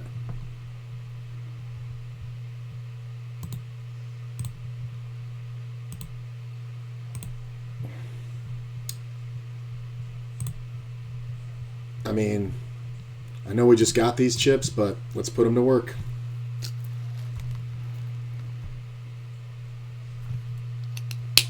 Hold, please. Hold. Oh, baby, that's awesome. Just went from 11 blinds to 38. Holy shit. I had 11,000 chips. I got 61 now. That's fucking bananas. That's fucking crazy. Oh, baby, it's a run. We got a sun run once the fucking money hit. That's pretty awesome.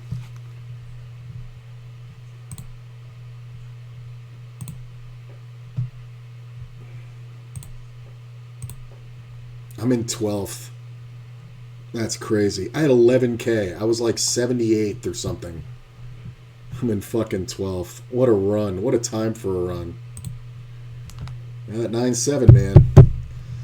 It's the live cards. Well, we got to start slow playing here because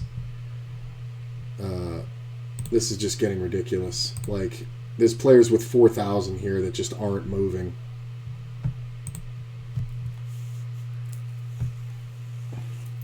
And considering the fact I'm in 12th, I think this is fine to do. I cannot fucking believe this guy has 12K. Or has 12 blinds.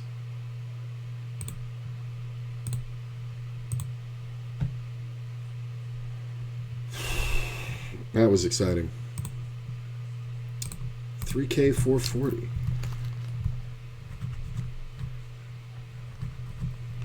Nice part is I took 2 entries into that one, but it overlaid so hard that I immediately broke even. I'm actually in the profit.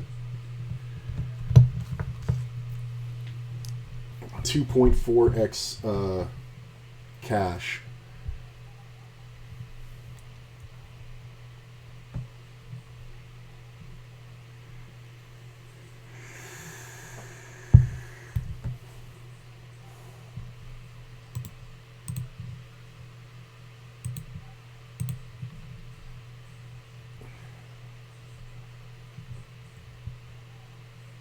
How long till the blinds go up?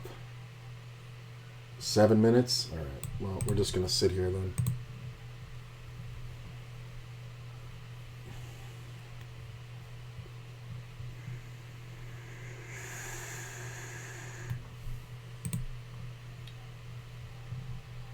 Oh, the fun. Oh, the majesty. Oh, the excitement. Ooh, a lot of people here. I appreciate that, guys. I'm just looking at the list. A little pair of 3s is good.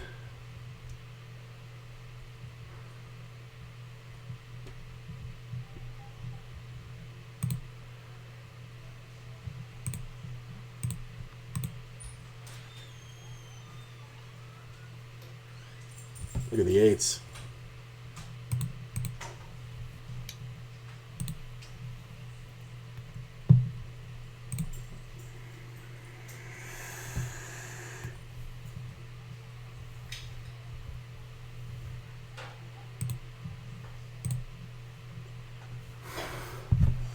Fourteenth out of 35. Super short stacks over there. We're 24 off the cash. This player has. Let's limp. I think if I had realized faster what was going on, I would have jammed. But I think I like limping here now. Yep, I instigated that. That's fine. Come on, buddy. It's the literal bottom stack, right? No, there's one guy lower than him. I mean, this is sketch if somebody raises. I mean, if this player jams from the small, I'm not folding. Just because I can't. I can't afford to give up a blind every round to this guy who's going to jam super wide. So. Well, when he limps, we rip. Yeah, you don't get to do that. I want him folding or jamming. So if he's the kind who's not prone to jamming, we want him folding. If he's prone to jamming, we want him to jam so we can catch him. But we don't want him to, just be able to limp or make raises. So this is kind of a free shot. The price is amazing, but once this player raises, we get out of there. I still don't think we call it though. Even getting 6.5 to 1. Look at this. I don't know if I want this player to win now. I mean, he can't really fold, can he? Got 80,000. I don't think you can fold. Ace 8? You could totally fold Ace 8. Holy shit, you have 2 outs. And there's one of them. Wow. Kings are not doing well in this tournament. That is hilarious. And the 7, so he doesn't even knock that guy out. Pay jump. That's fucking disgusting. That's kind of really disgusting.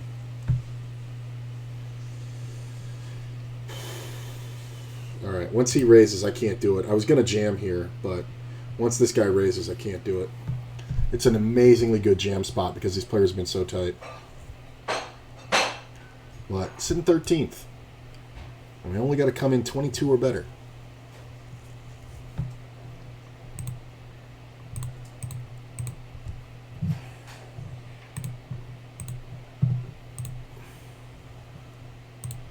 Guy has 111. What a fucking idiot. I don't even know why you even raise that. You just limp it. You limp it, and when the kings jam, you fold.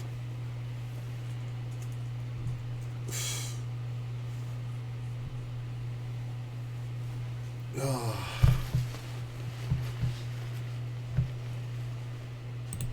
this guy's just going to keep raising every time it's folded to him. Which is fine. He really doesn't have any folds, though. If he has any kind of hand, he really doesn't have folds versus this player. This player, yeah. But it's whatever. I'm going to let him do his thing.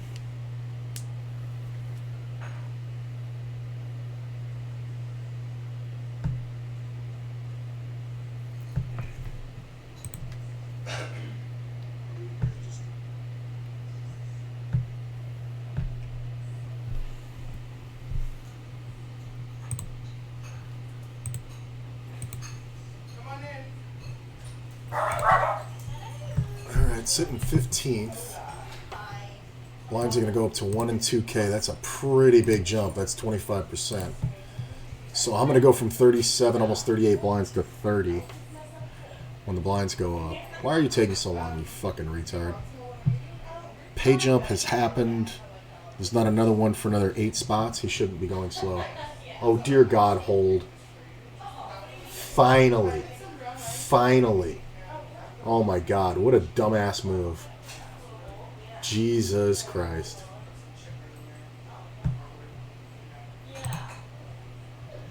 Oh, all these short stacks. Like, until they all get eliminated, I kind of don't do anything but jam really good hands. My man just fucking won.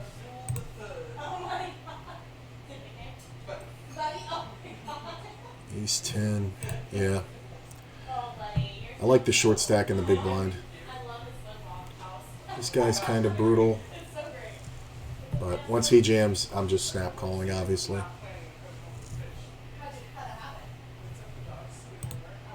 He's got 10,000. Easy call. Hold, please. I'm going to try to look weak. I'm jamming. Nice. I mean, this is the only way to play queens right here. I'm trying to get somebody to overcommit.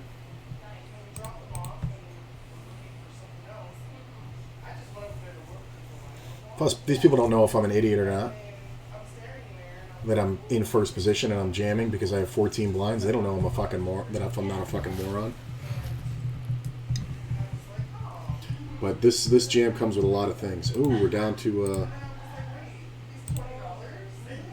much fewer people. Can't call that. up to 73,000. Not bad.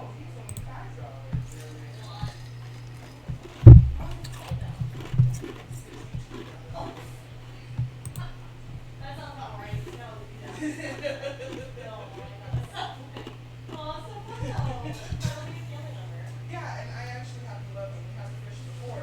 Remember the fish customer service? And she had that order that. All right, we got 61.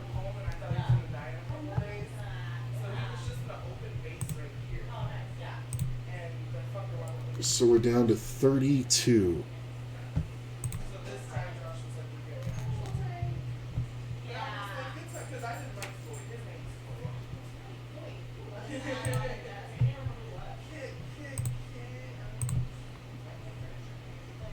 Short chunky girl. Yeah, I love her. 20 off the cash down here. 8 off the cash up here.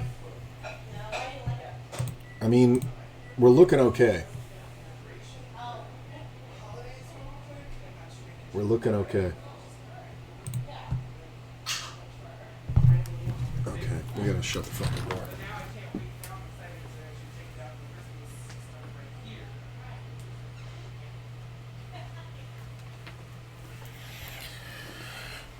Courtney has a nail client that I like very much, but she is a loud woman. Loud lesbian.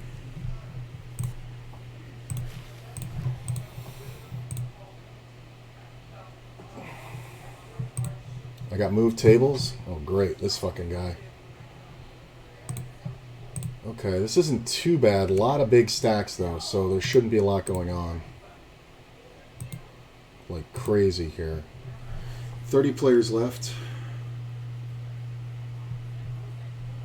It's really 8 to the cash, because if you come in... oh, look at that.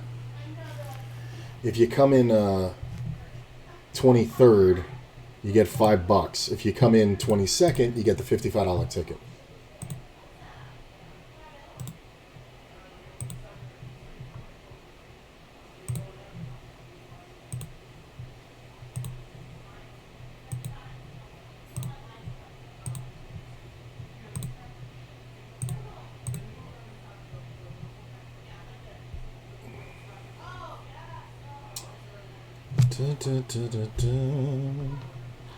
Appreciate you guys coming out. Thanks for coming back. I mean, obviously this is a fold. We're just waiting some time. Fold. Mm-hmm.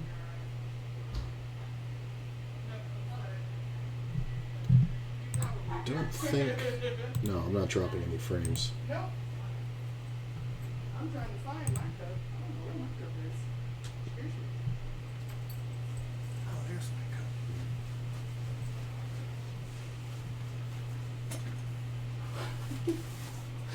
I just looked at myself in the mirror. I look like I'm PMSing. Jesus Lord. That's funny. The crazy thing is, I don't even care. Right. Well, we got the next page up. I would say the next significant is 45 in this one on the top left. Because that is a, 25% increase in price. Satellites are so fucking nerve-wracking. Jesus. Aces versus nines. Down to 29. And this one we're down to 50. Nope. We're down to 70. We need to get down to 54. Not doing too bad. I mean, like, it's one of those situations where one double and I'm in it. These things are so fucking nerve-wracking.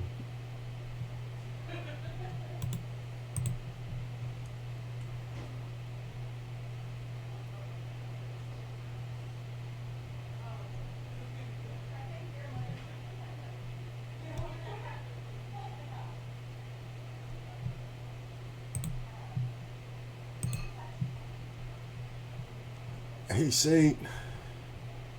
No good, sir. Look at this.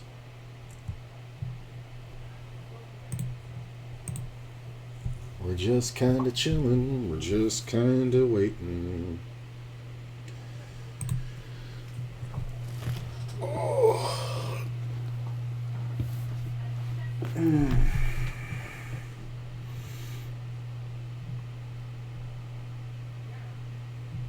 I mean, the guy in 22nd place has 37,000. So it's not like they're close, but these players, you know, they're going to double through each other. They're going to have some issues. So it's definitely stressful. Okay, we're 16 off the cash here. We got an under the gun razor. Wow. There's not a lot of great scenarios where I don't have any information on this player and this is happening. He's even raising a short stacks big blind. Well, I can't call. I think I like it if this guy jams. Meaning I'd like to rejam. But I think...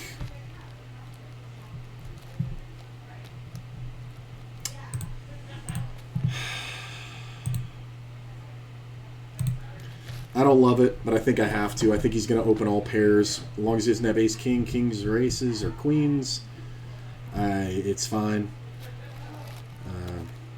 Yeah, that's weird. He was just, I don't know why, but a stack that short, min-raising out of first, on a short stacks blind, it just seems kind of meh. Like, if you had something good, you would just jam there. This sucks. Oh, foldy, foldy. Queen 8, really? Hold. Of course, the king. Lots of kings. I'm going to put max pressure on these players.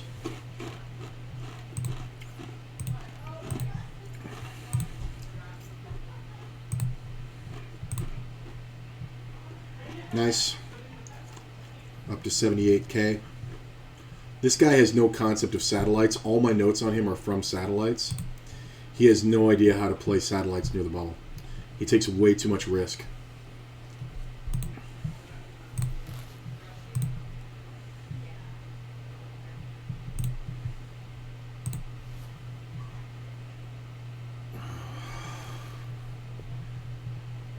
Yeah.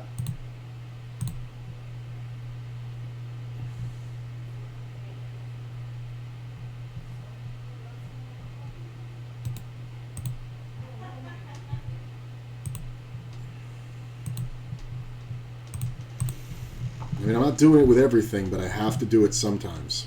We're six-handed. It's going to come around way too fast.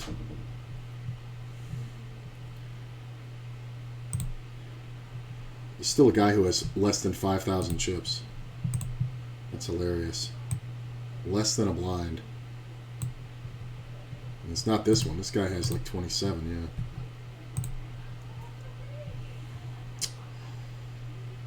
yeah. Alright. Small blind is all in, but people may think that's influencing my decision here, but it's not.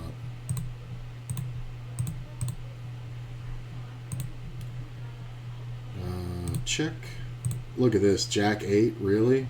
That's hilarious. I mean, I hope you hold. He does.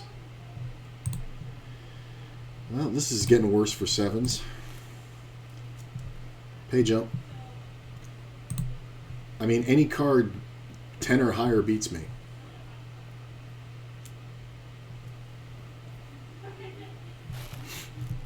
Hilarious. Okay, so we're 3 off the cash here. And I'm currently 15th out of 26. Because a lot of people didn't want to wait through the blinds. I got 60K. The problem is this table is super fat. So it's a lot of pressure. We're going to keep an eye on the other table. This one, I am currently 2/3 or 70% of the average. 75%, 44th out of 65, 11 to the money. And this one, we are 61,000 and an average of 56. And next pay jump is at 45.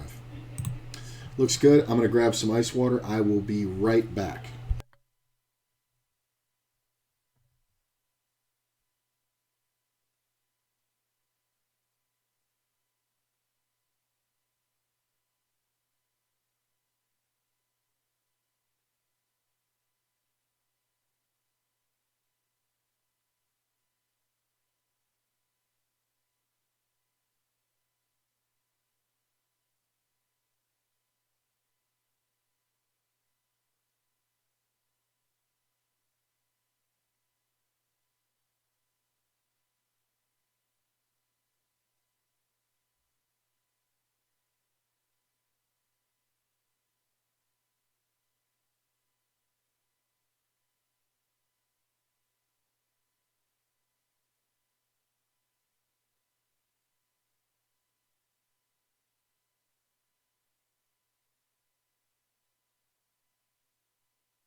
Okay, so a little fun math. So those players are so fat with chips right now. Check this out.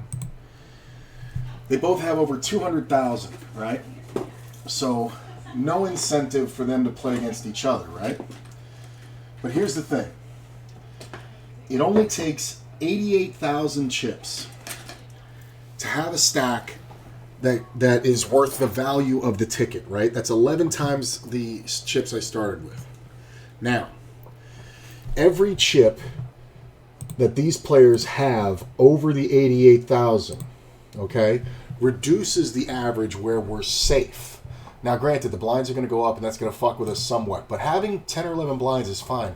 Our table by GTO should fold everything until the bubble bursts. Literally, there is no hand to play. And if you look at the top stacks, 150 over, 130, that's 280. This one's 60 over, that's 340. 60 over, that's 400. 430. We'll say 450 chips are unusable, right? So you can take the rest of it, divide it by the total number, so we can lower the in the cash average of 22 players by, what's the average? 22, 450. So it'll be about 20,000 chips left. So as long as we have, holy shit, 68,000, we have the true value of the ticket right now as it stands. So I'm about 10,000 shy of that. But the truth is, there's only 25 players. Even with this guy's got 37,000. He should just be folding everything. This table should just be fold, fold, fold all the way around. I am going to keep an eye on the shortest stack table.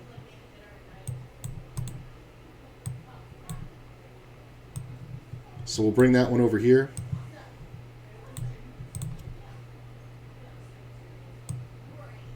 Because every time a player goes out, I mean, this guy's all in for 3 blinds, and it's kind of strong. Like this 18 blind guy, he can not really call there.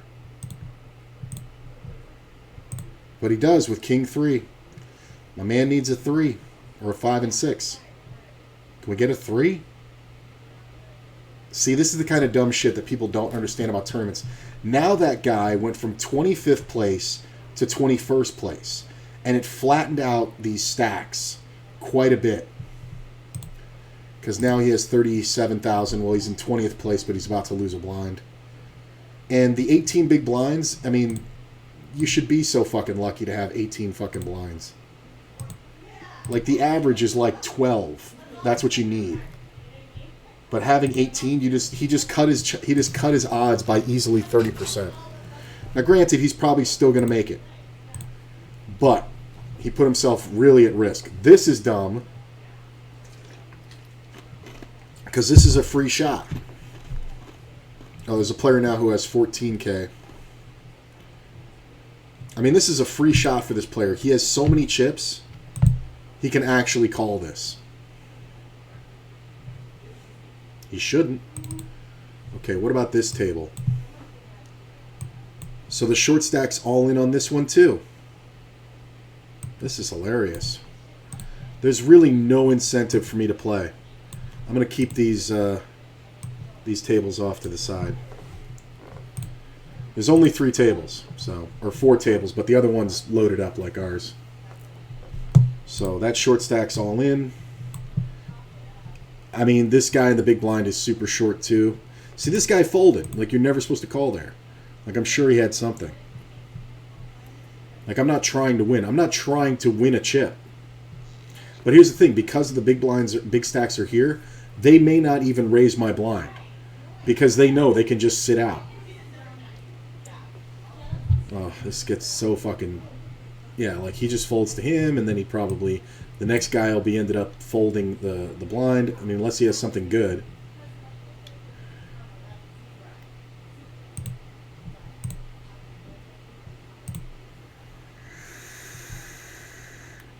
Short stacks all in.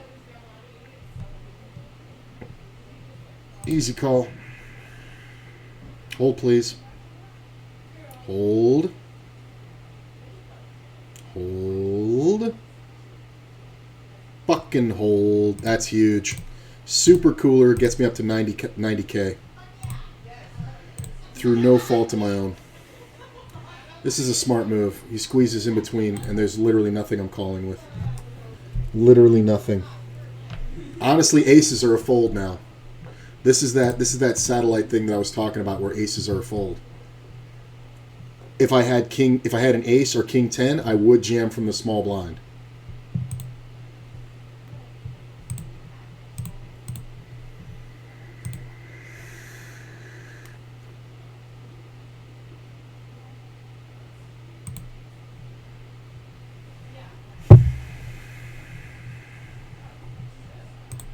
Alright, I'm glad this guy's raising. Because he's not allowing me to jam on the small blind. That's kind of smart. Or from the small blind.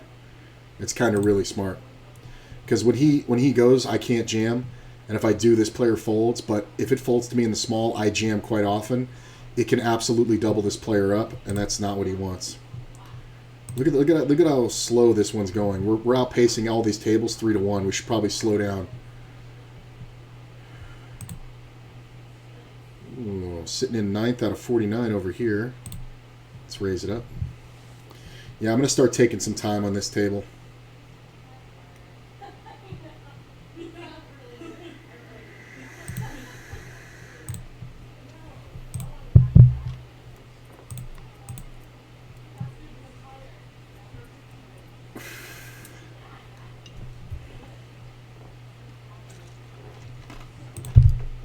We're just waiting.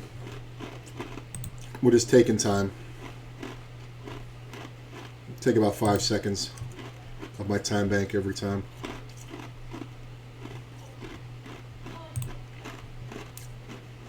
Wow. We're 8 off the cash here, and I got kings. And 15 blinds. And I'm going to play it correctly. I'm just going to min raise unless somebody opens, then I'm going to jam.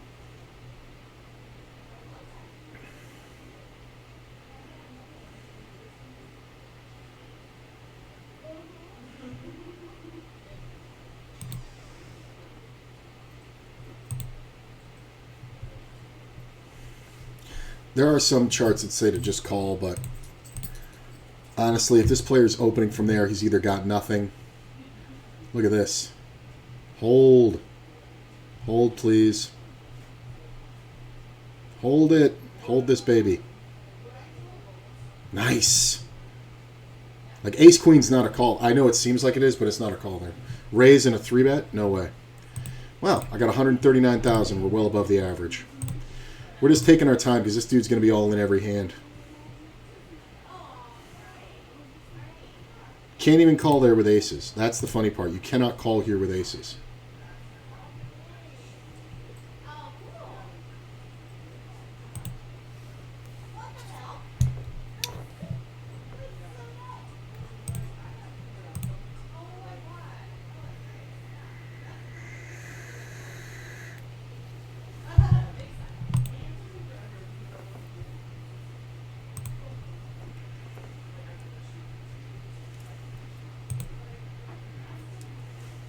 I could have went for the steal there.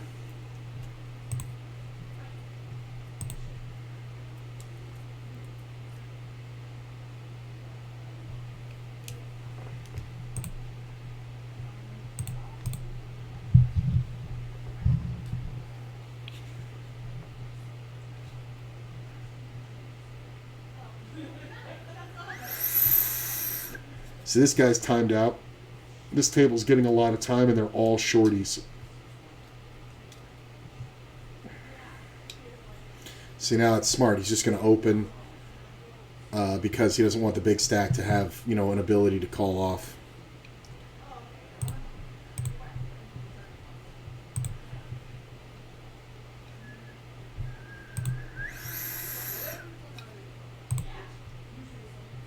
So we see a limp, and this player raises. If I 3-bet, yeah, we got to go. Let's do it. Pay jump. Let's just jam. Oh, this is intense. Yep, he folds. Okay, cool. 107,000. Nice. It's the only player who could take me out on the table. Look at this shit. These players are playing so slow. I mean, here's the thing. Me playing slow is... I mean, we all have to kind of do it because every table's doing it.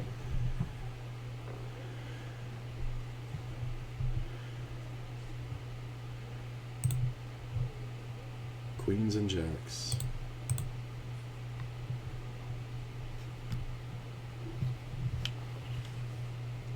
I'm watching all the tables.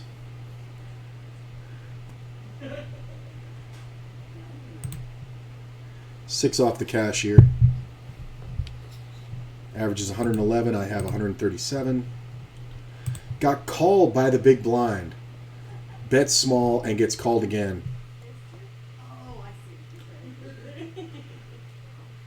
If the next player that goes out really helps everybody, because we go to full-size tables, which is pretty awesome. This has got to just be a king, right? Yeah.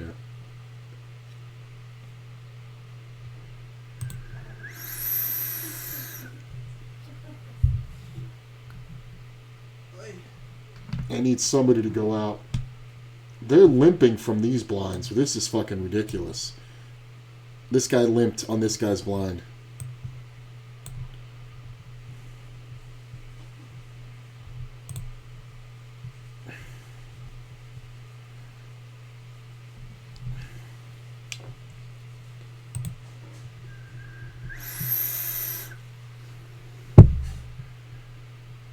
When's the next guess the next significant pay jump here is 27, I'd say. Yeah. Yeah. It's got to be 27. Did you bring? Is that Mark Elbag in there?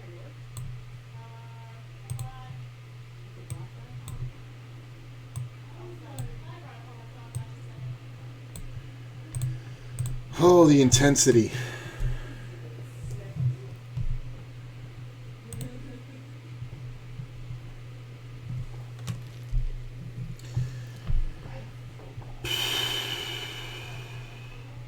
Why are these idiots playing with each other?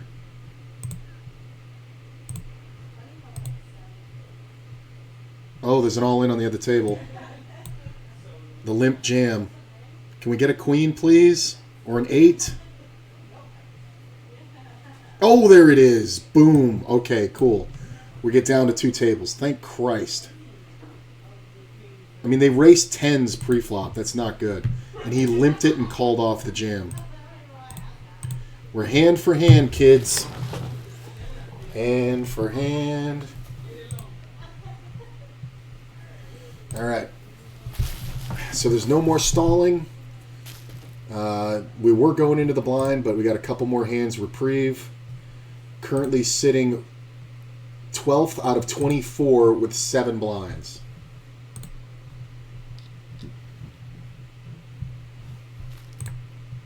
Player in the short stacks all in over here.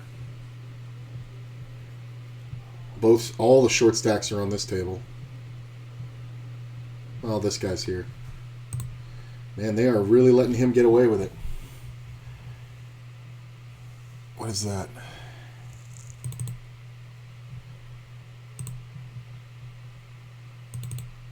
Okay, I'm watching all 3 tables now. Of course, I go into the blind.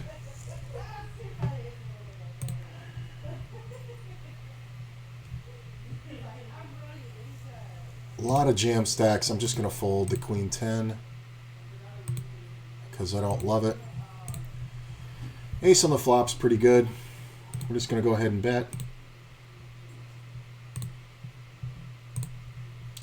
Obviously, we're folding here. It's hand for hand. There's no reason to stall. This fucking moron doesn't realize that.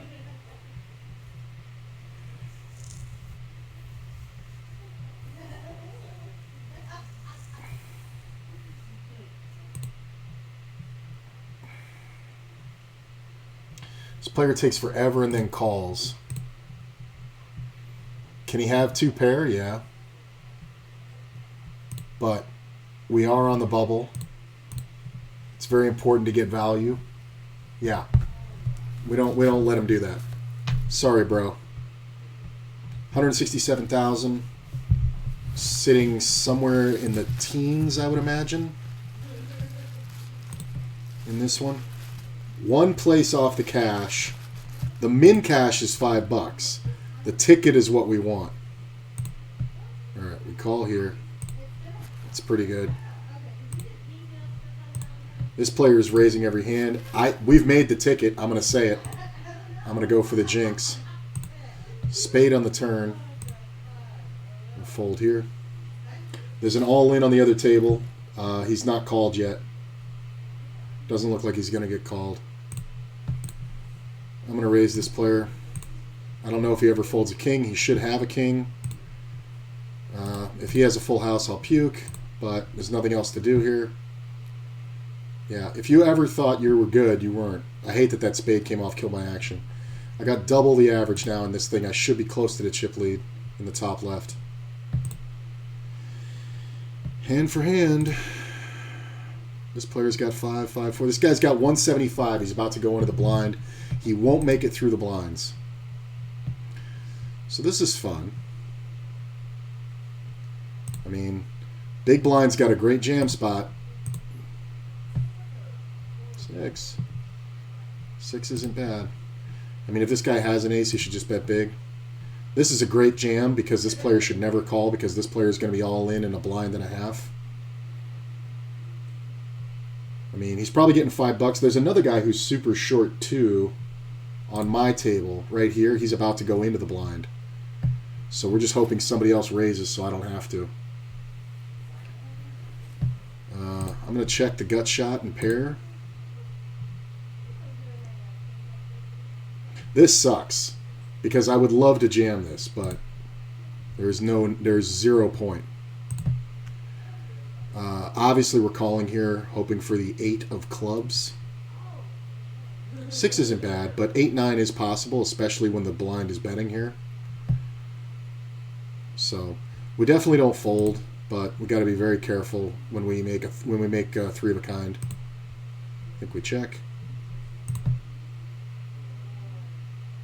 I mean, this player's in the blind. As long as they don't let this guy just fucking walk, somebody should min raise. All right, all in is fine. Cool. The question is this guy smart enough to call? Because this guy's got 1.6 blinds. Wow, that's crazy.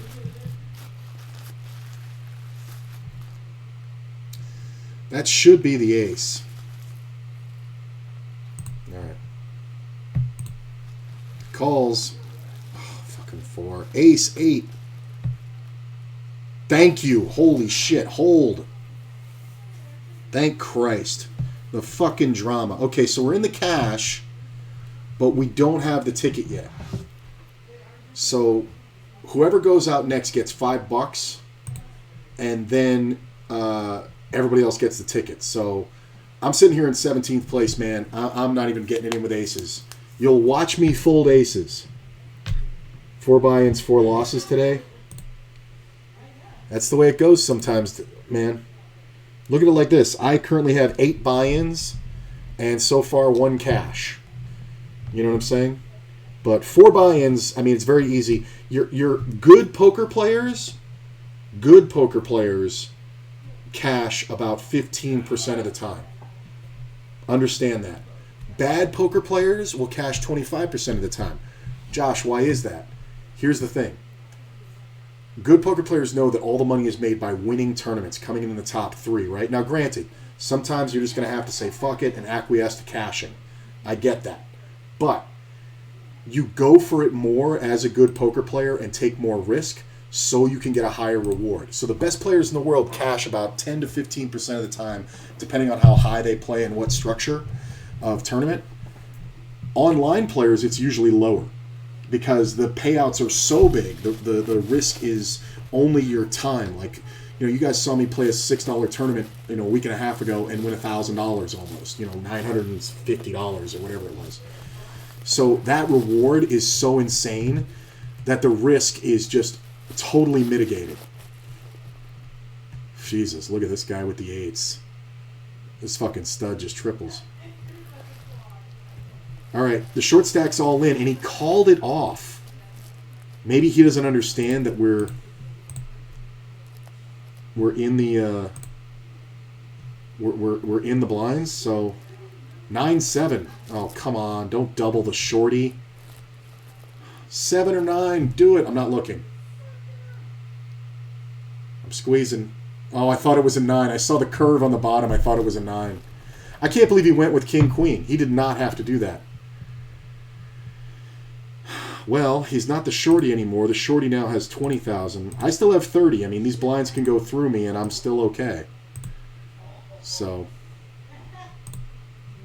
this guy's super short. He's getting shoved. This table, this guy's shoving every hand because there's a guy with 2, a guy with 2, a guy with 2, a guy with 3, a guy with 3. Pay jump.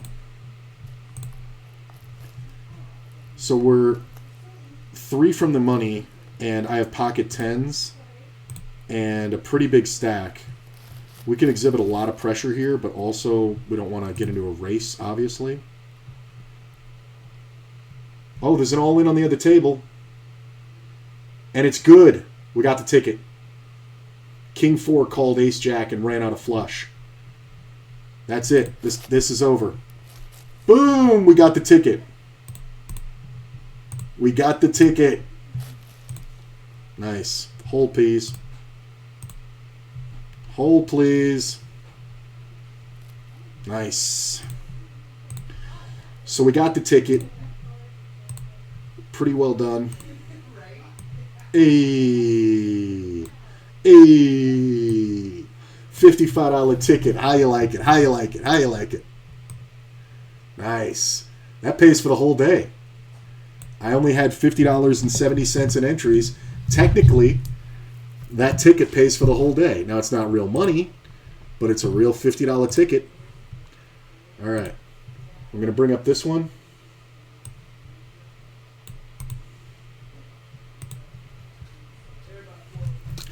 All right, we got the ticket. That was an awesome satellite. I really liked it.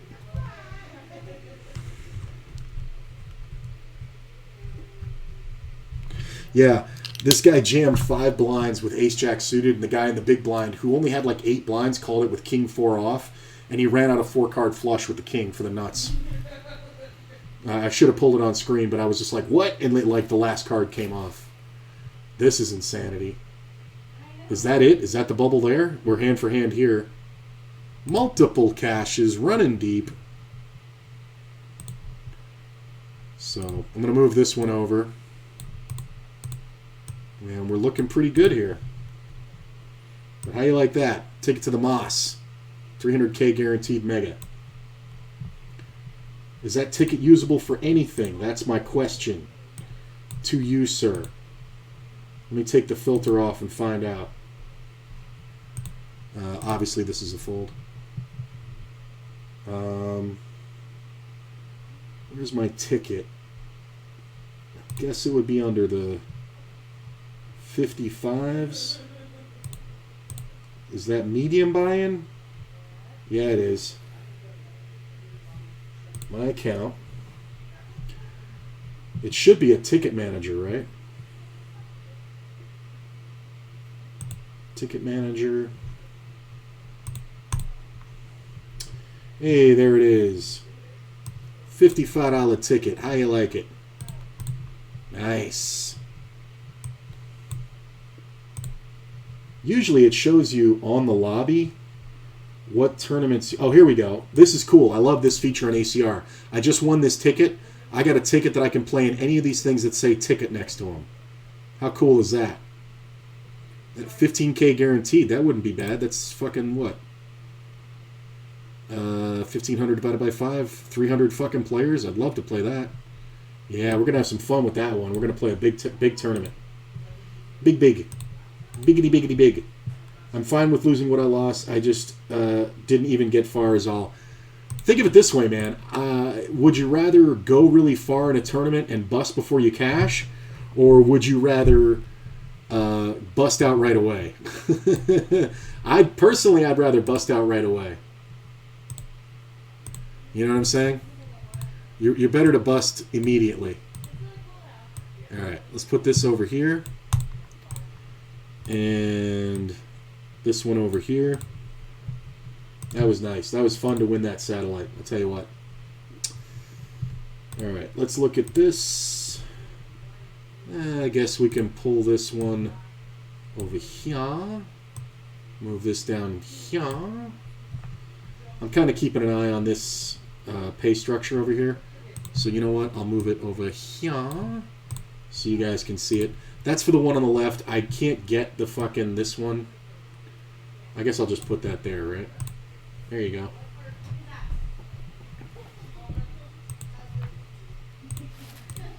But I'm sitting 5th out of 34 in this one. Pretty good.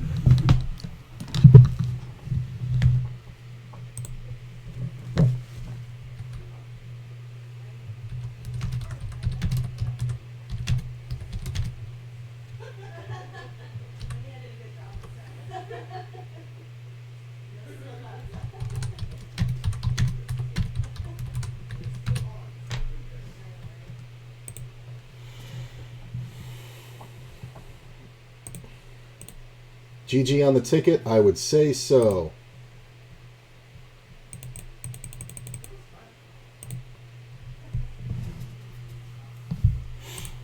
That is the emote of the illustrious deer. Hey, we're in the cash.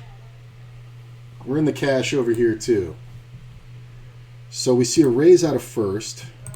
I'm not going to lose my mind. Do anything crazy. I am out of position. It would be good to 3-bet. If this player comes along, I do believe we can 4-bet. I'm pretty sure... Do we want to jam here? I'm just going to call it. I kind of feel better about calling it. Because this player does some really weird shit. So I'm not 100% sure if he's folding to a jam or if he's trying to trap with a call. This is cautious, but I'm 10th in chips and I only have 30 blinds. If I jam here and just run into ace-king, it's fucking stupid. And you can't really 3-bet too much because of the player behind. I have to make it like 8 blinds, maybe 9.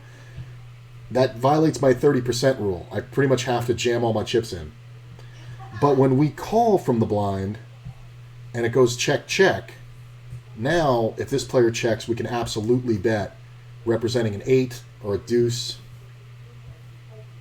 Unless this guy has a set, we should be good to bluff, turn, and river. There's just not a lot of draws out here. So I'm going to go ahead and bet kind of small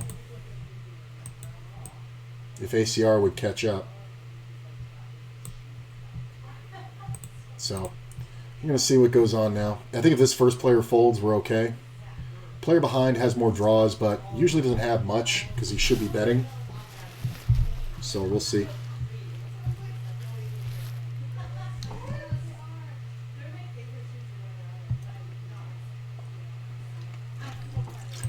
Player calls 9 on the river isn't great. There's a lot of draws that just hit a 9, which is not good.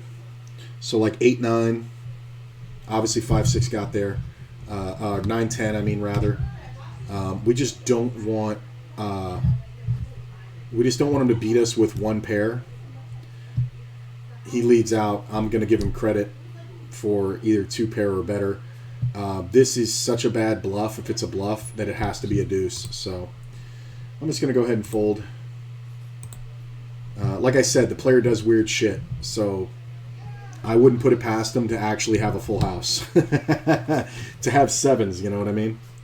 So, and I still got 150K. I'm still ahead of the average. I'm still feeling good. Let's see here. Let's do like this.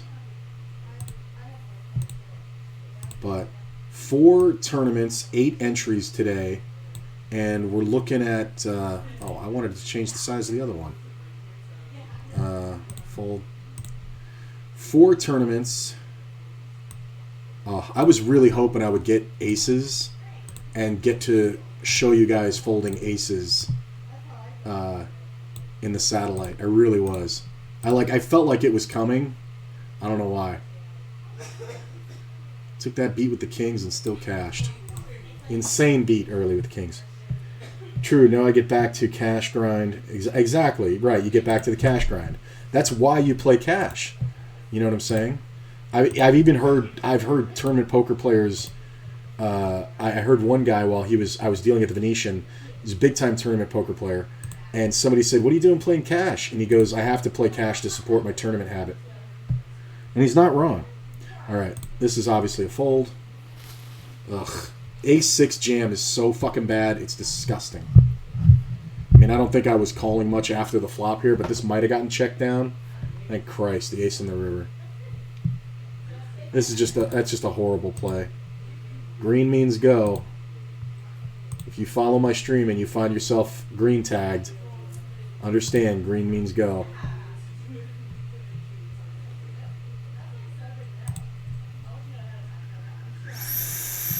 Fifth in chips in this one.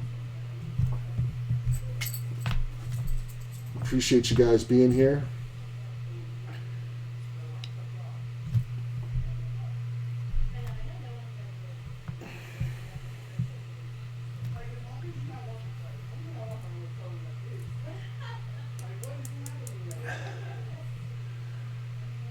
I mean, this player's kind of opening standard. I think I'm going to defend. I was thinking about jamming, but I don't mind the defense. It kind of depends what he bets here. We're absolutely going to float that.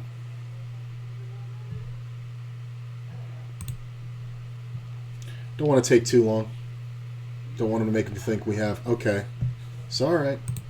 So here's the thing. If you're going to bet that small with a king, your turn bet should be much smaller. because it's kind of ridiculous. Like, he just killed his action. Like, he just had a king, and he just killed his fucking action. Like, that's never a bluff there. Never, ever, ever. Even from a player who 100% fires the turn. This the sizing is off. And you don't want to let your opponents think, talk this definitively about what you're doing. Look at this. Look at this fucking blow up. I mean, it's 10 blinds, but you don't have to do it. You got more outs than you deserve, though. All right.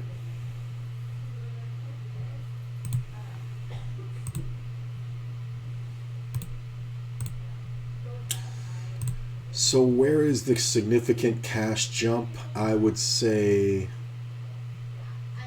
I guess 36, because 11 to 36 is $4. That's about 30%. So yeah, 36, I'd say.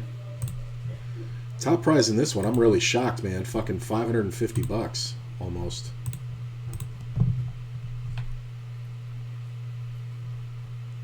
This player plays a lot of hands. King 4. Just anything for 10 blinds, huh? Look at this. He's got him drawing dead. He's got one out. There it is! Oh, shit! The man had one out. He can't hit the 7 of spades. He has to hit the 7 of clubs. And he hit it. That's hilarious. Got moved to another table. Alright, we'll take that down. How am I back in the blind? That sucks. I just left the fucking blind, right? Yeah, I just left the fucking blind. Maybe that was this table. Alright, I don't think I'm folding here. This is a green tag. Hold, please. Hold, please. Hold, please. God damn it, he gut shotted it, motherfucker. Dumbass. God damn it. Oh. Well, got a rebound hand.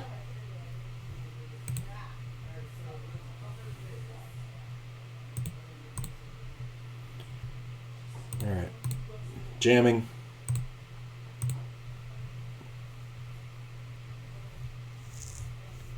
I mean, you just saw me take a beat. No? You don't think I'm tilted? Oh, that would have been awesome to get called there. God.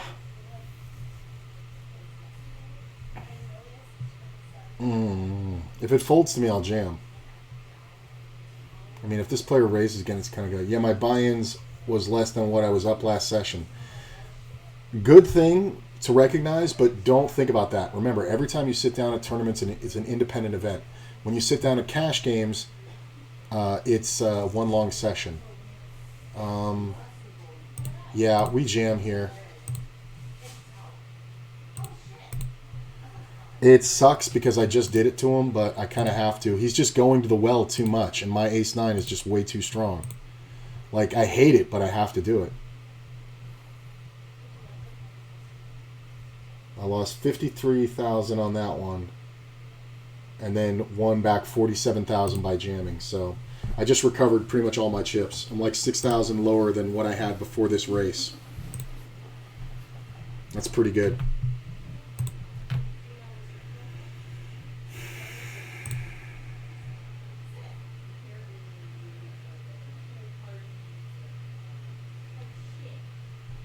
Call from another big stack. Interesting. Haven't seen a 3-bet out of this player yet, so not uncommon. If this player jams, it's kind of gross.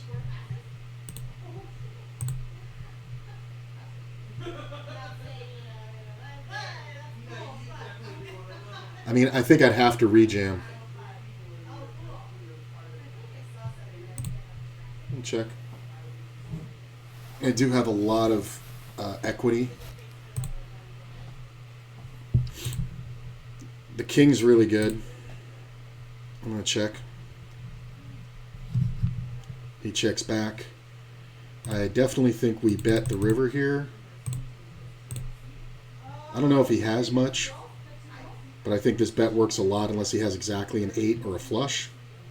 It's kind of hard to call with a king, especially since I check called him. This is kind of just the thing. That's not the late. Here's the thing. I raised in first. I shouldn't have much of this, right? But here's the thing. This player doesn't 3-bet, and he's folded to every 3-bet so far. So that means he could have a hand like ace-queen, ace-jack, something like that. He may even have something as strong as ace-king. So checking that flop is so fucking important because it allows our range to stay wide. I could have pocket fucking nines. I could have had pocket fucking nines and just absolutely crush. You know what I mean? Like just have this board just ultimate nutted, and then I bet when the flush comes off, that's fucking bananas. That's fucking bananas. So we're gonna tag that hand for review. This king, queen, jack. There's a reason why players are green tags. Queen, jack. Calling it off for 10 blinds is not necessary. Ooh, a lot of outs. I don't know which is better, this guy winning or this guy winning. I honestly don't know.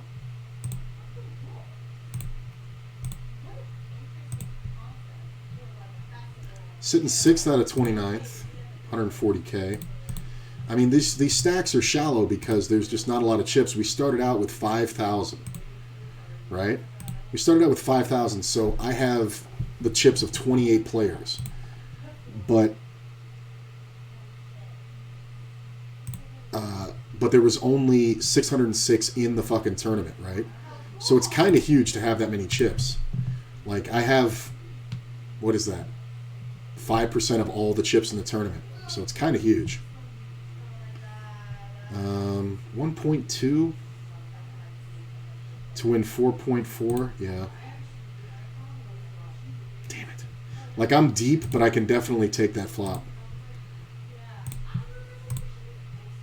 Sucks because I would check jam this with any pair here, but I have no removal. When he checks, I hate it. I don't think I'm gonna bluff this one. I really don't. There's just no good cards for me to bluff. I mean, especially that one. There's just no. Hopefully this guy's got fucking 8. No, an 8 makes a straight. I was gonna 7-6 is the only thing that's good for me. We chop. I think he had it the whole way. I think he just had a monster.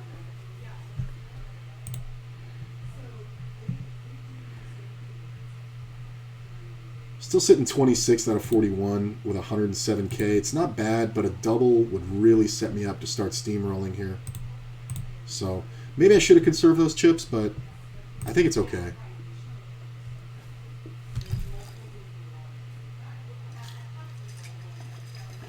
Sticky.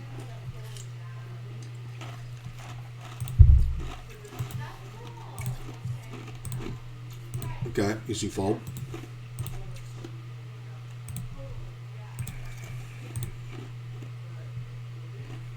Oof. Ooh. Big blunder there, pal. For fucking like 8 blinds? Jesus. Look at this. I would have had the straight. For 8 blinds. Man. Like just rejam from the big with ace-6 suited. Or not rejam, but called it off. Like that's just awful. Maybe ace-10 suited. Alright. Raise it up. Okay, all in, fellas. I'm never folding. I'm not even going to look at the flop. If this guy calls and jams, I'm just going to call. I'm not even going to look at the flop. I'm waiting for him to call here and then jam flop. He called. I have no idea what I have. I'm not folding. I'm just going to go ahead and bet like I'm protecting. I'm obviously going to commit him. I'm not folding. He shouldn't fold with any pair. If you have something to think about, just quit poker, bro.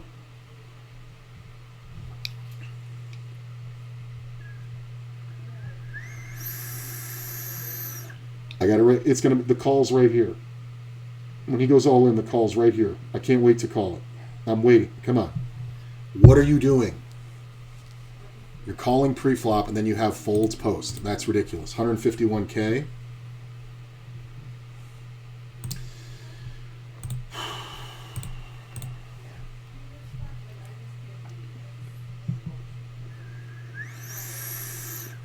This is kind of middling. Yeah, I'm going to go with it. It's close, but we're not going to make it to the next pay jump by folding here. So I think when that's the case, I think we'll just jam. Look at this shit. Oh, and my 5 deuce would have crushed them all.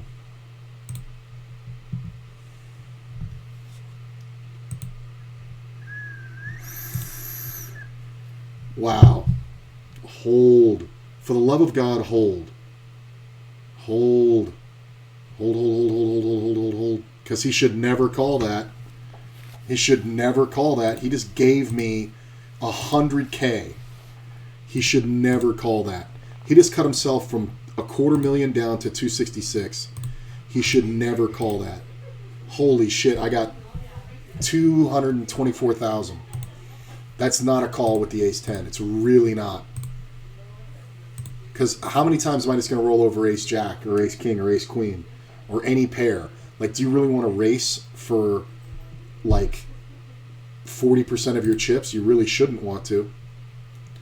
So this is interesting because it's one of those ones that people like to take, but in all honesty, it's not worth it here from the small blind. I'll let the big blind do it if he wants to. Plus, this adds to my image. I am the chip leader, but I'm not just like a fucking maniac. I mean, on this table, I mean. Well, I guess this guy's got a little more. I mean, do you ever fold? No, right? He's got the king. I love it. Just put him in pre-flop. You don't want to do that? Awesome. Understand, he didn't put it all in because he wanted somebody else to raise all in to leverage his stack over. So if he makes it 3 big blinds and has a quarter of a blind left, somebody else's raise has to be at least two more blinds, so anybody else behind has to have 5.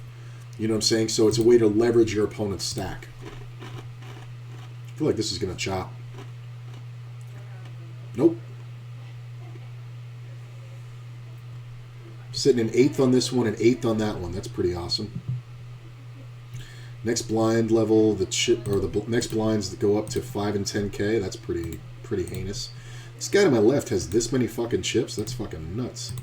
He's got 584,000. Jesus Christ. I'm doing awesome, and I have less than half of what he does. All right, made the next jump.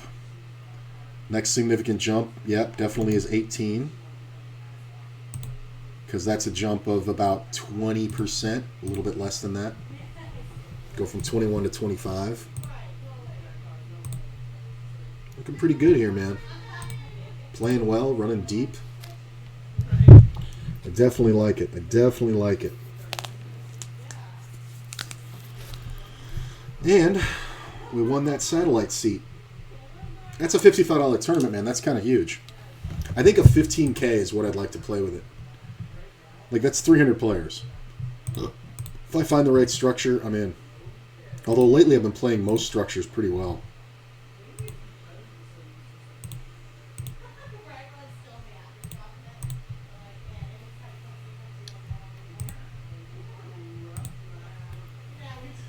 This player's all in for 37,000. That would knock me down to 1684, 184. I'll still have above the average.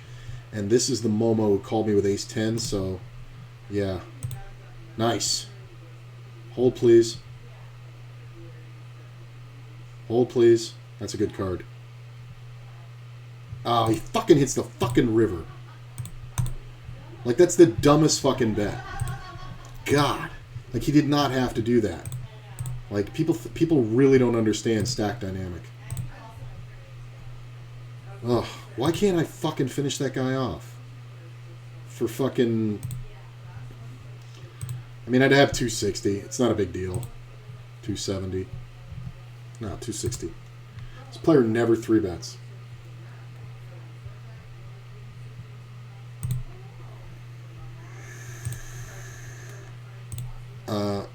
I am going to bet to protect. So a little better than half pot into 3 players is pretty strong. Player calls me. I mean, he can have 2 pairs, I guess. But he's taken that long. I'm going to go ahead and charge him for his draw. So we're betting again. Yeah. No. No river for you. No river for you. I chip leader. You were a chip. You were a chip guy. You were a big chip guy in tournament. You had big chip, big chip go. But now you give me, I am big chip guy.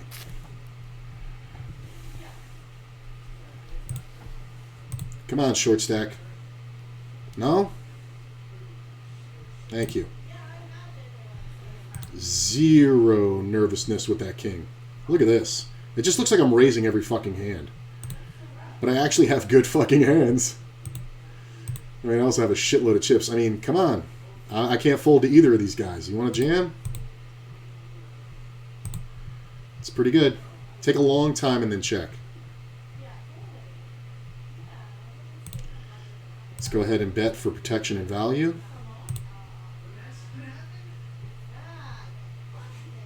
In the immortal words of Queen Pib, are we gonna fuck?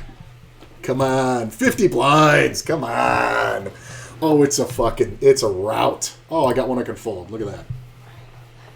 Am I in 4th place or 5th? I can't decide. I should be. I'm in 5th place. Okay.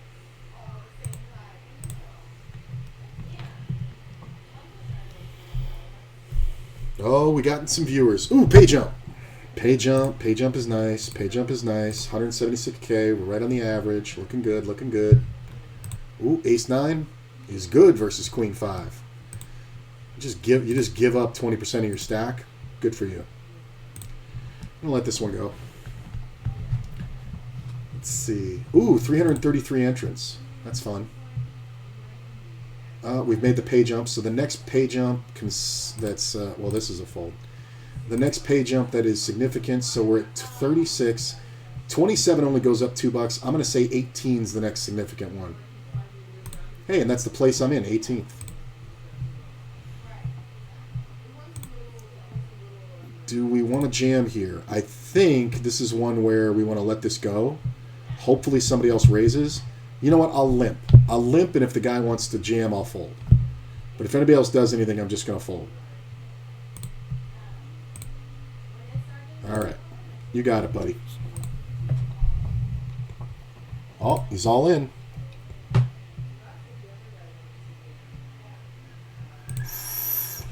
This player's all in. Obviously, this is a snap call. Unless this player rejams. I mean, I'm calling here, too. It kind of sucks, but whatever. But if this player gets out of the way, we're just going to call. Yeah, it's an easy call. Hold, please. Hold, please. Hold the baby. No 3-outer or 4-outer, whatever it was. Give me that fucking thing. Oh, we're running good. 270K. 270. Nobody did anything wrong, but I ended up winning. Got 270K there. I got 189 here, and I got kings. Come on. Come on. Come on, Norway. Jam all in so I can just call. These players don't 3-bet, so there's no trap here. Really?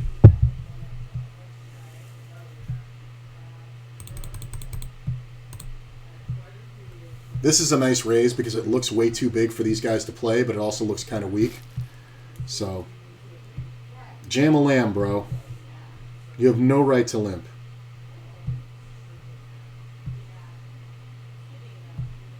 Come on. What are you doing? Come on. Come on, come on, come on, come on, come on. Are you trying to trap me with queens? Come on.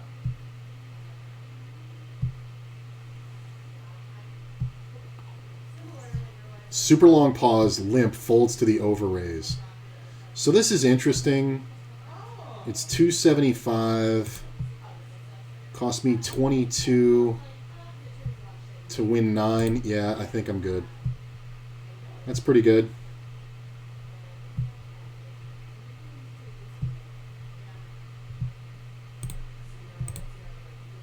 Got jacks there. I mean, we're obviously calling. I mean, are you really going to go ape shit with a queen? I mean, good on you if you can bet it again. But I don't know if you can. All right. Good, man. Ace deuce. Shit. That sucks. I thought he might have been going ape shit with a queen, but I guess a deuce, whatever. Ugh. Green fucking idiot. Come on, hit a pair.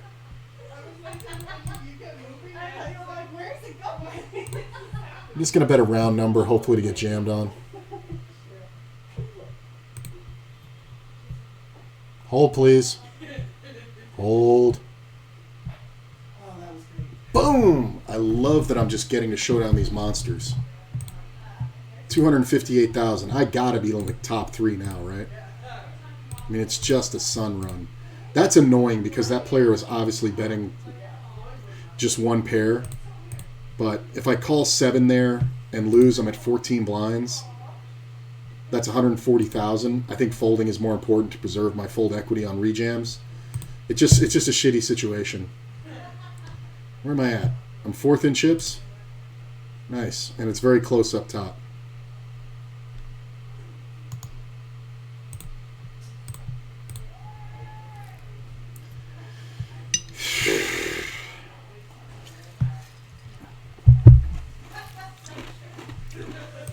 Sucks that spade came off.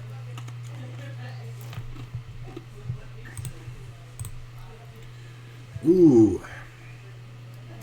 Good double on King 9. I am pretty dominant on this table right now. Down to 3 tables.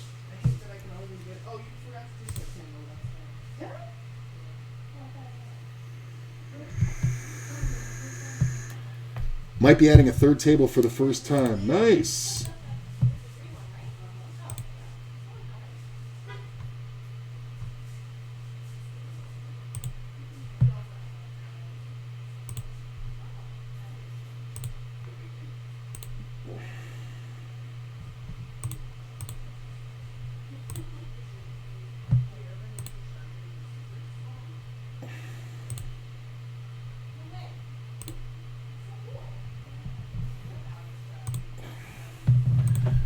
Here's the thing, though. If you're playing cash, if you're playing that 3rd table and you feel overly stressed, just close it. You know? You don't have to do anything. Man, I would have gotten it all here if I had jammed. Nah. I probably would have gotten... Well, I mean, it definitely would have won the pot, but I don't know if he goes much further. He might bluff river. But I think he read me for the spade draw. So, yeah. 6.3 to 1, whatever it was.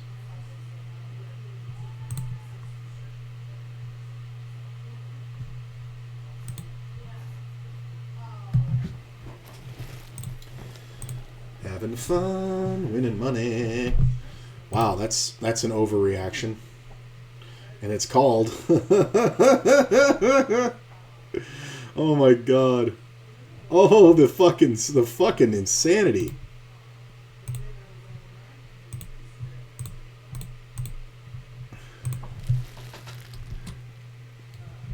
Who made the mistake? The guy calling with the draw or the guy jamming the overpair?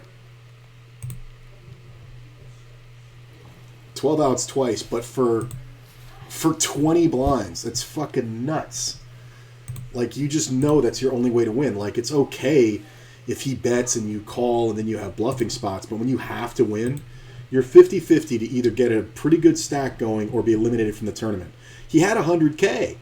You know what I'm saying? The average is 130. He definitely could have, made a big stack.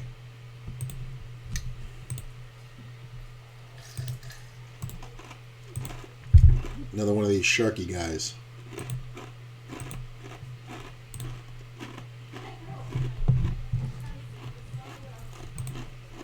Going on break?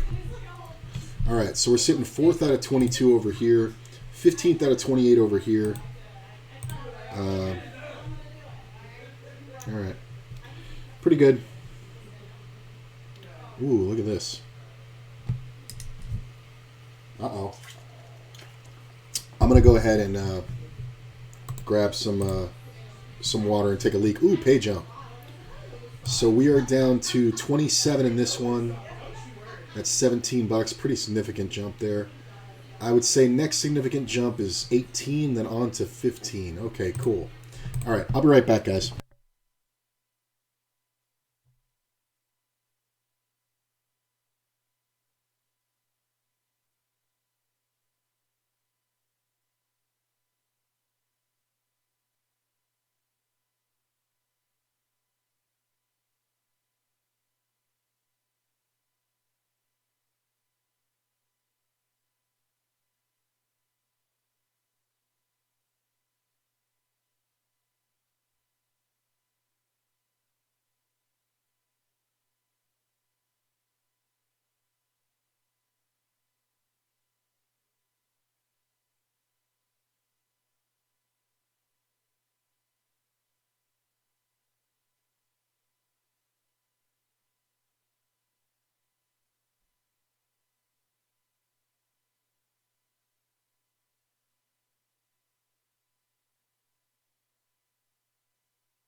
All right.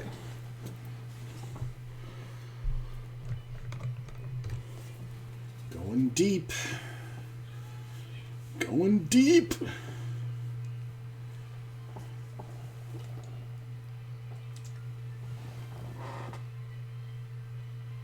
Oh, man. Fucking eyeballs are so fucking dry. Holy shit. Ooh, I feel better. Just getting dealt bad hands at a higher frequency.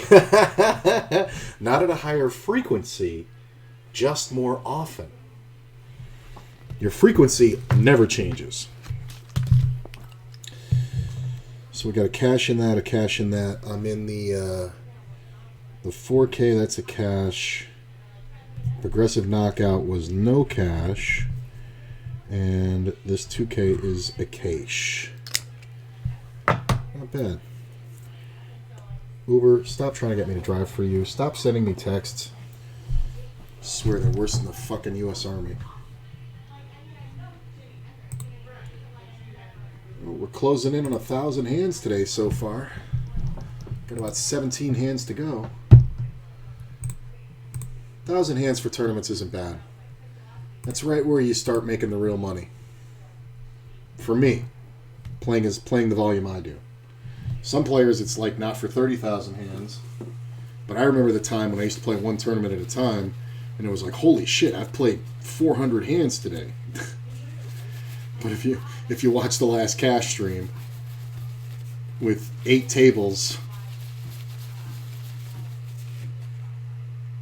you saw me play, what was it? I was 4 hours, so it was it's more than this, but it was at least 480 times 4, so it was almost 2,000 hands in 4 hours. It was over 2,000 hands in 4 hours, I'm sure. But WSOP just doesn't record anything, so it's impossible to know. Top prize here, $392, big overlay. It would have taken, what was it? What was it 222 times 6, 18 plus 180. Oh, it's not quite overlaid. Is it overlaid? Wait a minute. 2,000 divided by 6. It needed 333.333333. It didn't get it. It missed it by 0.3 of an entry. So this is overlaid by, 1 entry. If it got one more entry, it's $2 short of an overlay, which means they made money. But check out this prize structure. Anywhere from 325 to 387 is this structure, which is very favorable for us, because it means that top prize is almost 20%, which usually isn't the case.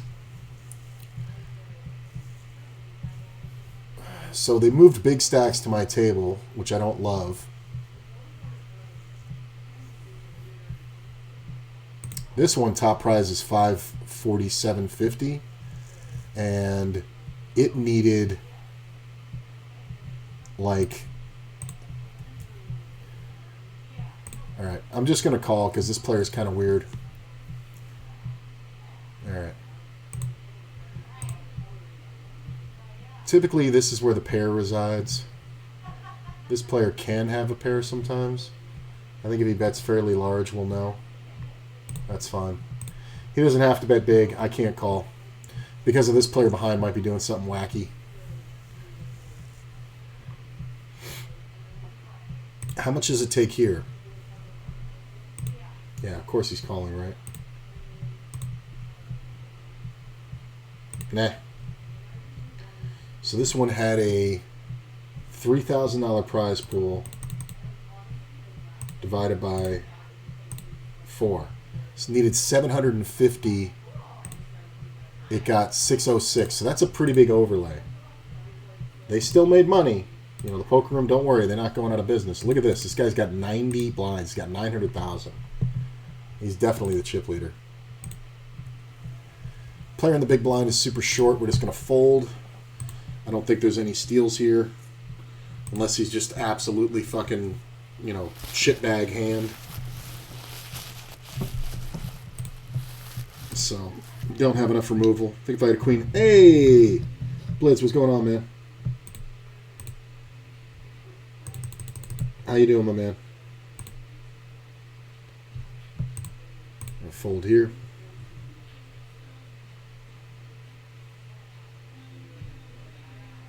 Careful. Careful about what?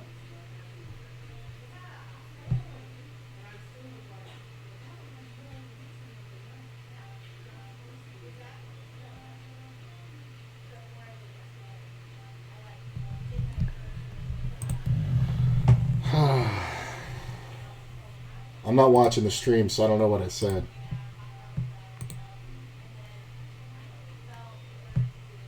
Oh, you mean the eye drops?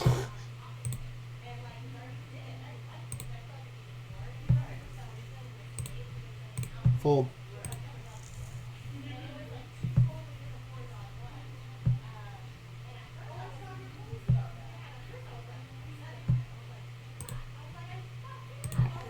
Yeah, I'm not watching the stream. It's just giving me a headache.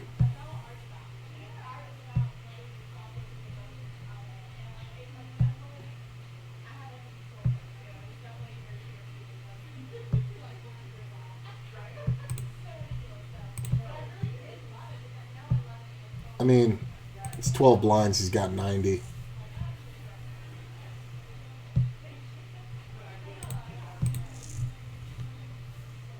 Fold this one. That little hand, man, really hurt.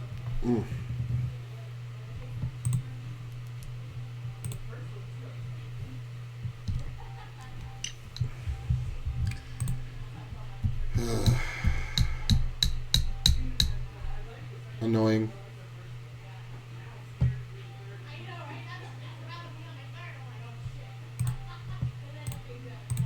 I'm going to act like I have an overpair that I'm protecting.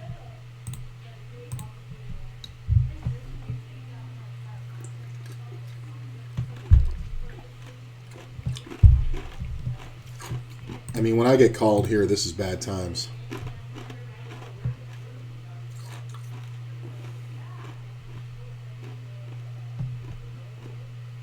When I get called twice, it's super bad. That king is such a good card for me, but I bet too big on the flop. So I'm going to check. I bet too big on the flop. If I had bet small on the flop, I could bet that king now.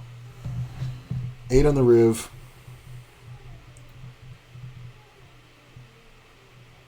I mean, it looks super bluffy, but sometimes we have opponents that don't have enough to continue. Sometimes there's just a lot of draws. Shit. That was my problem.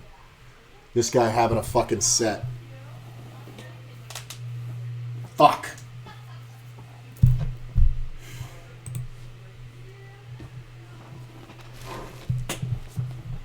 I mean, I would play jacks that way. That sucked. That sucked.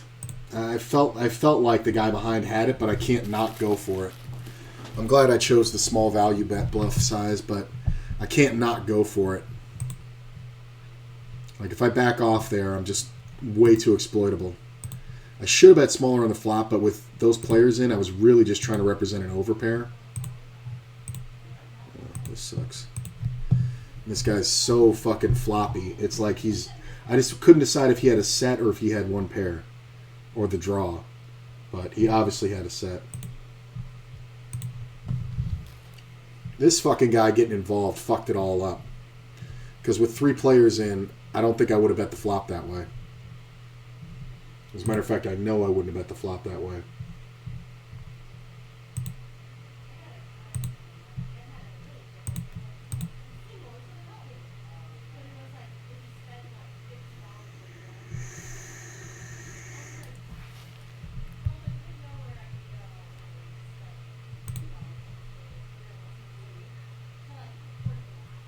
Insulting the army. Oh, no, dude.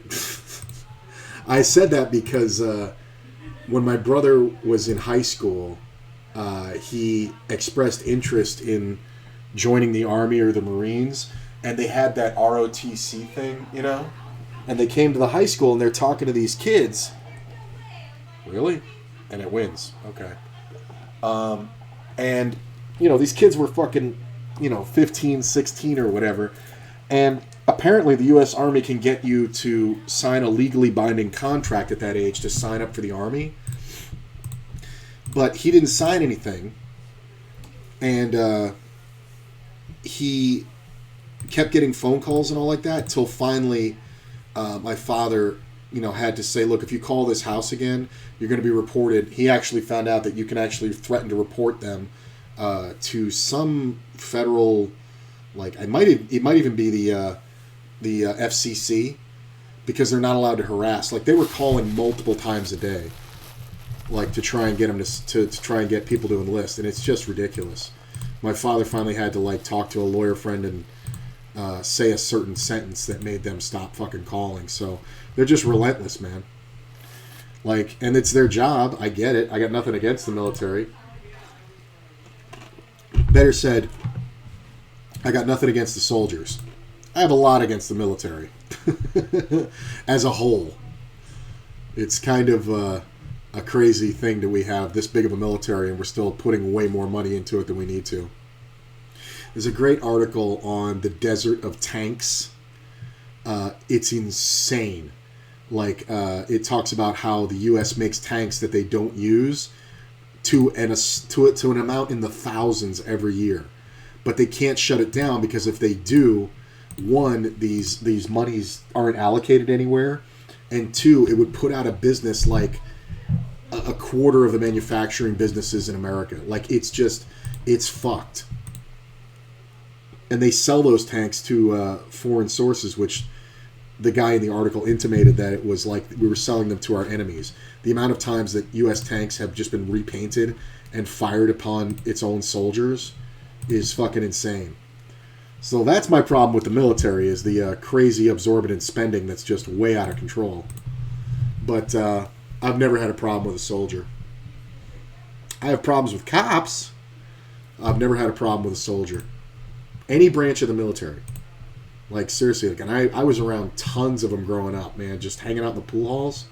I was in tons of them, and every time you go to a pool hall, there's somebody there from the Army or, a lot of Marines. A lot of Marines like to play pool and drink beer, and just the nicest fucking guys you'd ever meet. A few psycho cases, but typically by the time I met them, they were, in their 30s and, weren't just some 22-year-old monster, anymore, but they all had their monster tendencies. But they were great guys, They practically raised me. I mean, from the time I was 14, I was going to the pool hall till 2 in the morning. And these guys were always there. It was like having a literal army of older brothers. It was great. Smoked my first joint with them. Just a lot of great memories. Ooh, we're down to 18 players over here. I'm very much near the bottom, so we're looking to get the money in pretty quick here. And six-handed, this might do it. So we see a min raise. This player is raising a lot of hands. I don't love it. Where's the next jump? No, I'm going. The next jump is 15. But this player's leveraging his stack versus the big stack. So when we jam, he's more likely to raise this big stack than he is to call off my jam, because he knows the big stack's only going to re-raise him with a monster. When I jam, his hand actually has to hold up. All right. This is kind of an easy one. I mean, it's not proper, but it is something we're supposed to do because of my position in the tournament. You're joking. Oh, no, I know. I know you weren't serious. 200K. We're climbing the ranks. I mean, I know you weren't butthurt about it, but I felt, it's important to explain anyway. If you ask me what my problem with cops is, I'll burn your fucking ear off.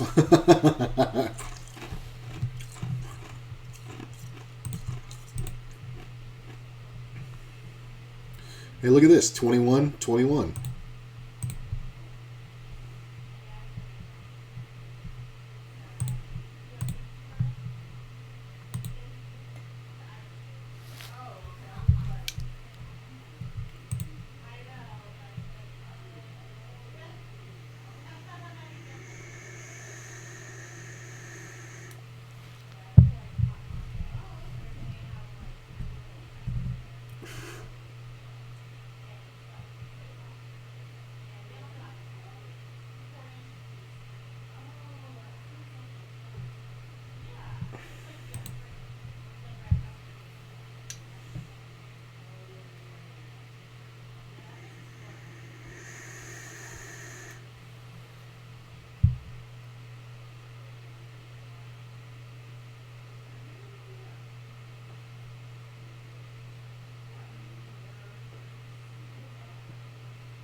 Twelfth out of 21.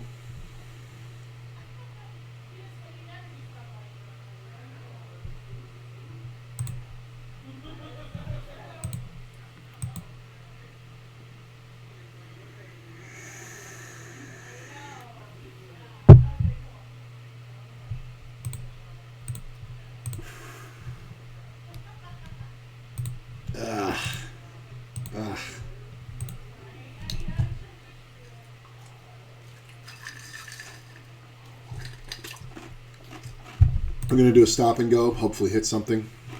We're not going to stop and go on that, obviously. I got the gay waiter in the formal restaurant. That's a queen with a tray, suited.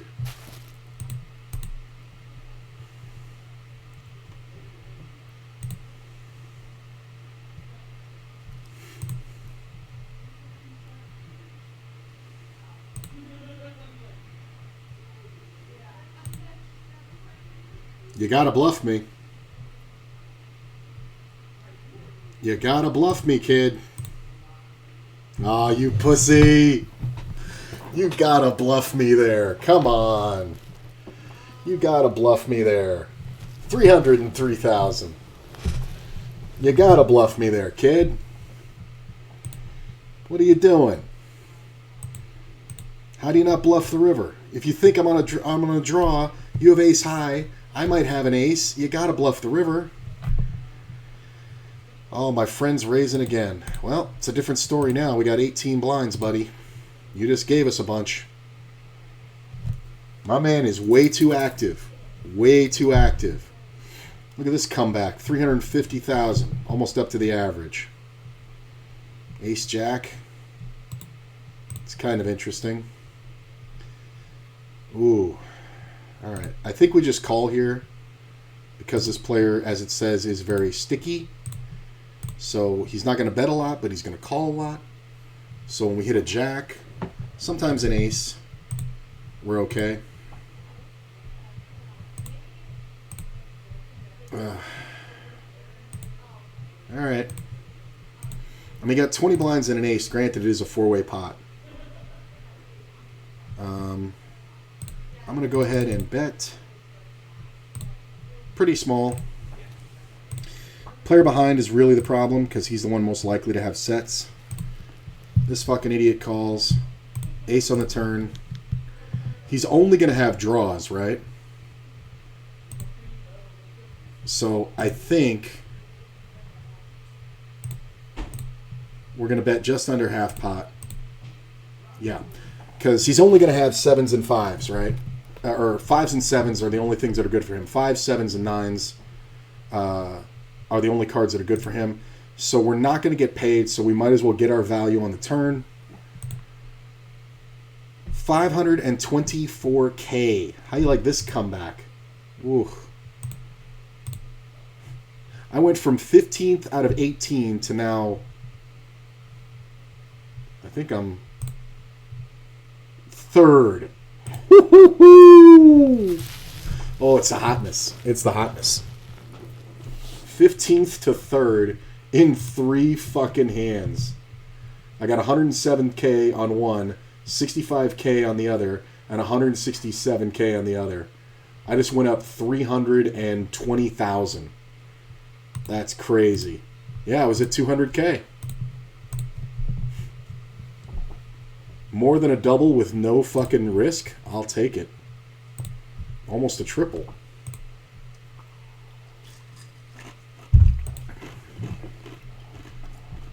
Gotta walk. Look at this. They're walking me. They're walking the kid. We're doing goods. We're doing goods. Ooh, Jack King on 2 tables? And it's my favorite. Jack King off. No. Not out of the small blind versus this player. We see a limp. This player loves to limp. We are going to raise. Ooh, the ace-queen suited. Just going to make a standard raise. King's pretty good. I mean, can this player have, something that beats me? Sure. This player. But I'm not too worried about it. Player bets small. I am going to raise small. This player bets small. I'm going to call small. King in the river is usually great for me. He bets again. That's kind of sus. I mean, this is the guy who fucking... Do I want to raise?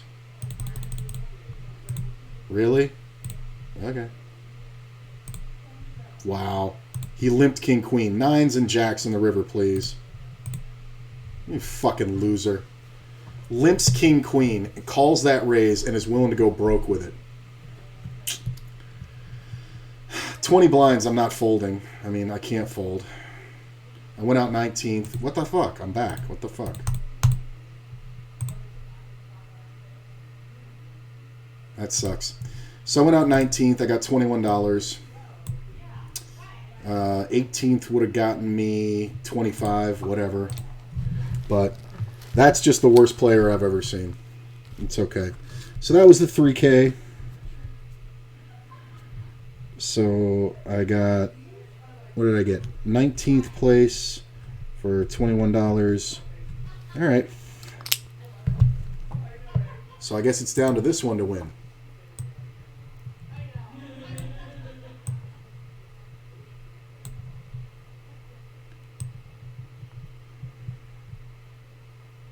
How's that look? That's cool. All right, this is what we're looking at. Sitting in 3rd, how you like it? Ooh, we're on the last page. You can only fit 17 names on a page. We're down to the last. I'm in 3rd place.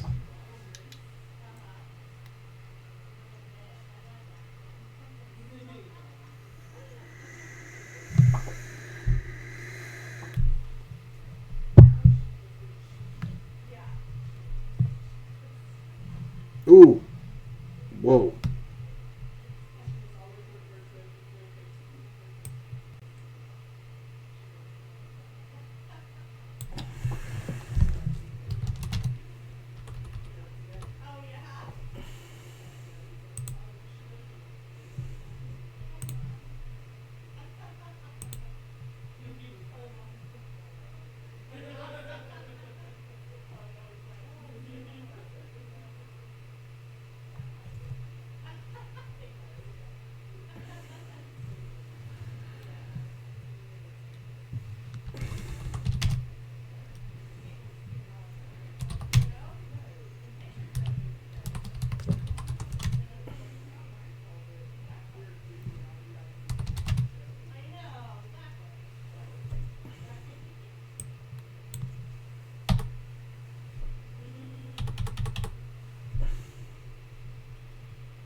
Okay, interesting choice of move.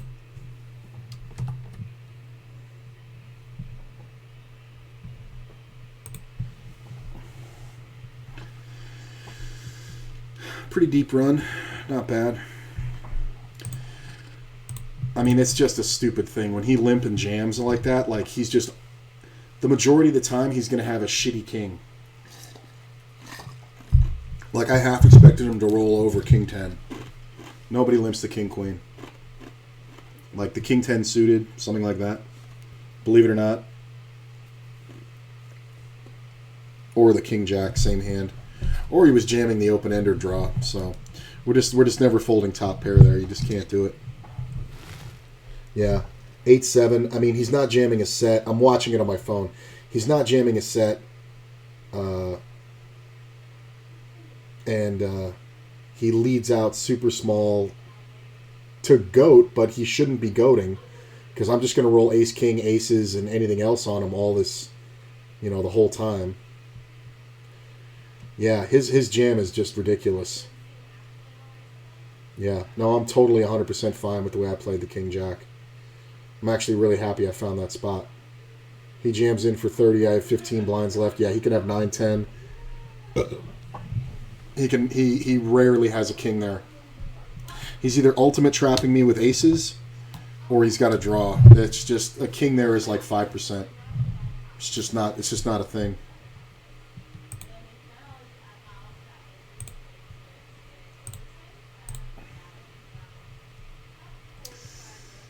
Sitting at 424,000, so just a little ahead of the average.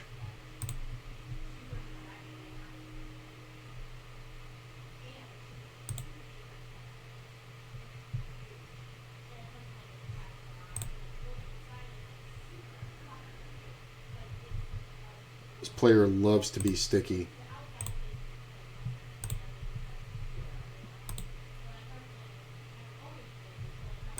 Really? This fucking Nimrod. This is so stupid.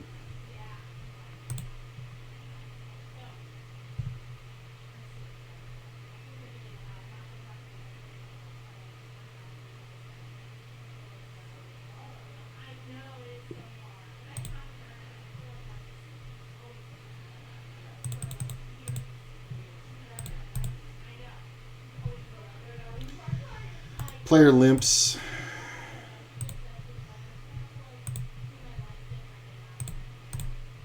Obvious jam. We're 7th out of 16. What do you got?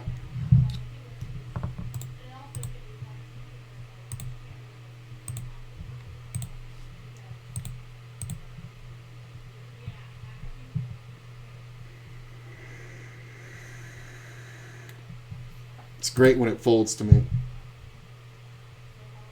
It's great when it folds to me and I get to just snap raise. This player's doing a lot of dumb shit. Like, he's really going to get pwned.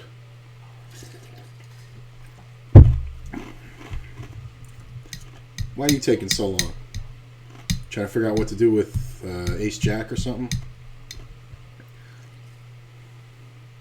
I mean, I'm not folding. If he's smart enough to do this with aces, congratulations.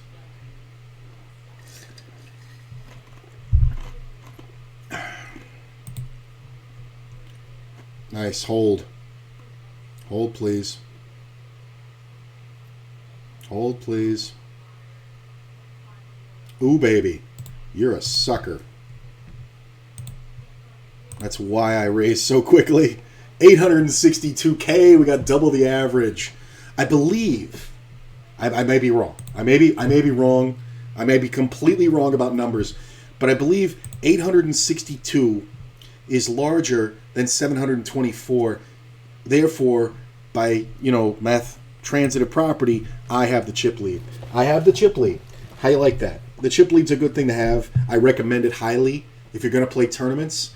At some point, get the chip. Do yourself a favor. Get the chip lead. Get the chip lead. Just make your life easy. Having more chips than everybody else is such a nice feeling. And you deserve it. You deserve it. Treat yourself right. Get the chip lead. And try to hang on to it. That's all I'm saying. If you can hang on to it all the way to the end, I'm not mad at you. Unless you're in my fucking tournament.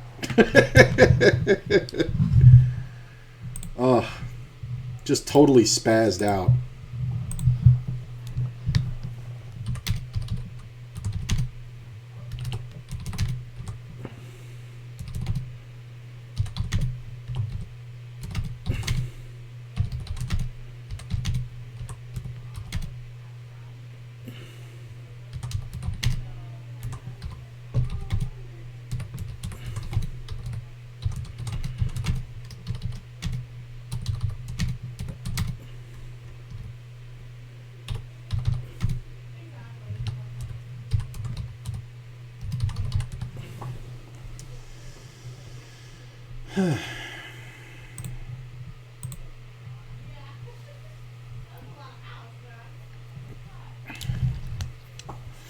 Mm-hmm.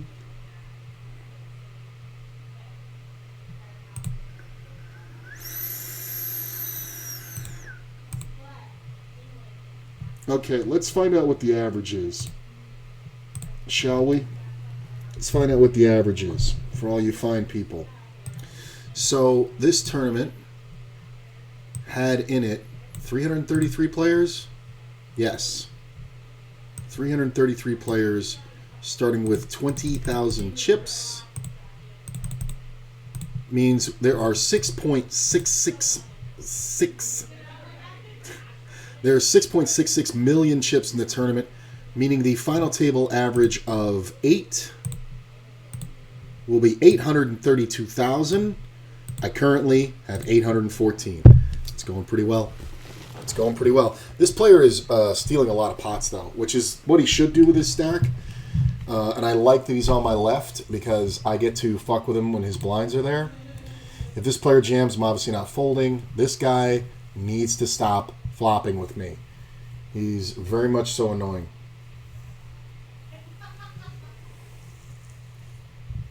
I'm not getting salty. I'm just saying he's gonna end up slitting his own throat because I really don't have a problem playing well against him.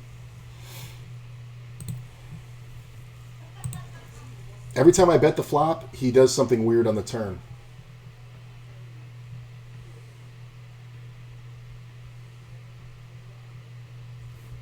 Like the overbets. It's just such a good thing to do with Queen Jack or 10 Jack or King 10. Like, this is just getting really out of hand. Like, he's putting on so much pressure, but it's so blind that it's really annoying. And I'm not going to hero it. But at some point, I'm going to just get it all. I guarantee you, I'm going to get it all. If he hadn't taken so long pre-flop, I may have done something different. But he always does weird shit on the turn. I guess I got to start opening a little bit bigger. Because he's taking these standard spots as whatever. If I had ace-king there, I would have been all in. And if he turned it out, then that's fine. But just the fact that he can have king-jack there or king-queen, it's ridiculous.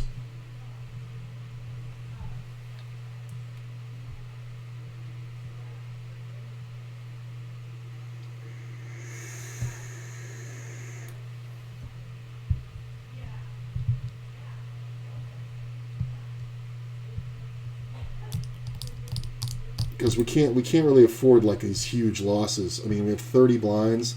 Once we get to the final table, man, it'll be a rout. I'm just trying to get there with a decent stack. I like him on my left. Don't get me wrong. It's going to be very easy to bust him. See, like this is actually decent pressure.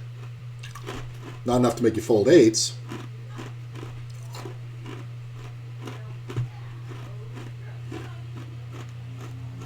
What a time it would have been to have kings. Down to 13. I mean, the fact that he's running like God, I'm not really feeling, bad about not getting showdowns. These are my real targets here.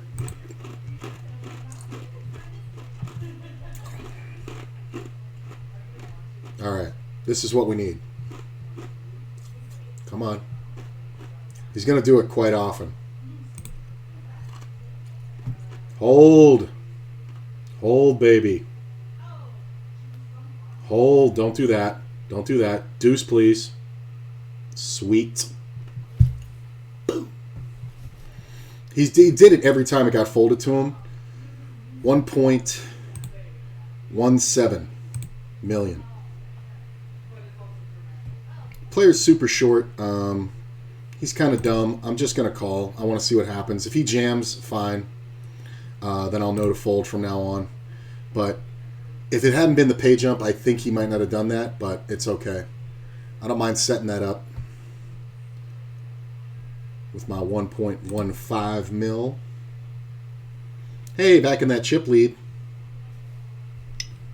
Oh, until he walked one.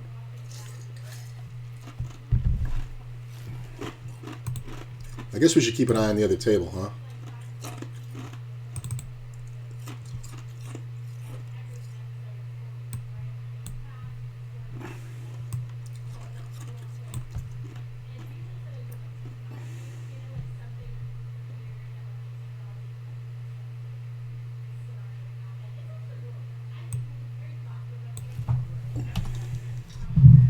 I'm going to call it the final table bubble.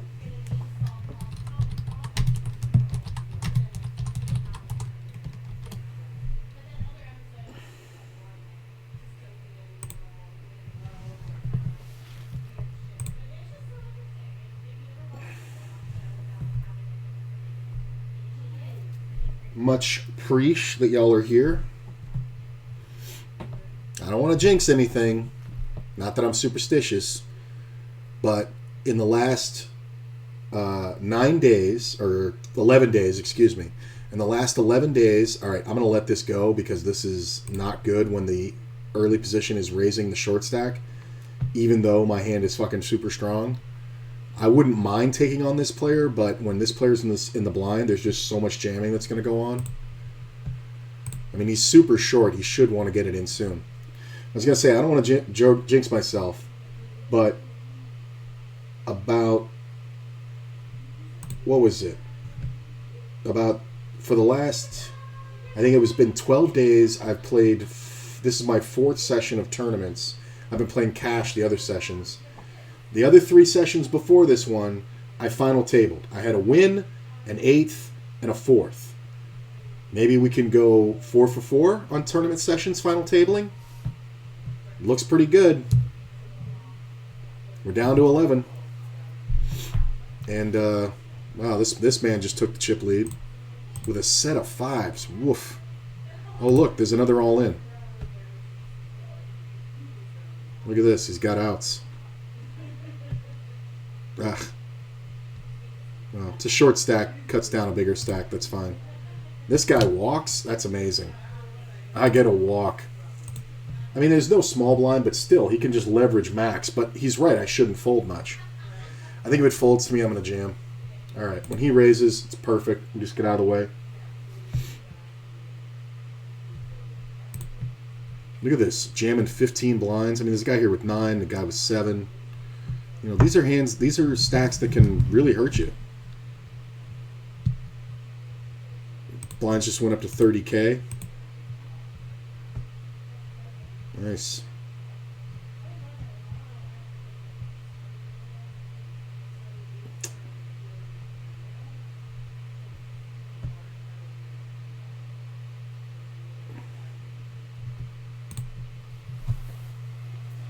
I mean, if this guy goes in the small blind, it's kind of crappy. Deuce. God, it would have been so awesome. He's never betting the flop, so Lord God, give me the 4 of clubs. Oh. He's going to make this big bet again. And I can't combat it because he's just a psycho. 4. I mean, he should have a lot of flush draws here. The problem is he can have a lot of pairs that beat me. And he's just betting these monstrous bets. Go ahead, man. I'm going to get this guy. This is normally where I would say it's going to come down to me and this guy on the final table. It's not. I'm going to knock him out way before that. Trust me. Or he's going to just blow himself up versus these medium stacks.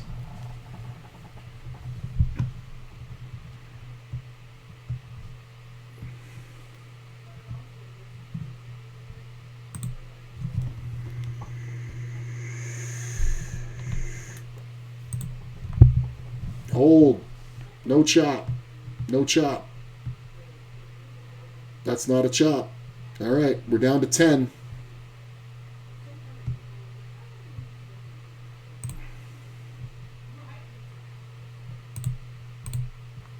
Got 4 on this table, 6 on the other. I should get moved. If I get moved over here, that's fucking amazing for me. Or no, somebody should come in here. I thought we were the other way around. So don't tell me the 30 big blind stacks coming in here. Look at this. We got a 3-bet between monsters. And the short stack's got an opportunity. How do you not take it? I mean, earlier in this tournament, I was at 11,000 chips. This tournament. And I got it in with 9-7 three ways because I was like, fuck it. I only got 4 blinds left. I got to do something. And we were far from we were about 10 off or 15 off the cash, and I wasn't going to get there. I hit it, got to 30,000 chips, and then just skyrocketed. It's a great pressure spot, though.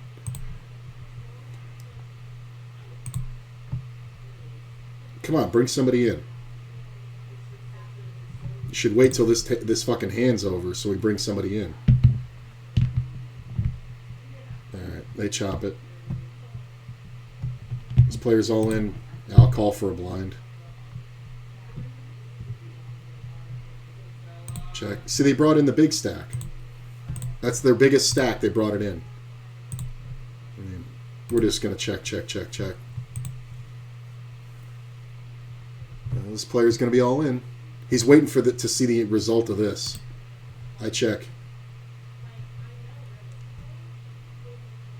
Of course, the guy has jacks. Yeah, he's calling now. Hold, kings.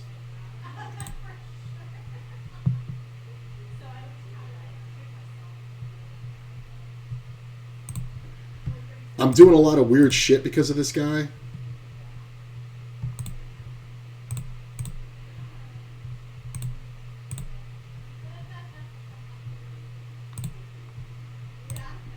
It's a cruel joke if this fucker has a queen.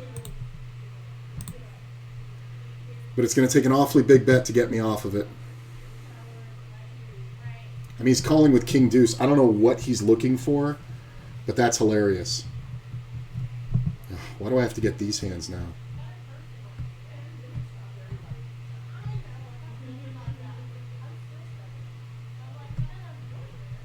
$2.5. I was watching this player on the other table. He's pretty strong.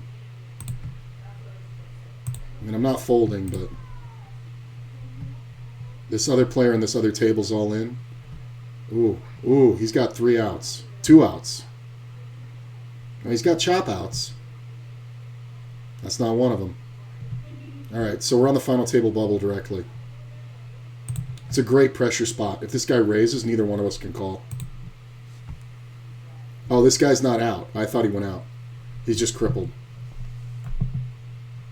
That's a great pressure spot. That's such a great pressure spot. That's brilliant. I mean, it's just so good. I mean, this is also how you trap with aces, but it's so good when he does that. It's really strong. That's an amazing move. Like, this guy's got the chip lead, and he's working it really well. Oh, this guy's all in again. Can we get a queen or a fucking jack, please, and get this down to the final table? Or down to 10 at least? Or we're down to 9. Alright, so the short-handed table over here is all the short stacks. Alright, we're on the stone bubs. This guy's all in. I mean, don't call it unless you have something reasonable. Queen 10 or something. Final table bubble. Hand for hand. Alright, fold. I just said queen 10. Now the guy might jam the button. I can't call it. Ugh. This player's going to exhibit so much pressure, but I'm obviously defending. Ooh. Look at that. He's waiting to see what happens on this table. See how they're both waiting? A re-raise? You got it, bro.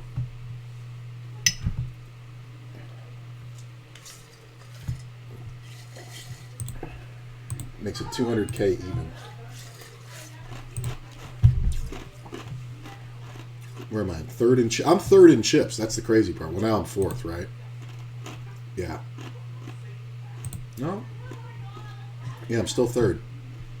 First, second, third, fourth. Fifth, sixth, seventh, eighth, ninth. And these guys are getting it in hot.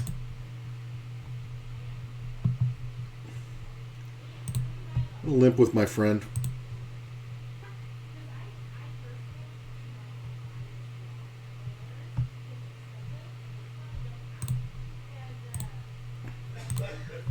Okay. This player's just too aggressive. I really hope, really hope that I get on his other side next time. Otherwise, it's going to be a bad final table for me.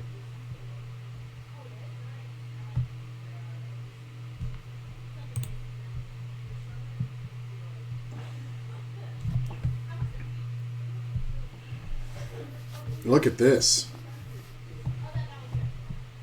I mean,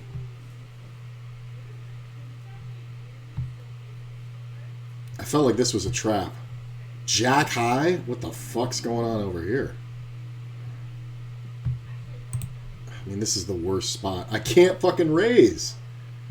I'm third in chips, and I can't raise the button with King 10 suited. Thank God. Well, this guy's not an idiot, so if he calls, he should have some kind of reasonable hand. Oh.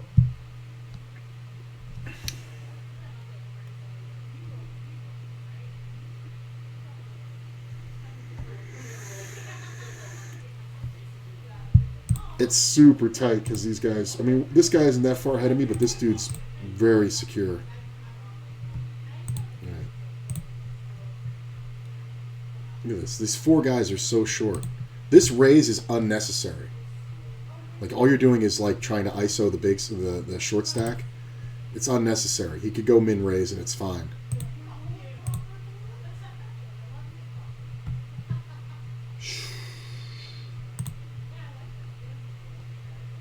Give me some kind of situation where I can do something funny. It's crazy that I'm at this much risk and I'm this handcuffed. Fucking, and I'm third in chips. I mean, it's close, you know, but the top four stacks are on our table. It's crazy.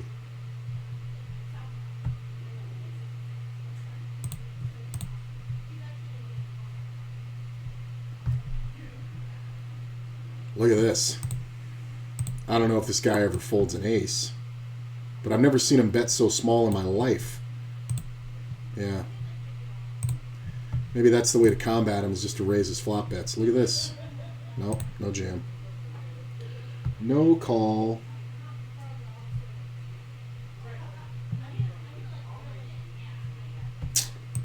Just getting trash hands in the blind, too.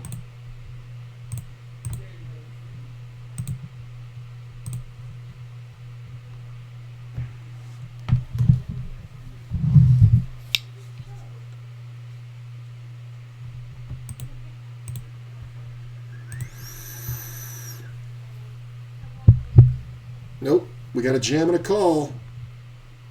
Oh, look at the ace. Jack! Come on. Come on. Do it. Do it! I'm here! Kill me! How do you fucking rejam ace 6 like a fucking mouth breather? Like, Jesus. Like, you gotta know this guy's just trash. Now there's two guys here with fucking less than 10 blinds, another guy with 12. I mean... there shouldn't be calls here. There should only be jams.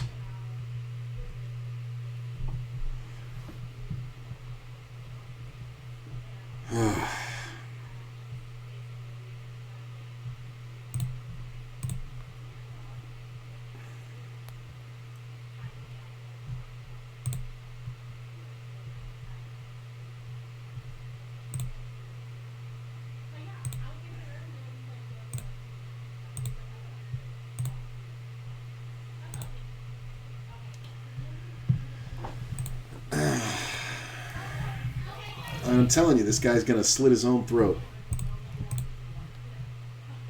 Ugh, just the worst situations. The ICM pressure is real. My man is after this short stack, like after it. Like, yeah, the dude is super tight, but holy shit, bro. This guy folds. He gets a jam through.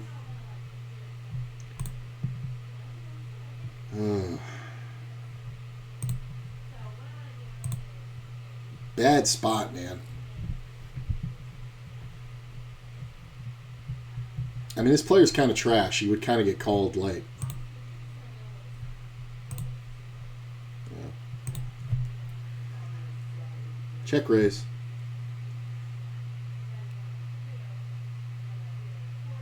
Like 4.2.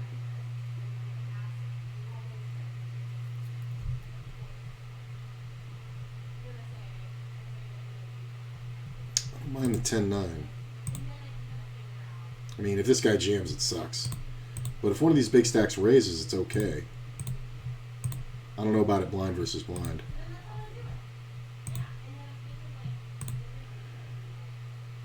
What are you taking so long for? Are you contemplating something big? Or are you just trying to get the blinds to go up? No, he's just disconnected. Min raise. Hopefully this guy jams. We can just fold. Hopefully this guy jams and we can just fold. Alright, well, we'll take it 3 ways. 9's okay.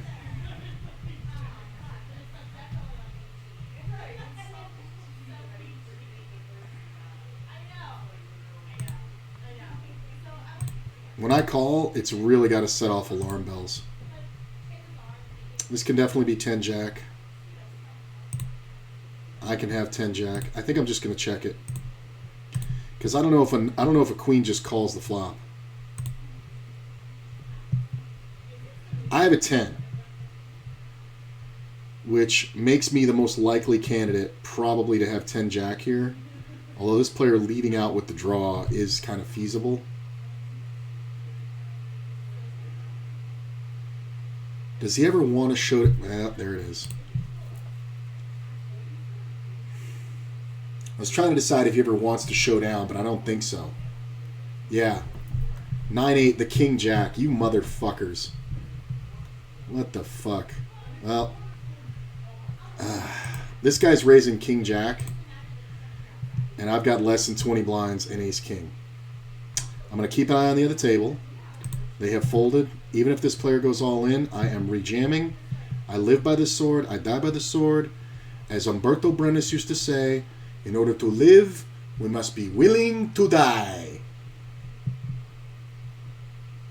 So hopefully this fucker gets out of the way. Ram-a-lam. Really? Ace or king, please. Or heart. Or 3.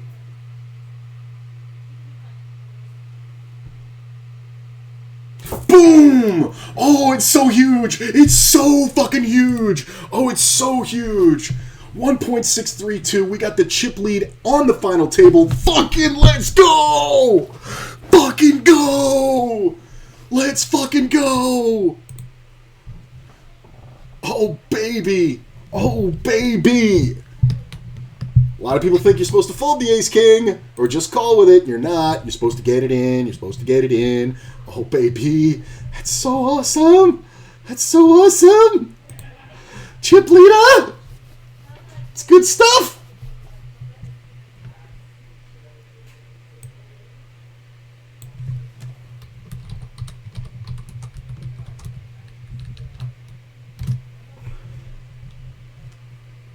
Oh, we're putting out a tweet.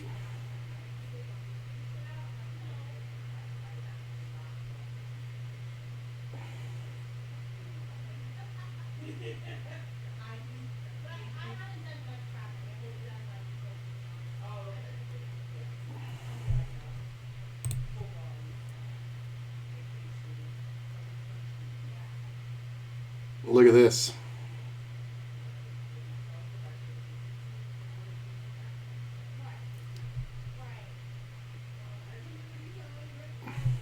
Nice.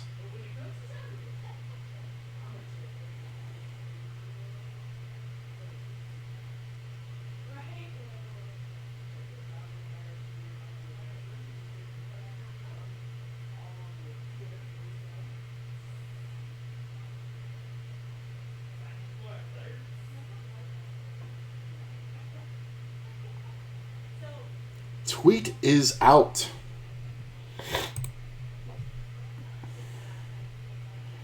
My tweet was sent. Thank you very much.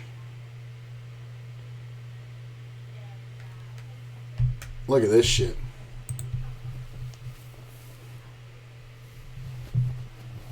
Oh! Oh! Lead change several times. Ahead. Ahead. Behind. Ahead. Ahead. Behind. And then ahead on when it counts. We're down to fucking 7. Let's go. We are in the actual money profit. Now, I did cash a $55 satellite ticket, right? So, since I only had $50 in buy-ins, you know, that's profit right there. But, if you think of it that way, I could have just taken the day off and entered a $55 tournament and it would have been the same thing, right? But we also had a cash for $21, getting 19th in the other one. And this one, so far, we've got $61. So I'm going to call it a very profitable day all around. But I'm not satisfied yet. I want the $392. I want the big pay. I want tons of buy-ins. I want to 6x my money today, 8x my money today, 9x my money today if I win this, actually. And I feel like it's going to go pretty quick. And I am just miles ahead.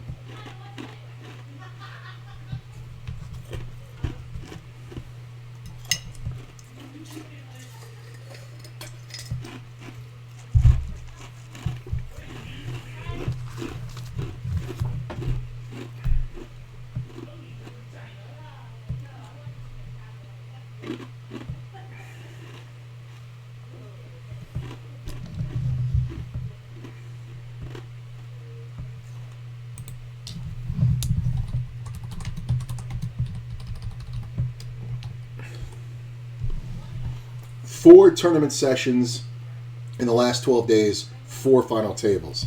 I will take it. We are going on break. I am waiting just momentarily to update the title because I'm watching the hand where we hit the ace ball in the river. Man, so many outs to chop.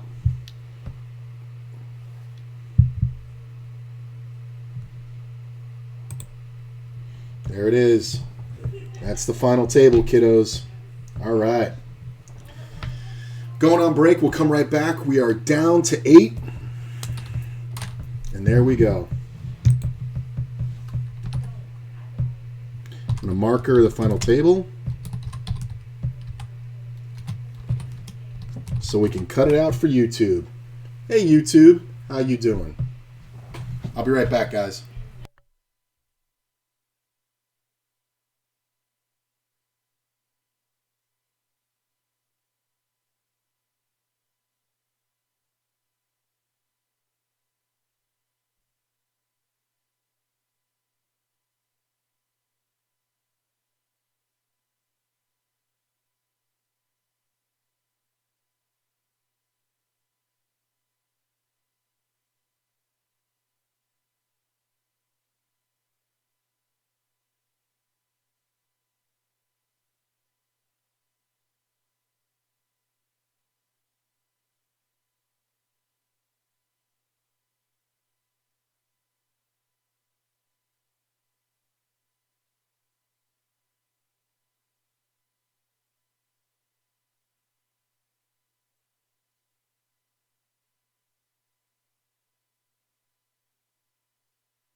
Oh, yeah.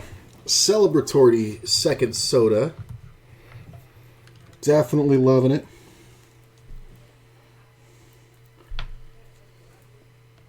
Sotos, where you going, man? We're on the final table.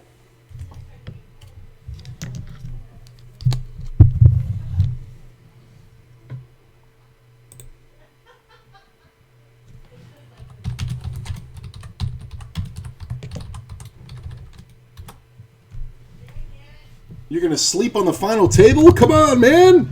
That's what it's all about.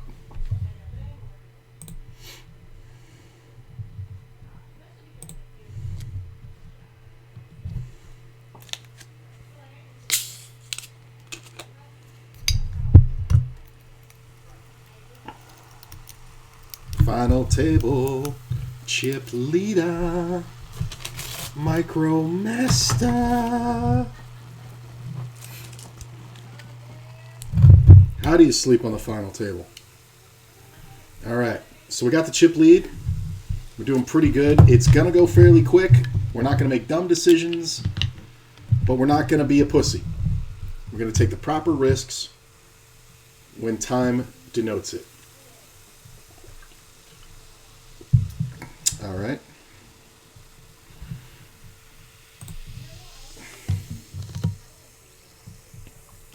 I was going to say, if this player jams, am I supposed to call it? He's pretty active. Cost me 414 to win 6, so cost me 400 to win a million. 12.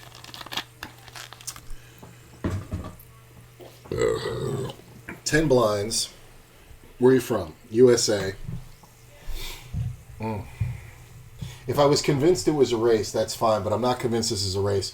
I think to call off here, I have to have 9s. Honestly, I just don't think it's worth it. I've got the chip lead by 200,000 when I fold here, so that's what I'm going to do.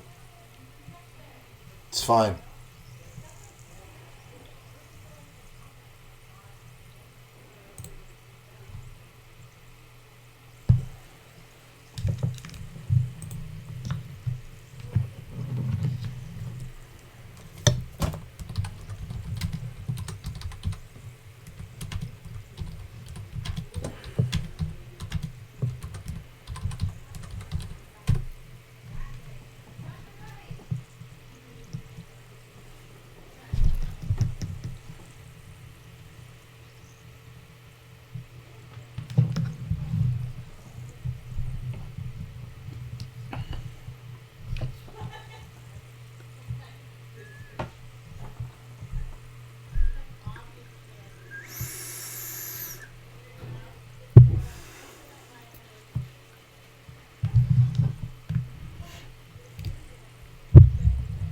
I mean, these players were pretty jammy and crazy, but hopefully on the final table they're going to straighten up. All right, I got 1.5. 5-7. Interesting.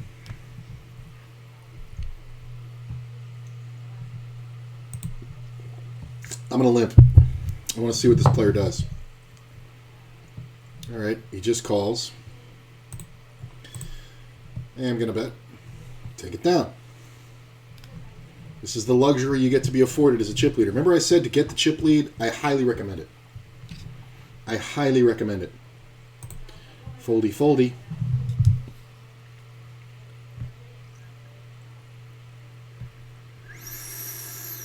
This guy raises way too big. He's been doing it the whole fucking tournament. That's the guy who was sitting here on the other table.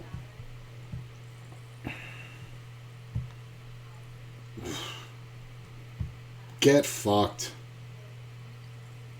Don't do that. Red deuce. Ace is better. Ugh. Just insanity. That's why I wasn't convinced it was a race when I had the 5s, because he's going to jam every pair. Or every, best case scenario it's a race, but he's never folding. Or not, he's never folding. He's never jamming worse than 5s, obviously, but it's like it's crazy shit like this. Just a maniac. Can we get an ace 10 or 9, please? Or an ace or 9? Thank you, 9. Thank you. I'm glad you knew what I meant. Thank you. He had to go to dinner. He had to get to dinner. He said 7th place is great. I got $61. I can get an In-N-Out burger and still have like $50 left. So we are down to 6. That's pretty good.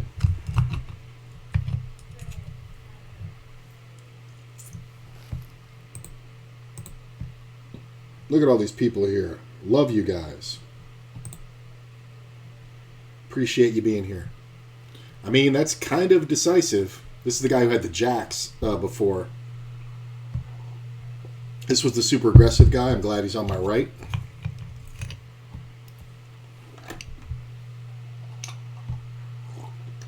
I think it's better that this guy folds, honestly.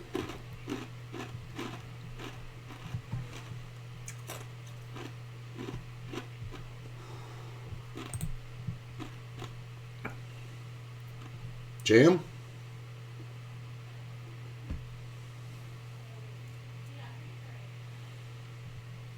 I thought he jammed for half a sec. It's called. There's the ace. I mean, if somebody has ace queen or ace 3, it's just the way it goes, man. But we're going to try to get max value here.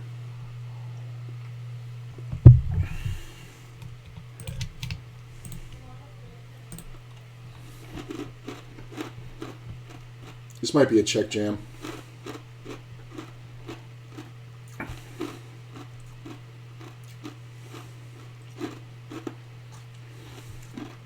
Really, bro? I guess being in position is big with this guy. 1.75 million, thank you. And the blinds go up. Ooh, it's getting hot. I mean, this guy, and then the other 3 are kind of tied. I'm kind of got a little bit of a good lead here. Jam. Seems like a very basic player. Damn.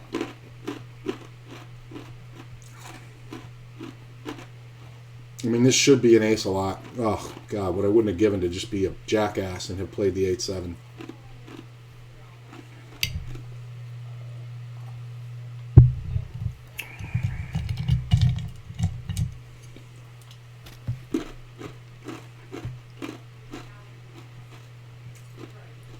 Okay. Just because I don't think he's ever going to fold. Go ahead and bet. Snap calls. Like I said, he seems like a pretty basic player.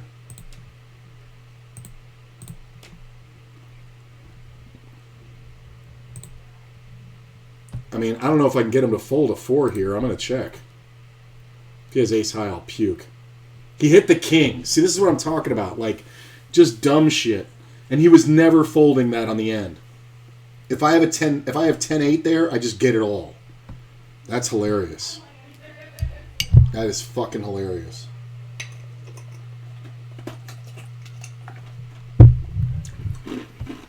Although I'm kind of glad I got caught bluffing that way. Showing how much of a moron this guy is.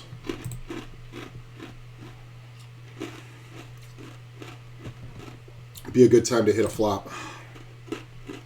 It's a very bad time to bluff. Alright, yeah, showdown value.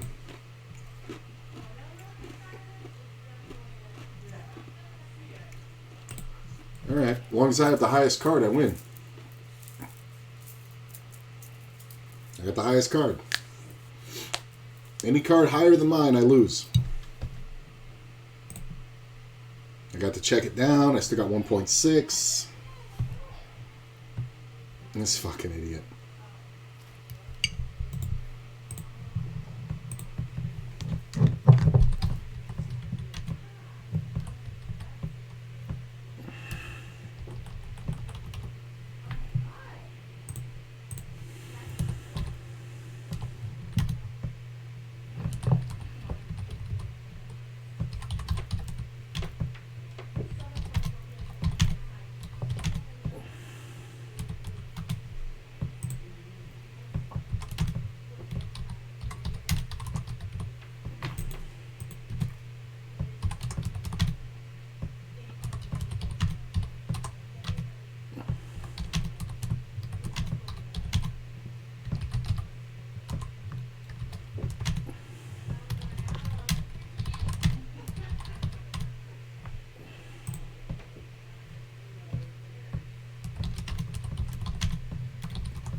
know how to beat you. Lots of people here. I love that jam. Win or lose, I love that jam. Even if he just steals it pre, it's awesome. Because it tightens up these guys. Alright. Maybe we'll have another confrontation. No? See, this is the benefit of betting. Because he doesn't want to limp against me anymore because he saw me betting and bluffing and putting pressure on him.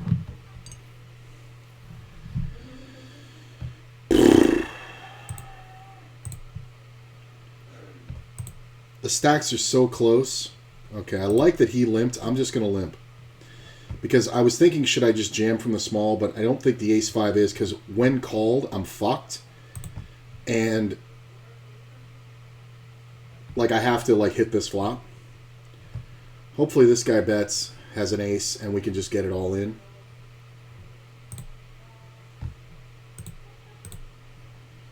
This should be too much for him to call with a flush draw.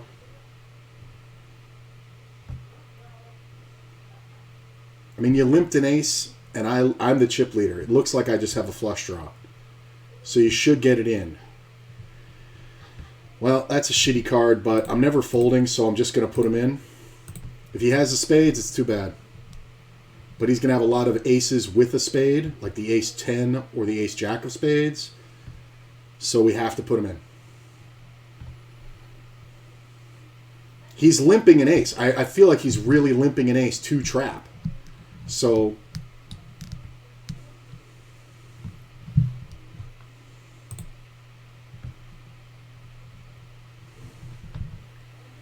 yeah, I think he had an ace. Like, that seems scary, but it's really not statistically because he should have just gotten it in on the flop. It seems so scary. And plus, it's a limped pot, so it's kind of crazy.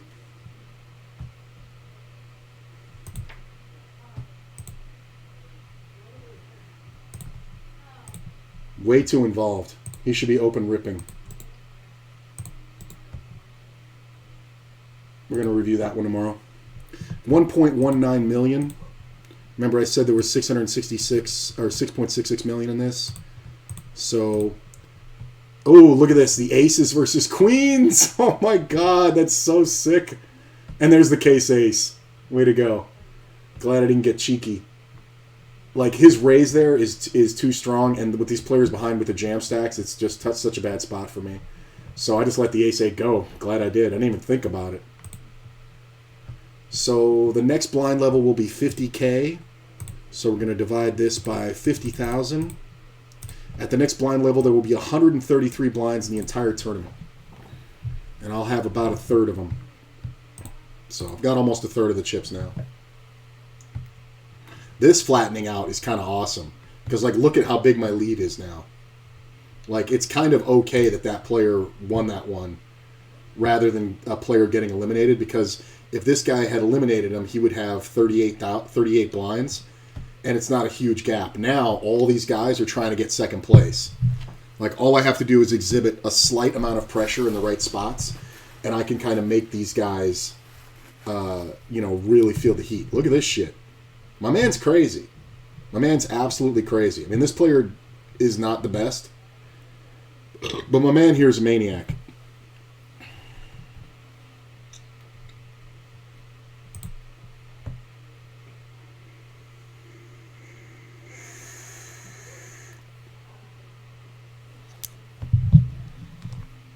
Yeah, he's going to be really heating on this guy.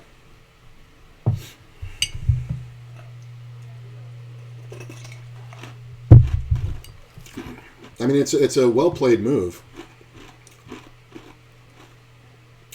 Back off. All right, well, he backed off. Jam? Jam a lamb. Whoa, black baby. Come on. You know you wanna. I mean, you're tied with these other guys, basically. I'm just going to call. Queen's pretty good.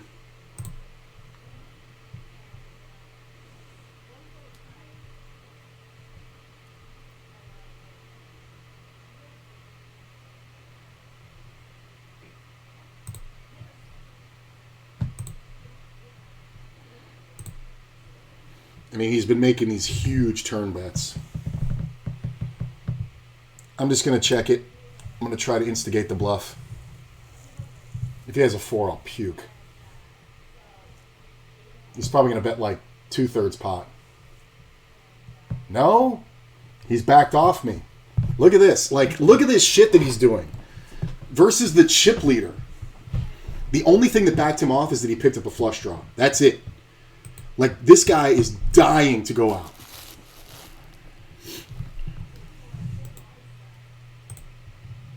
All right. I'm going to limp against my friend.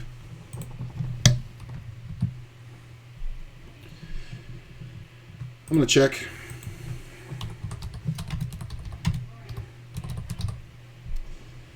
I am going to half pot.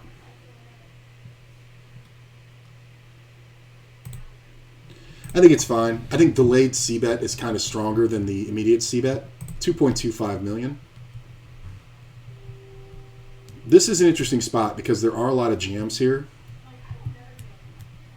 I kind of like this. This player should be strong. Like, I don't know if the ace is ever good, but he definitely doesn't want me in these pots. See, now the big half pot bet, he's kind of giving up the ghost here. It really makes me want to float, but I know he's going to make this monstrous bet on the turn. So, I think he's just going ABC, but just denoting the size of the bet based on what he's got going. Like, he might have, like, a pair there, or he may have the draw. I can't really tell. I think getting involved here isn't the best, because these players are all on the jam stack, and when that happens, I want to have some consideration of folding. And I don't have any with the 5-4 suited. Yeah. And plus, we don't want to prevent stuff like this, right? Like when the shortest stack takes a few blinds off these middler stacks, it just the stacks get flatter and flatter and flatter, and it's kind of better. I'm waiting for. I think what's going to happen is this player is going to double this guy, and then I'm going to end up taking out this guy. Like that's kind of the way I see it going, because the guy on his left is going to get so tired of this shit from the blinds, and the dude's just way too overextended. Like he's just way too volatile.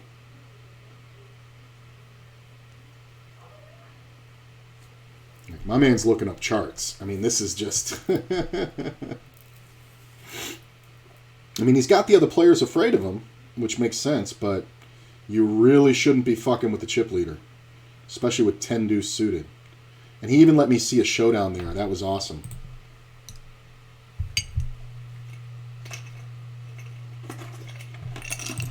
Like he didn't even attempt. You know what I mean?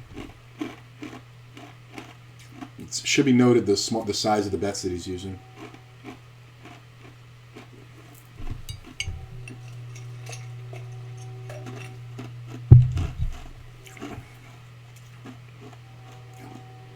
That timing usually denotes a strong hand.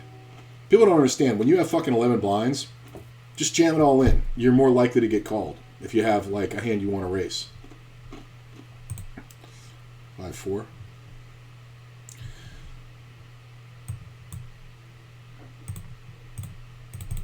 At the next blind level, yeah, see, he backed off the button. At the next blind level, there'll be 121 blinds in the tournament. This is fun. I like getting a real trash hand here because this player has exhibited no pressure. But I think I'm going to walk this one. Oh, that's nice. That's nice. Good jam spot. Oh, look at this. Oh, don't tell me.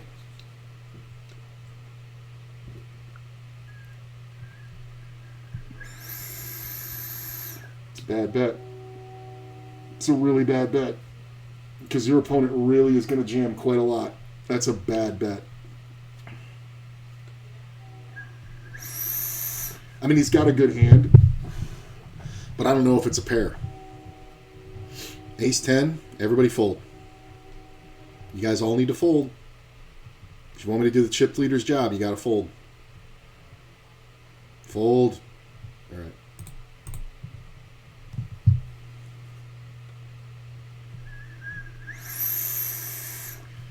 First time I've made the big move. 2.2 million. But ace 10 is definitely good enough six-handed for those stacks. Especially with this one in here, in the small blind. Because they're really holding on by their fingernails.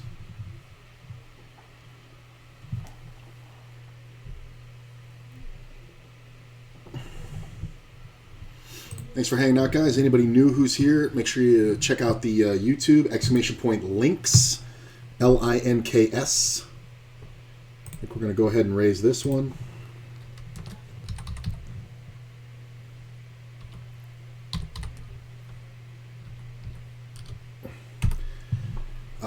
That will get you to everything on my link tree.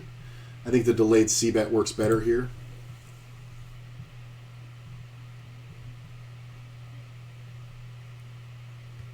I don't know if he ever takes a shot. I'm going to go ahead and bet right around a little bit more than half pot. This is what I would do with the king a lot. Yep. Delayed c-bet. I think I really have to meter my moves with this guy because he's the kind of player who has his preconceived notions of what he does. So when he sees me like betting all flops and shit like that, he's not giving it any credit. So I think checking is the best thing. So check out the link tree. That's my YouTube, my TikTok, my Instagram. It's all right there on that link. Follow them all. I put out different content on each platform, and it's a lot of fun. So check it out.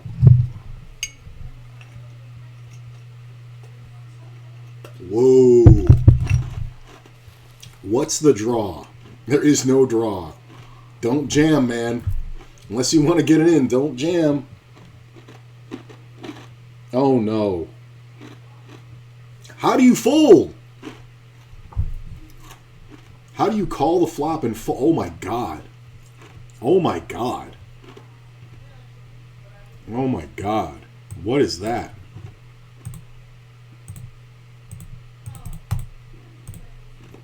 Next blind level goes to 60,000.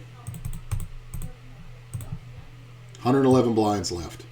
Like, now he's crippled. Now this one and this one are just totally crippled. Now I'm going to get so many walks and blind steals. It's insane.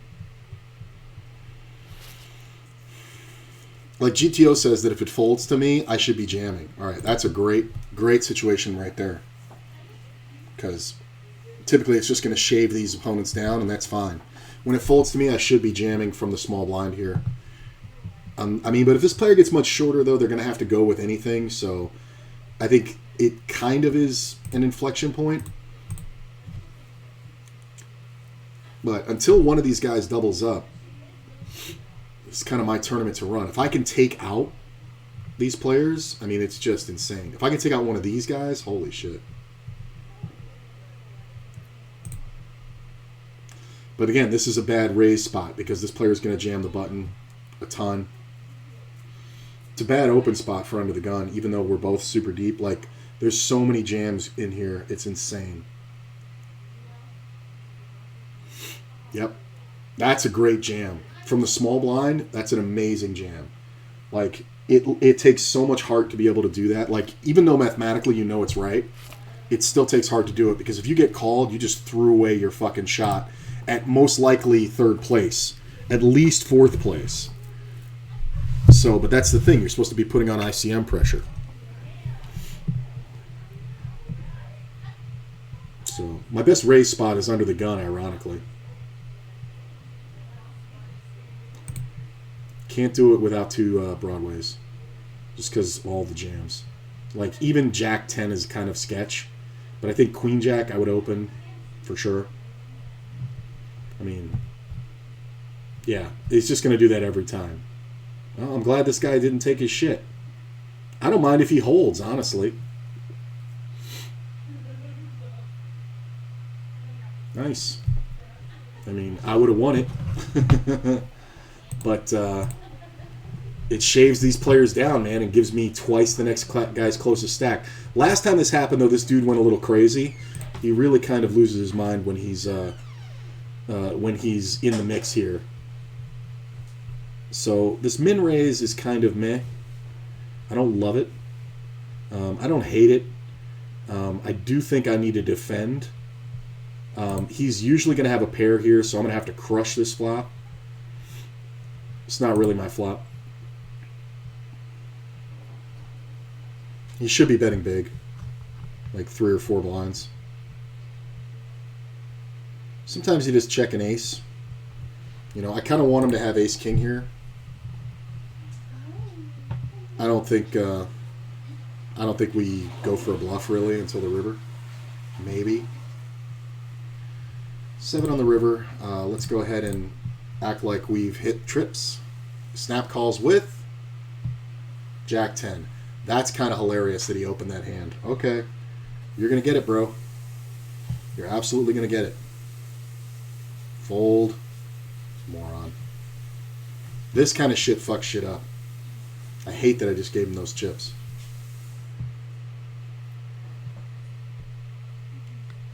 It's so brutal when this guy raises. It's even rough because the big blind is going to jam quite often. Okay. That will do. He should have a monster.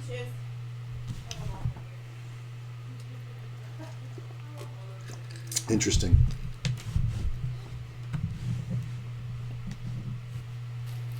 Like I said, this player likes to separate himself from the pack very quickly. Like I wouldn't be surprised if he jammed ace jack there or ace 10. Ace 10 for sure. I mean, it's kind of ridiculous. Look at this. I mean, I kind of want this hand to hold badly. That's a lot of outs. Nope.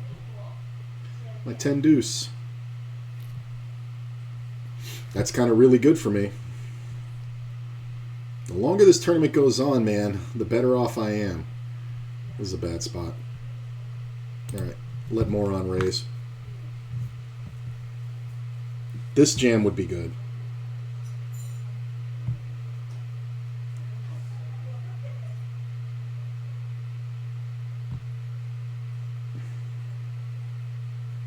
This would be a good jam. Yep. I mean, if this guy in the middle calls, it's kind of hilarious, but I don't think this ever gets called. Yeah.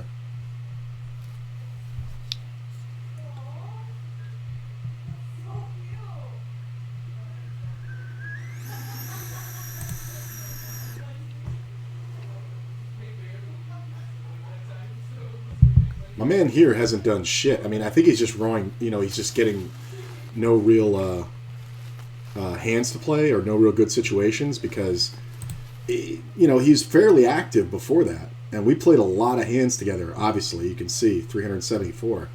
He was on my table for a while and was not a weak player. Oh, so many suited in hearts hands under the gun that I should have that I would have nutted. That Jack 8 and then this one.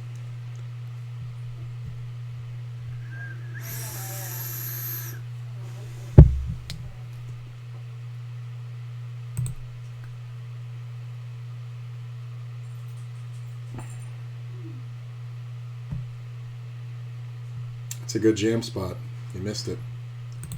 You got it. I mean, he's just going to be overactive.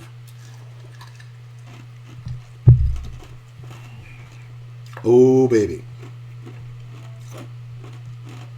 Do it. Because if he goes, this guy's likely to go. That's the funny part.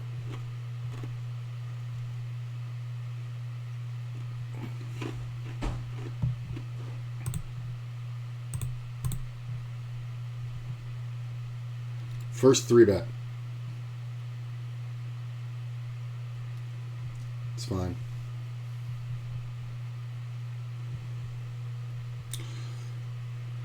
$2.1.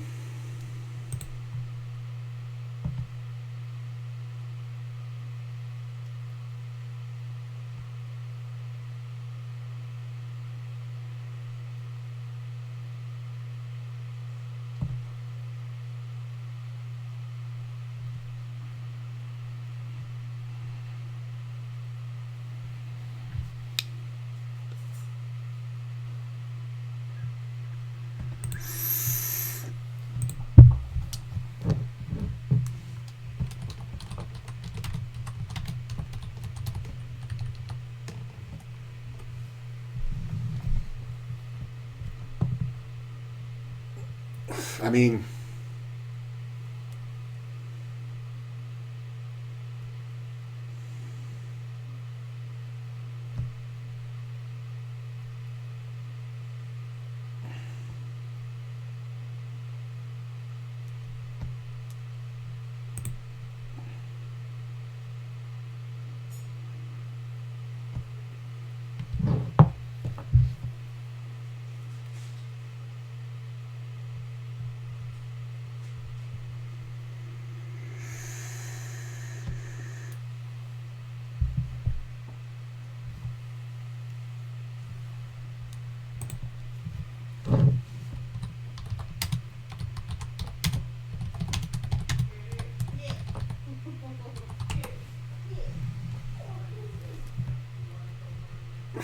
look at this. We would have played for it all.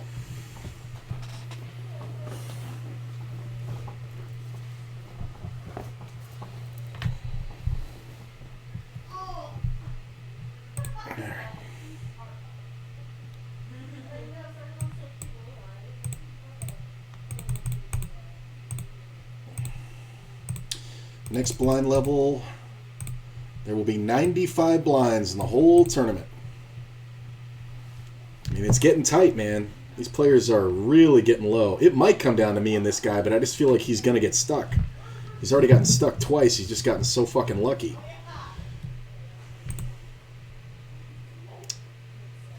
It's very tempting. He should always be jamming here. Always. He should always be jamming. And I can't call it.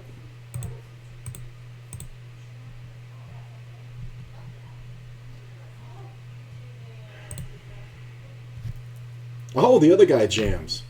Look at this. Get an ace. Serves him right for waiting this long. Ace. Do it. I would have had this guy. I would have had the extra 8 on the side. Would have lost 5 but won 8.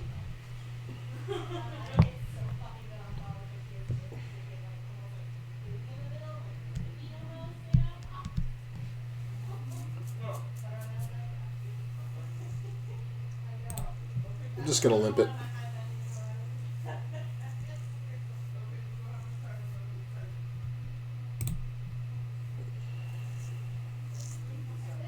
I mean, I've walked a few, so really the player kind of has to have a pair.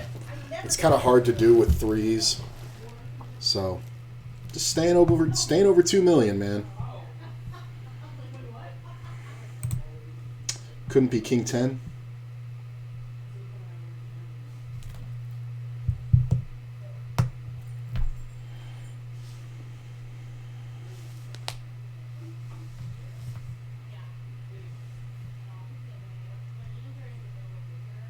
Ugh.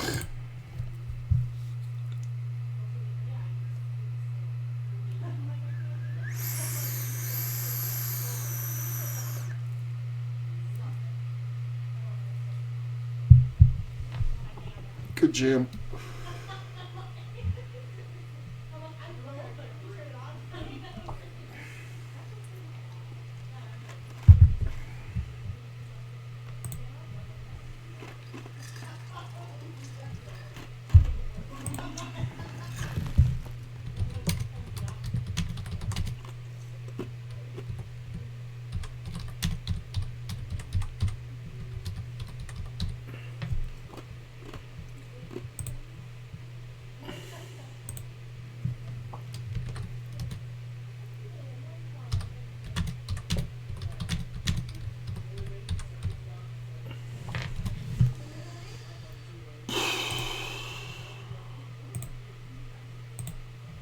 I mean, do I really... I think it's a price issue, we call. Oh, come on. 7, 8. 7, 8, 5, jack. Fuck you. Ace 9? Are you fucking kidding me? Roll over ace king like a fucking human being. I raised out a first. Oh my god, that is so fucking bad. That is so bad.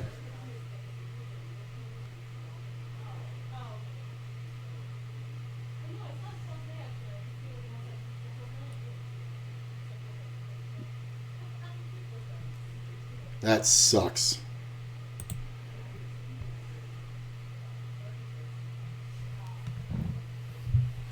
That's fucking retarded. Ace 9? Really? Oh, baby. This is what I need.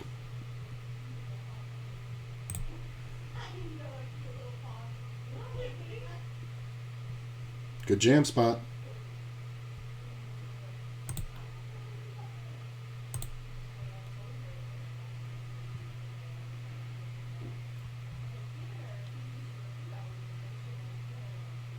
What are you doing? Really? Really? I mean, you don't have good perception. Hold. Hold the baby. Nice. Thank you. All right.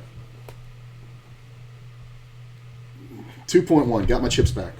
Almost 2.2. All right. It might come down to me in this fucker. These guys are so short.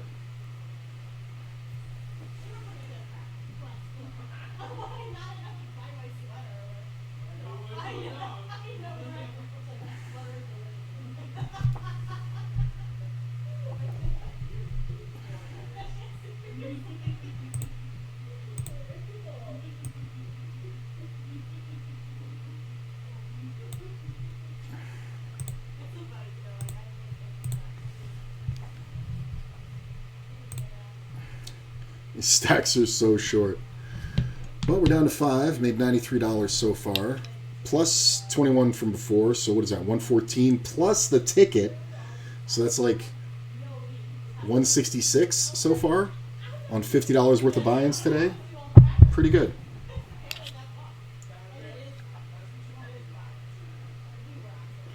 I mean, I think if you have two Broadways here, you got to call.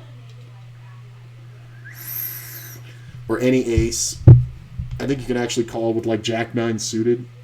Just because it doesn't look like... This table's not crazy volatile. And you've definitely been separated from the pack. I kind of like it if he jams here and wins. Like, that's kind of awesome for me. But just way too tight. Way too tight. Seen him play one hand on this final table. This guy in my small blind is not great.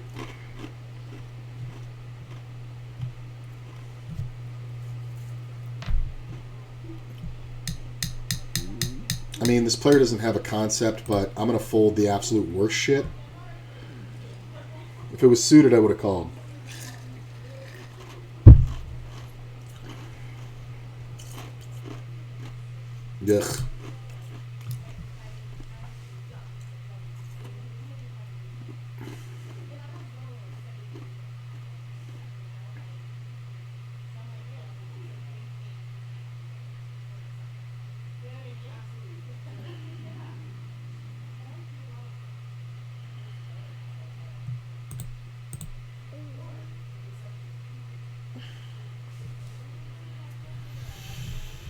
Ugh.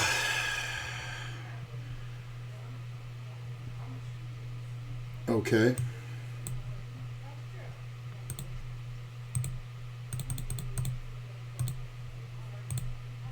Next blind level, 83 blinds left.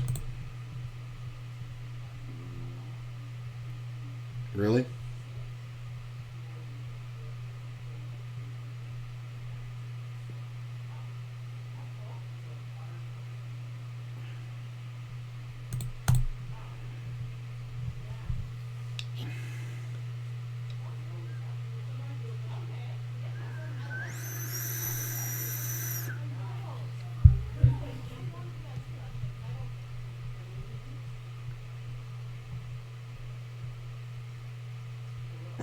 Thank God. When this guy folds, it's just so many good open spots for me.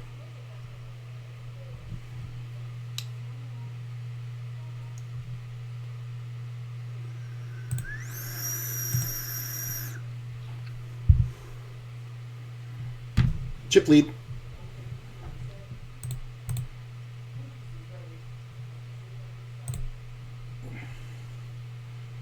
Calling any one of these guys.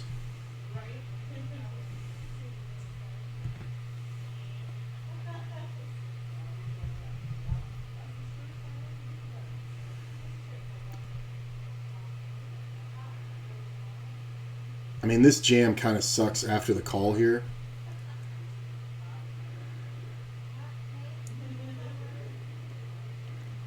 This jam's not bad. Wow.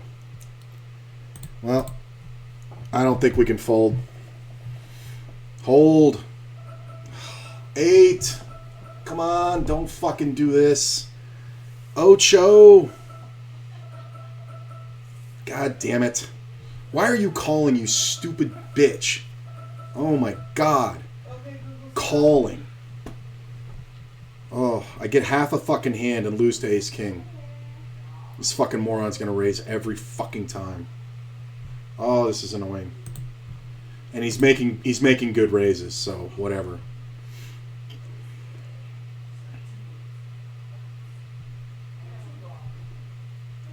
Oh.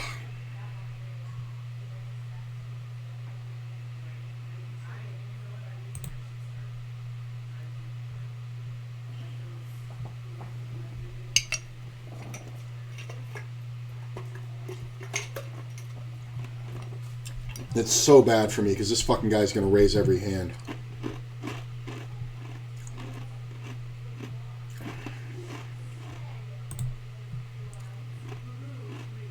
I mean, don't get me wrong. It would be better to come in third. But I'm not going to sleep here. Really? This fucking moron's jamming every ace. This sucks. Oh, that is upsetting. When that won, I'm at 2.8, 3 million, something like that. Jam. Thank Christ.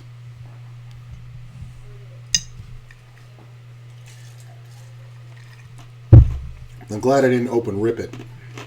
Because this player's not prone to ripping. Like you saw, they called when I opened. Probably had a pair that they should have jammed. I love how this guy took forever to jam with the ace-king. Like he's ever going to just call or fold.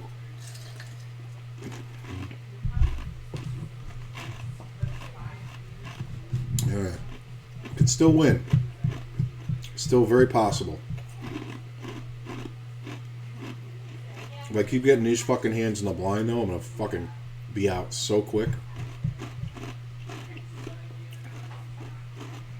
Go all in, you fucking loser.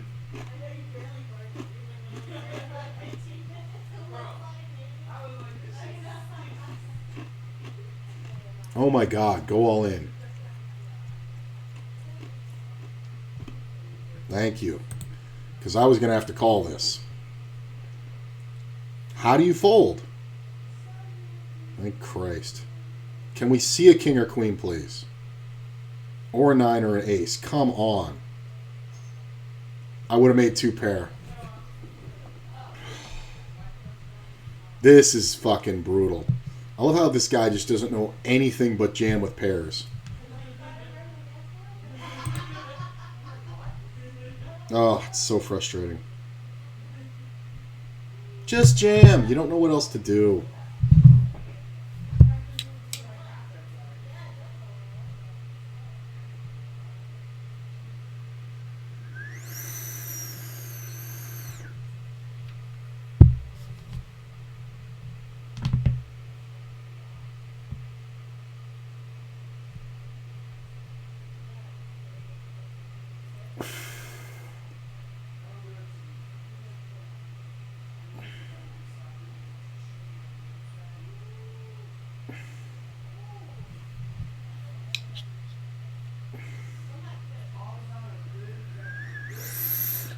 I mean, I kind of felt like it was coming. I don't know if it gets called ever here. Wow, my man actually had a queen. Please hold, for God's sakes. Thank God. I mean, if you're going to defend there, you kind of have to do that. All right, we're down to 4. No small blind, not jamming.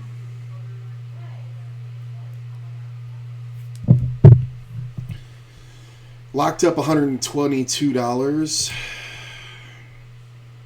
This guy is just going to be out to lunch, so we're looking for good jams.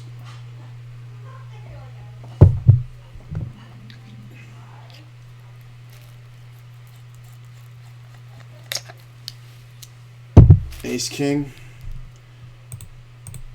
I'm ripping to look weak. We're four-handed. I'll take it.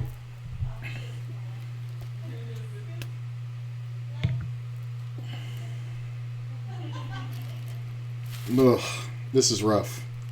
Because if this guy raises from the small, it's kind of rough. This I can fold to. I definitely can't call that.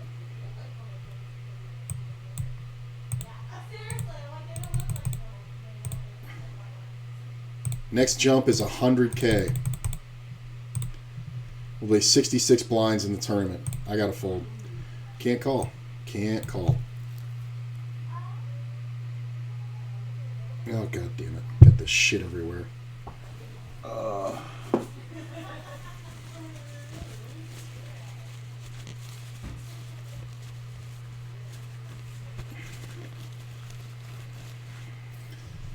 Take longer. You're only hurting yourself.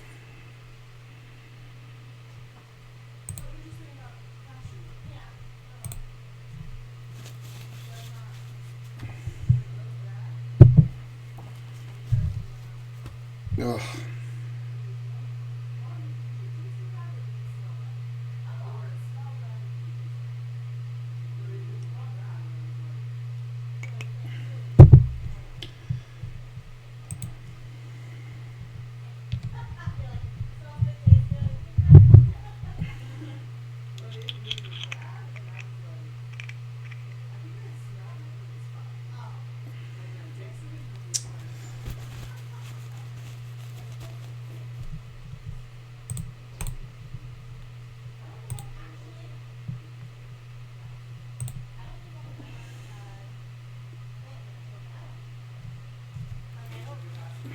Yeah, I mean, I guess so. Don't have a lot of moves here.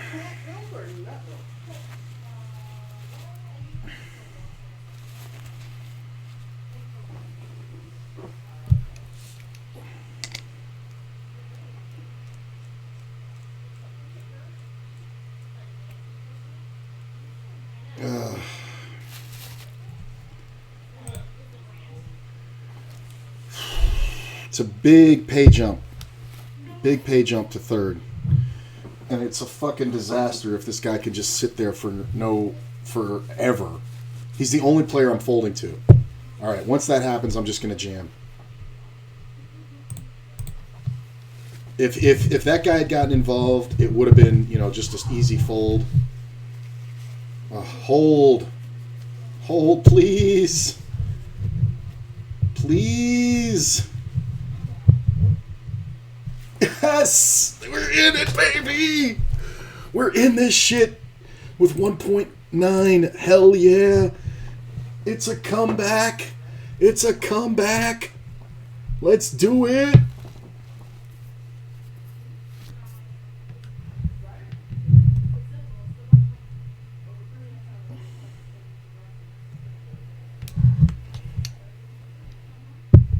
Oh, those fives, baby. Oh, baby. Oh, those fives. Oh.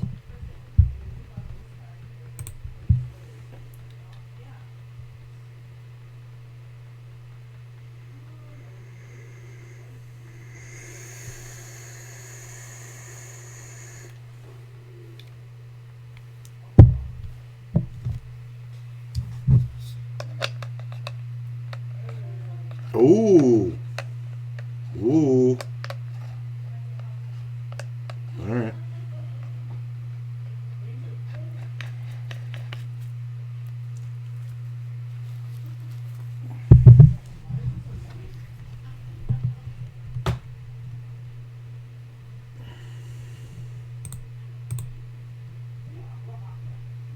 Ugh. It's so bad when he jams. Because he's so fucking tight. Like, normally this is a snap call. But versus this player, he's so fucking tight. I'm not even going to try. Because we even out. If I call and lose, we're even. Like, I need to keep this chip stack. I'm in second place. This is kind of rough. I'm doing it. All right. I mean, with this player still in, it's kind of the only move, really. 1.9. It's getting tight, man. Next blind level is 100K. This tournament's going on a while, bro. 6.5 hours? Holy shit. Fold.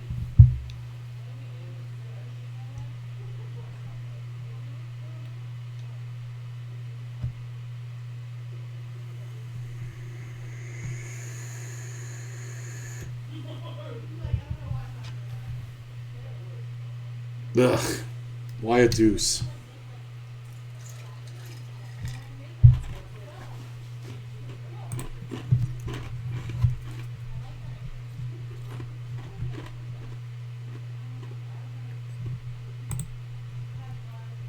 Oh, come on, baby. Well, we're rejamming, or just jamming. I mean, it's a lot of pressure. Nice. That's what we need. We need those jams, man. 2.1.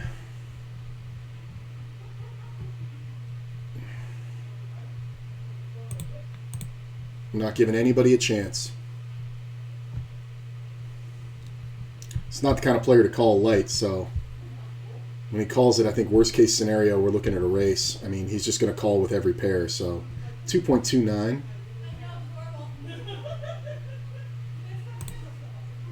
I got the chip lead. Barely if this guy folds. Oh.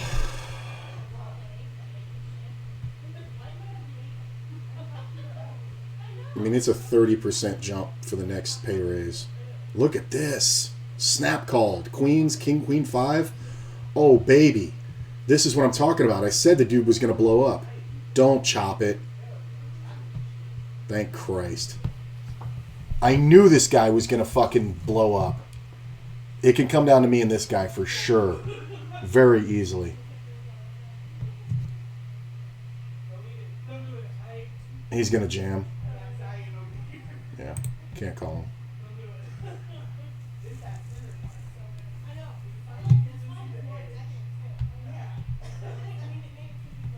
Oh.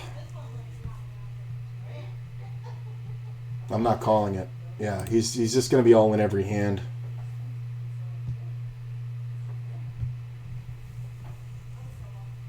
He's going to be all in every hand till he doubles up or busts. That's just all there is to it.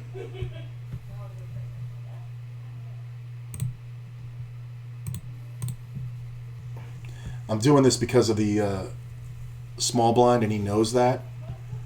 But then again, I was just jamming all this other shit, so he may think this is stronger. I'm only really doing it because I don't want to run into like ace-jack behind, which he may call. Yeah, nice jam. You know, I'm glad I didn't jam it because I don't see him as a move maker. I really don't. I haven't seen him show down a move yet. But we're just at the point where we have to jam. Yeah. So he knows he can exhibit all this pressure. That's just the only thing he can do is just keep jamming. And with this player at 3.5 blinds, he's just going to keep jamming every fucking hand until he gets caught. It's what you're supposed to do. It's what you're supposed to do. Is this player really going to sit through the fucking break? Oh, fold 1. Thank you. All in. Anybody goes all in, I'm calling. Come on. King, queen's so good. Come on. I mean, does this guy go all in too? I'm still calling it. I don't like it when he calls, but I like it when he jams.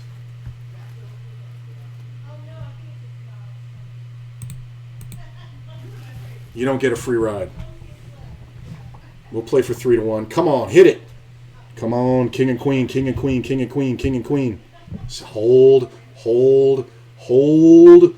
Fucking hold. Get 3-1 on my money. Fuck your call. Oh, 2.69 million. This dude's out in 4th. We're going on break. My dude's crippled. Ooh. Love it. Love it. Love it. Love it. 2.96. Oh, baby. It's looking good. I am going to grab water really quick. I'll be right back. We're going to wrap this up in the next hour. Fuck yeah.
All right.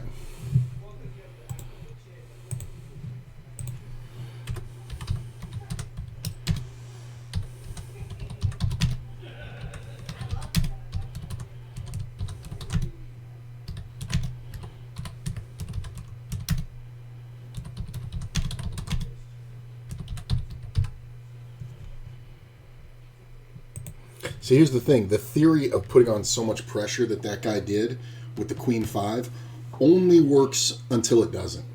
And he was just bound to run into a hand. And this dude had not been out of line. He had not been doing like crazy shit, you know?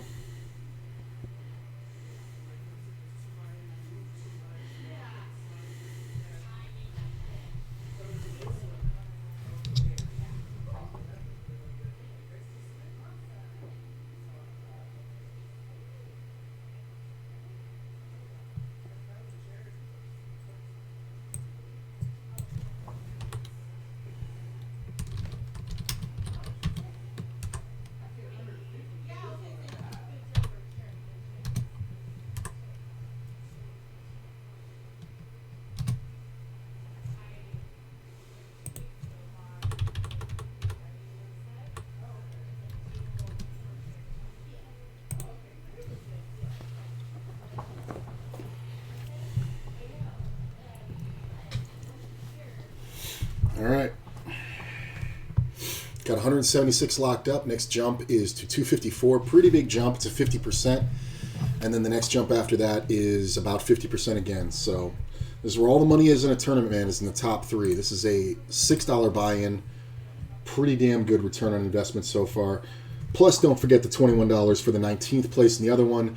Plus, don't forget the $55 in the for the ticket in the other one. So pretty damn good so far. We're looking at a very profitable day. Only $50 in entries, so we're up over 200. What do we got?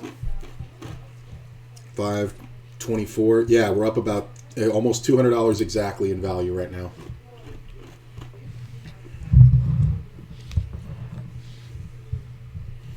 And about $148 in actual money.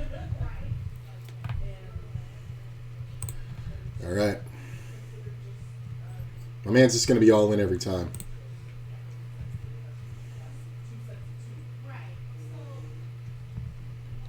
Don't just double them light. Don't double him light. That's all I'm asking. You know, if he wins this one, he's got 8 blinds. All right, let's go. Deuces, hold. Hold them deuces. Wow, that's a lot of outs. Hold them deuces. Hold them deuces. Don't let my queen be good. Hold them deuces. Boom! Deuces are good. We're heads up. Heads up, baby. Heads up. All right. He's got 4 million. I got 2.6. We got ace king the first hand. Please raise.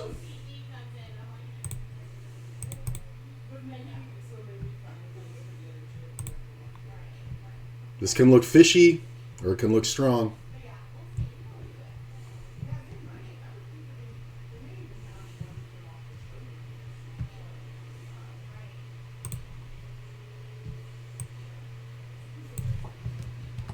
Yep.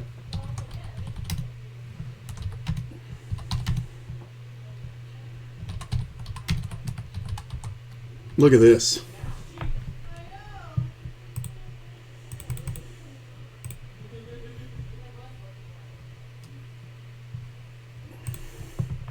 Doesn't get much better than this. We are going to bet smallish.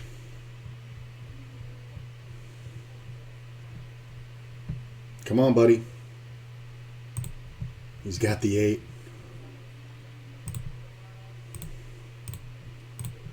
I mean, if he's got me beat and we get it in, that's fine. But I'm not letting this river come off without it costing a ton. I could have just ripped it.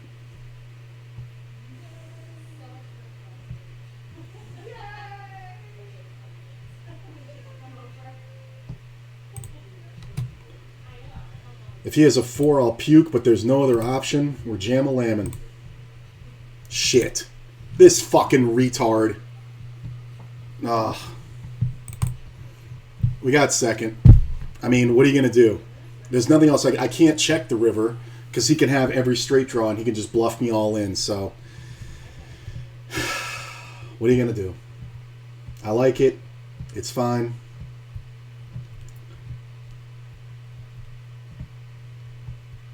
All right. Not bad.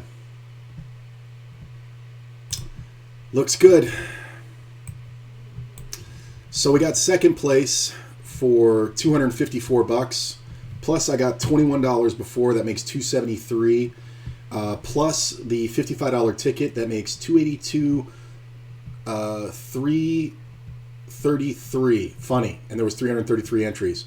$333. And I only took $50 in bounties or in buy-ins. So you gotta like it. You know.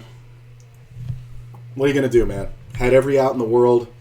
I got it to that point, and I couldn't have won with aces there, and I would have played aces the exact same way. So, what are you going to do? He could have just had a 5 and been drawing for whatever. So, I like it. I don't think there's anything I could do differently. I think shoving the river is absolutely important. The 4 pairing actually is bad in that exact situation, obviously, but it's good for me overall. If the 4 doesn't pair, I think, honestly, he may actually fold, believe it or not. But, yeah, so whatever. Oh, well. I'm very happy with my performance, though. I think I did very well, considering the fact I took so many beats versus that really super aggro guy. Yeah, so I'm definitely happy. Have a great night, guys. We'll be back tomorrow. We're going to review this tournament. Obviously, this is the 4th tournament, final table of 2022. It's the 4th in 2 weeks. All the last 4 sessions I've played, I've final tabled. So far, I got a win, an 8th, a 4th, and now a 2nd. I'd say we're doing pretty good. We're doing something right. I think taking the break really helped me. Exclamation point links, LINKS in chat. I'm going to send you guys out to a raid. Please enjoy them. I will see you in the morning between 11 and noon Pacific Standard Time. We're going to start there. We'll go for about an hour, hour and a half reviewing these hands and then doing some tournament cover or some tournament study. And yeah, it was a great time, man. I had a great time, and I really, I think I played everything just about as well as I could. So I could have checked that turn on the last hand, but you know what? We ain't here to check. I'll see you guys tomorrow. Thank you so much.